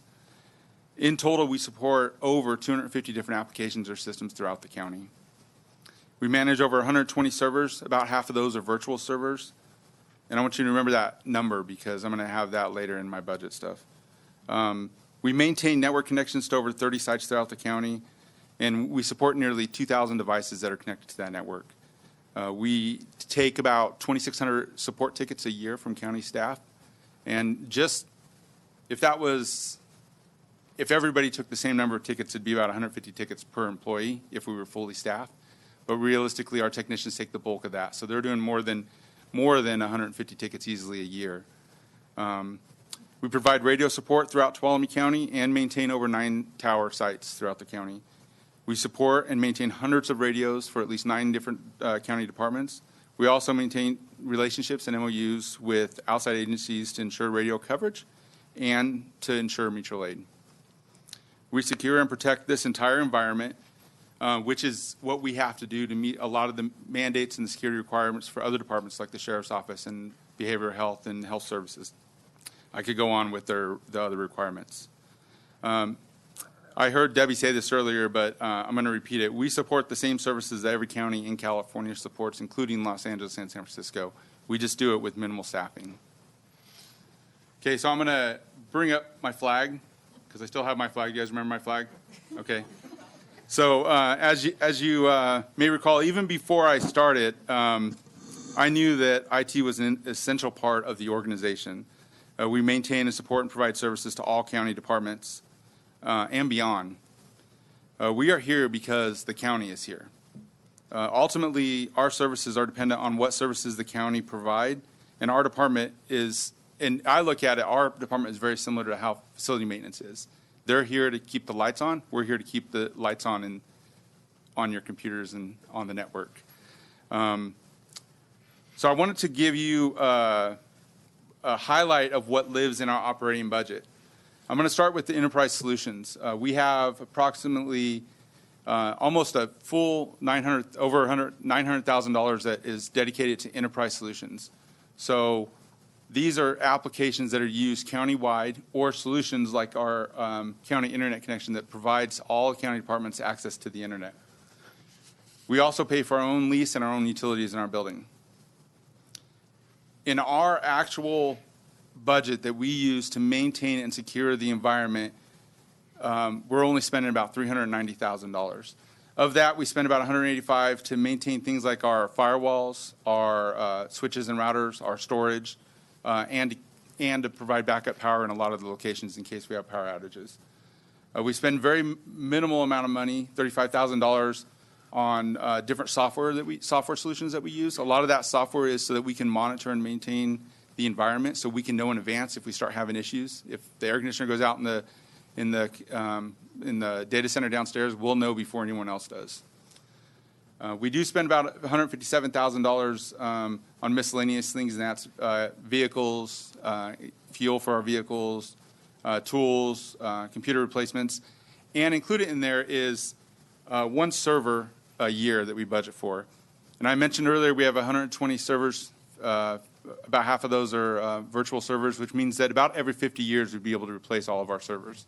So that would mean we're keeping infrastructure that is really realistically supposed to be in place for about 5 years, for a lot longer than what we should be. We also have about $11,000 in our training budget. That comes out to about $700 per person per year.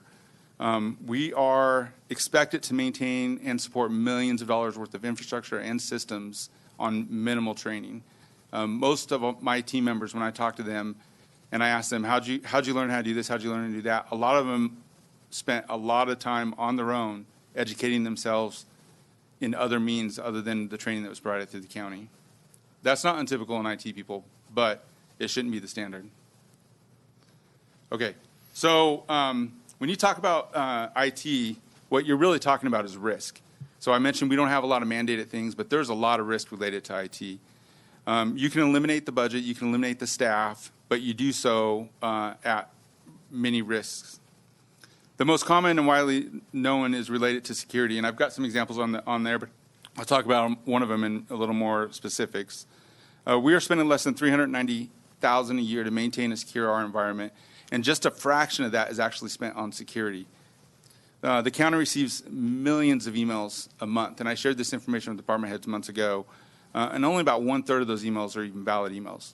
Over 60% of those emails that we receive into our servers are either spam, viruses, or phishing emails that lead to things like ransomware.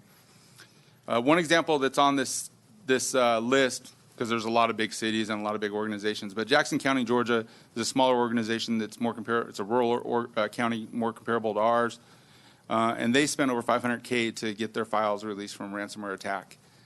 So my question there is, can we afford that kind of risk? Obviously, I don't believe we can. So, all right. My last slide is my recommendation. My recommendation to the board is that we do not cut anything from the IT budget and that we do not reduce staffing in IT.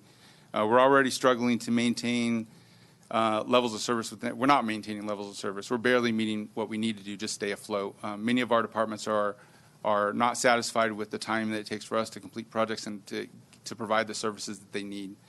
In fact, I hesitate to say this, but if the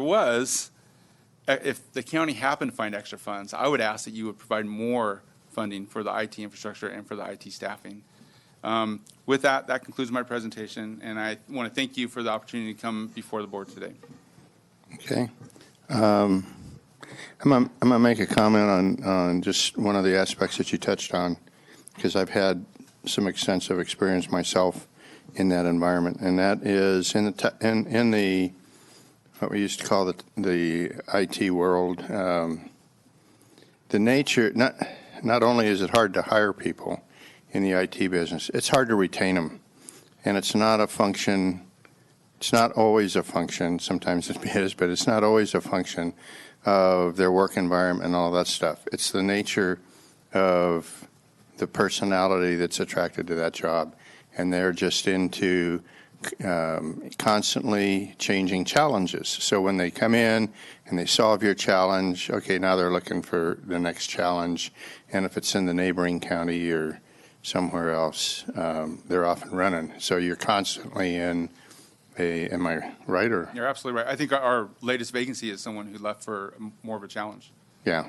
So it's just it's a business, and there's others in the county, but it is a business that has a just naturally high turnover rate. So you're constantly in a training mode and in a hiring mode.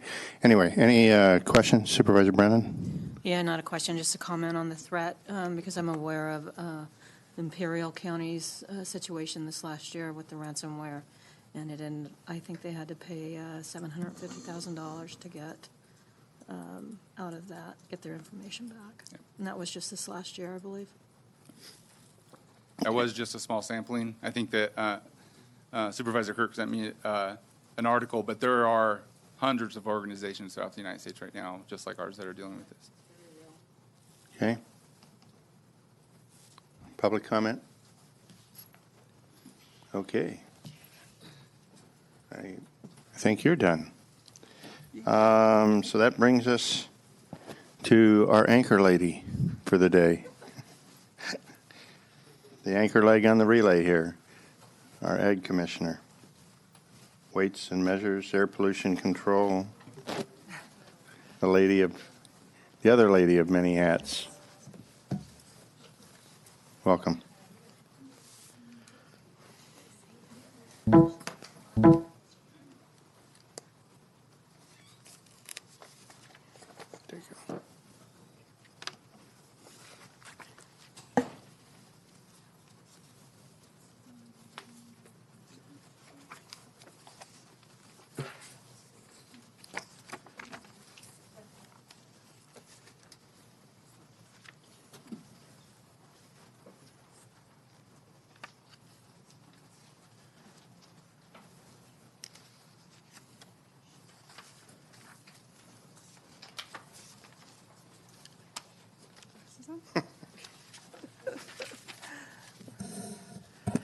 Good afternoon, Chairman Rotifer, members of the board.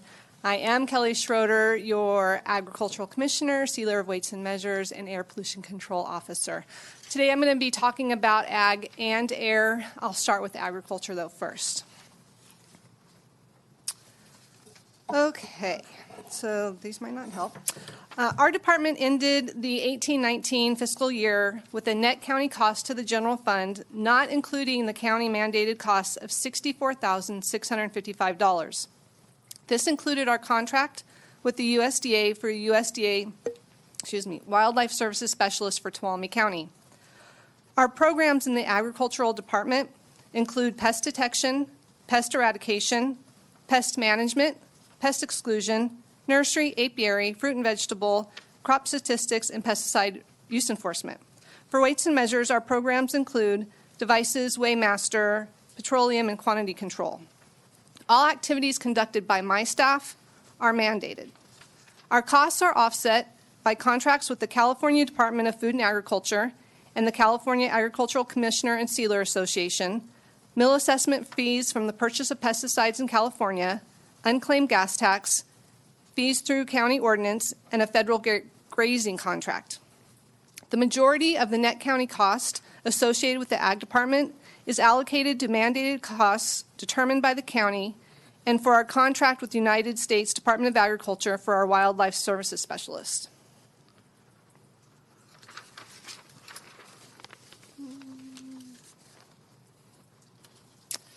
By operating at a minimum mandated level of service, excluding our mandated costs, our revenue is projected to be $3,583 more than our expenses for the Agriculture Department.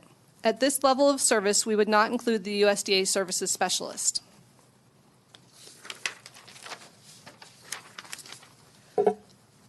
My alternative budget would include the USDA Services Specialist. This is not a mandated service. However, if we were to lose these services, the impacts of the human health and safety of our community could be severe. The majority of calls that he responds to are human and health and safety related. This past fiscal year, he provided technical assistance to 2,222 individuals and no fewer than 8 schools. Illnesses that people can get from wildlife include rabies, plague, and Lyme disease.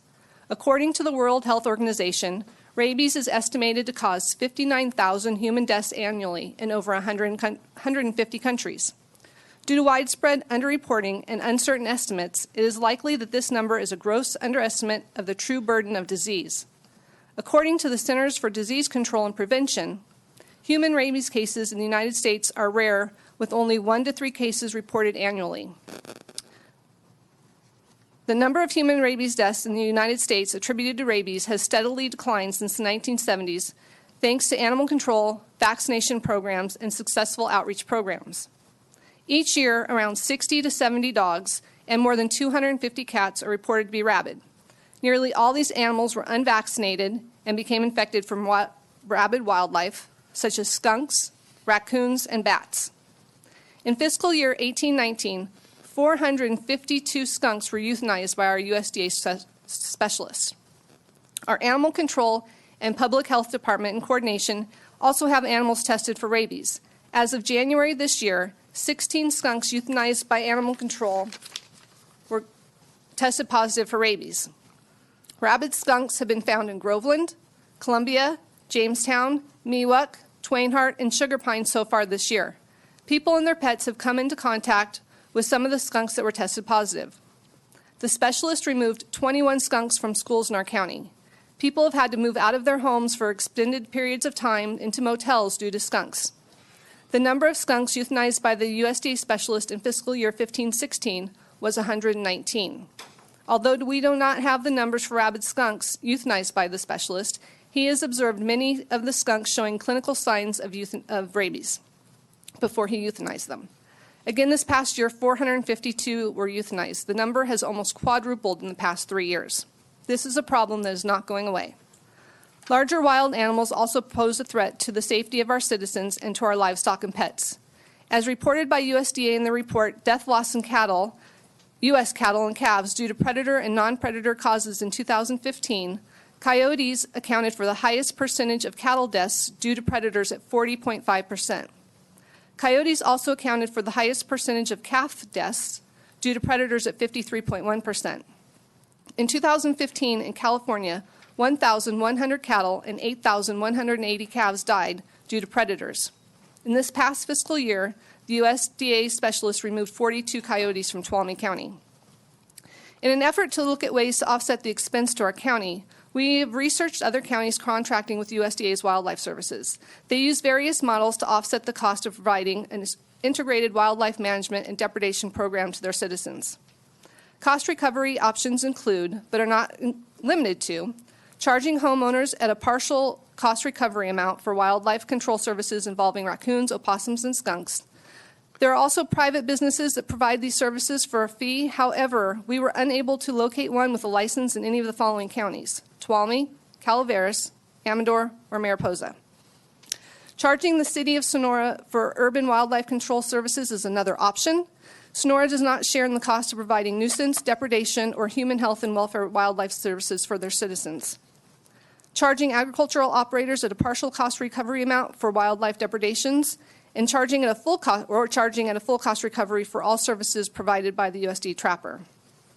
The USDA trapper Wildlife Services Specialist serves a vital role in Tuolumne County. He assists in keeping ourselves, our pets, and our livestock safe. Without his services, we run the risk of unreported contact with potentially rabid animals and homeowners trying to remove animals from their premises without the proper tools or training. They could not only hurt themselves, but could potentially injure a neighbor or bystander. Thank you. Do you have any questions? Supervisor Brennan.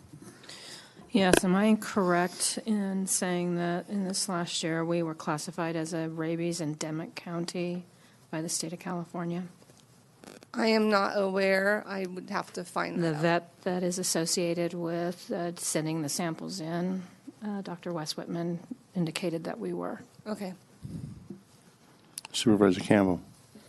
Let me make sure I'm correct and understand. If I had a skunk cornered in my basement and I called you and the USDA wildlife specialist came to capture and euthanize the skunk, assuming it was rabid, would I be assessed any charge for those services? Not currently, no. Okay. And But potentially we could try and do some cost recovery.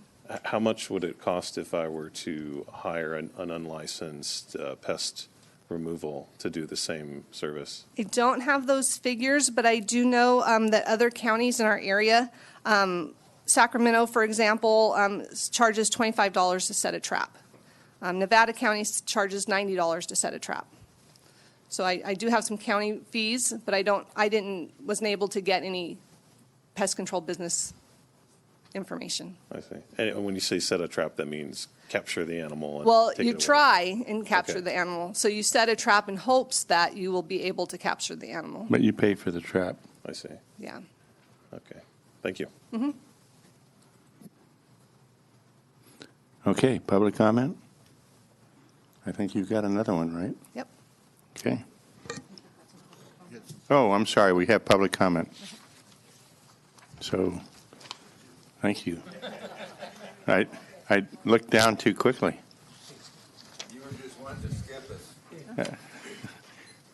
Go ahead, sir. Bob Brennan, Tuolumne County Cattlemen's Association and Director on the Farm Bureau Board. As a livestock, as we raise cattle, and we use the services of Ron quite often. His importance in Tuolumne County, it's very important to the livestock industry. Just 2 weeks ago, my son, he raised some orphan calves on a nurse cow. They put them on a very small pasture just below Twain Harte just 2 weeks ago, and it was less than 2 or 3 days. A mountain lion came and killed them. So Ron was right on it. I never heard if they were able to trap the cat, but we have pastures, actually, Sherry and I and our family in Tuolumne County, that we can't even raise pairs on. Cows can't calve there because of the mountain lions. So we have to use other pastures down in the valley. So it's very important to us. Thank you. Thank you. Could I ask a question, please, sir? You had to know that you weren't getting off that lightly.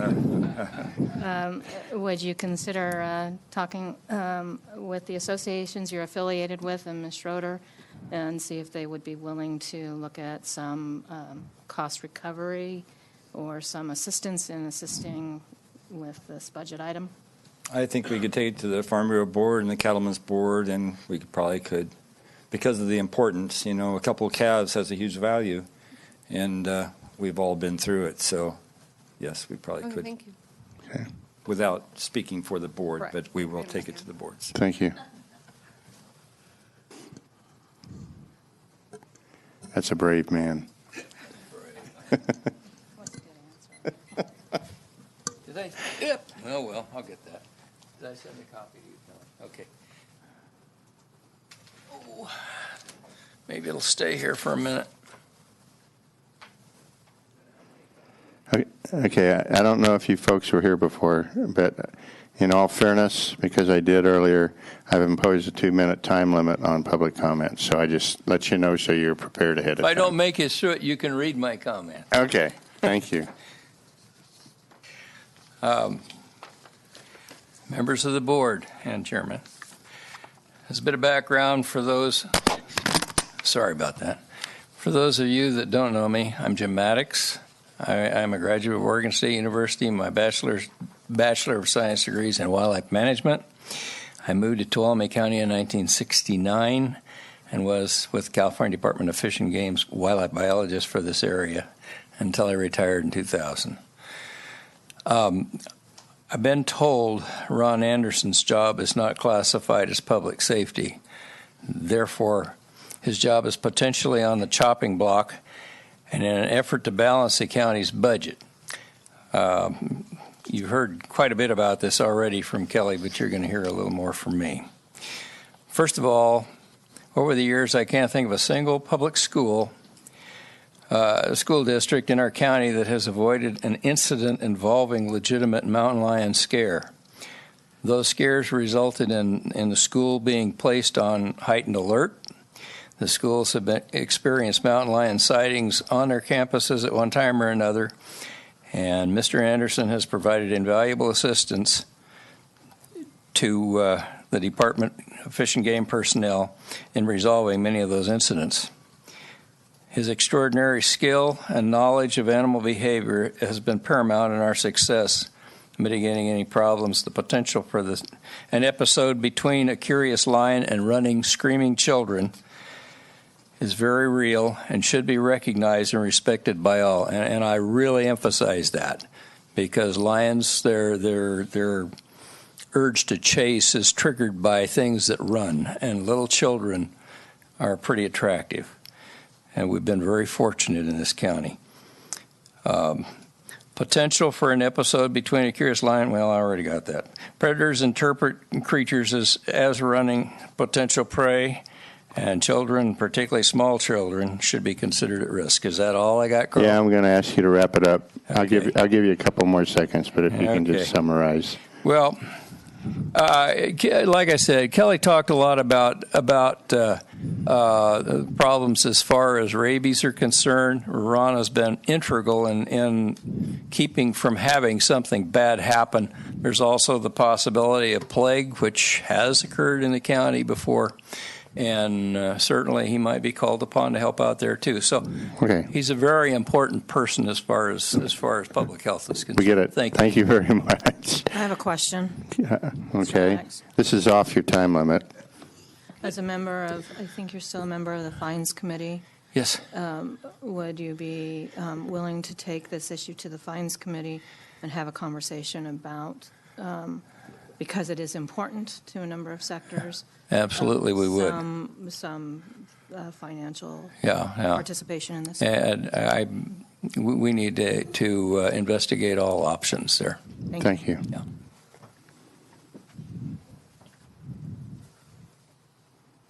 And just for the record, I did give the other gentleman that went a little bit over time to summarize as well. So I'm not playing favorites. Jim Phelan, a member of the TCRCD and the Fine Committee also. I'm fairly familiar with Mr. Anderson's work because we went through this same budget process several years ago, and we did come up with some money for him. There's many, the stuff he does around the county, even though he does a lot for the producers, you had a lot of local mom and pop people with their llamas and their goats and stuff that they were up here pleading for Mr. Ron Anderson. And if you look at the number of people he contacts each year, that man is busy. He's a wonderful asset to our county, and we need to keep him. Any questions? He looked right at you. I don't know why. Okay. Thank you. Come on up. Welcome. Hello, I'm Kristen Langner, and this is Mark Abraham. Obviously, we're with the Department of Fish and Wildlife. We just wanted to show strong support for retaining the services of the USDA specialist in the county. Counties like these with high or decent mountain lion and bear populations, having somebody to take care of some of these problems is very important in areas like this, because not having a trapper doesn't mean the permits aren't going to get written for these homeowners to take these animals. What it does is shifts the focus, especially on the bears and lions, to putting that on the homeowner to take that animal himself. And so you create a potentially very dangerous situation for some of these homeowners who don't know how to handle guns and don't know their wits around wildlife, and they're running around neighborhoods possibly with guns, trying to shoot at a lion that is now taking off. And you have this, possibility of injured wildlife that are now a greater threat, than the one that was uninjured. So there's lots of unintended consequences for, removing this position. If you could keep them in any capacity, we strongly, strongly encourage it. Thank you. Any questions? Any questions? Okay. Okay, thank you. Okay, any other public comment? Seeing none? You got one more, I right? have one more. It's very quick. Air Pollution Control District is not a general fund department. However, I just wanted to bring it up to the board to let you know a little bit about what they do. The main purpose of the Air Pollution Control District is to enforce the federal and state Clean Air Acts. Our air pollution staff works on both mandated and non-mandated programs. Mandated programs include, but are not limited to, permitting, inspections, burn permit program, air monitoring, and Title V permitting. We also work on non-mandated programs such as the Carl Moyer and Farmer program, which enables industry to upgrade their equipment to be in compliance with emissions regulations. We also ran a green waste program and a wood-burning stove program this year. The air pollution control budget again is 100% funded through state subvention, permitting fees, motor vehicle registration fees, notices of violations, and administrative monies from grants. The air district also pays for a portion of my salary as the air pollution control officer and a portion of my staff salary who do administrative work, and the agricultural staff who assist with the burn line and other duties when we are short-staffed in the air pollution portion of our office as we reside together in one building. A time study was determined in the past to determine this amount that is rolled over. So that is my presentation for air pollution, short and sweet. Are there any questions? Okay, questions? Okay, public comment? Thank you very much. Thank you. Okay, right now, that's the last presentation we have today. I'm going to open it up to the board. Again, this is, staff is not looking for or probably don't want any direction today. This has been for information for the board and ancillarily for the public. So I'm going to open it up to the board for any comments or anything that they might want to say before I go ahead and close the meeting out. And I'll start with Supervisor Cook. I'll just say thank you to everybody who's participating. This is going to be tougher than I thought. So appreciate everybody's time. And somebody made a comment about us helping that individual. And I just want to publicly say that was a God thing because that guy should be dead. And we're lucky that it happened here. So I'm just glad I was in the right place at the right time. Okay. Supervisor Campbell. Yeah, I agree with those statements, obviously. I'm glad to see so many people from the public here today. This is a real education for all of us about the different departments and what they do and how vital they are to providing services in our community. I'm hoping that as this process goes, we are able to find an equilibrium where we can be fair to all of the departments and maintain services where we can, and where we can't, we can reach an agreement that's as little painful for everyone concerned as possible. I think is the goal. So it is a difficult process, but it's good that it's being done out in the open with as much public input as possible and input from staff. So a lot of work has gone into getting to this point, and so I just want to thank our administrator and thank the department heads for getting us here. So. Okay, Supervisor Gray. Okay, I make it pretty short. I think the public should really see from these presentations how efficient county government is, how much we do with the small amount of people that we have. And it's always difficult. I've been through the 2010 most difficult. Every time do we get to this point, it's it's gut wrenching. It's really hard to do. So we'll figure it out. Thank you, Supervisor Brennan. Yeah, thank you, department heads. I think this has been very beneficial to go through this exercise. I hope the public is really listening. And for our staff out there, I know there's been a level of anxiety, and please don't make any assumptions. We're going through a process to put this all out there.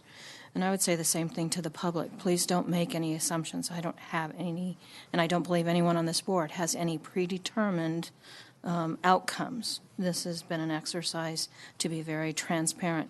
And again, I would remind us that with all of the services that we're providing, we provide those services for our constituents. We provide them for the city of Sonora. We provide them for different districts. We provide services. Actually, a lot of the services that we provide are for folks that are recreating on our public lands. And so the breadth of what we do is very deep. And it has consequences for everyone. So please try not to have any preconceived ideas or assumptions. This is a process. Thank you. Okay, before I make my closing comments, I'll ask our CAO if she has anything that she would like to say. No? Okay. I do want to thank the public for their participation. I hope you appreciate both the information that we shared today, but also the underlying anxiety that is probably keeping almost every one of our employees awake at night as we talk about each and every one of their jobs in one way, shape, or form or another. And I want to echo Supervisor Brennan's words. We aren't, well, I don't know. I know I'm not, and I trust her she's not, and I'm very confident that none of the supervisors up here or the CAO or anyone else, department heads, have made any predetermined notions on how we're going to fix this problem. This is very, very tough. But I hope the public took away, if nothing else today, that they took away that this county government, regardless of what your preconceived notions were, department by department by department, is pretty much doing more with less than the other counties when we compare ourselves to them. I thank Kane and Whitman for being very blunt about that, but if you were paying attention, every single one of the departments basically was talking that same message. I have been now, I'm not the senior person on the board. John is. He's done 2 more budgets than I am on this board. But he did 2 of the most difficult ones before I got on. There has never been a budget drill in this county that we haven't had to cut some positions. In many cases, we've been fortunate just to cut positions that were vacant. So not in all cases that means someone's head was on the chopping block, but we've always had to make cuts. And those cuts ultimately mean that those positions, are, even if they're unfilled at the time you cut them, it means they're not getting filled. And everybody that works in the desks around the desk of that vacancy is pulling more and more of a load every single time. And every single time we've tried to add staff to fix the workload problem that we've got, we've ended up having to undo it the next budget cycle. So, you know, we're trying to get back to 2008 levels, but it is working. What we talked about earlier, the fact that state and federal mandates continue to increase, the funding continues to decrease, which means we have to do things that we weren't doing last year, and we don't have the money to do it. And that's the reality of local government right now. Hopefully, we're going to take that on. We have been taking it on, but we're going to take it on harder. And the only way we can do that is in partnership with other local jurisdictions. Because if we try and do it on our own, we are a voice crying in the wilderness. So this isn't the only thing that we're working on to try and fix our long-term problems. And for those that are offering up, I appreciate the ideas at the podium. We are looking for revenue solutions because we're not going to be able to fix this on the cost side alone, because next year we'll have another cost problem. So if we don't try, we're going to look at revenue options. I'm sorry. I don't like that, but we're also going to do that. So we're not, this isn't just a one-edged sword. It's a multi-edged sword, really. And we're going to do it.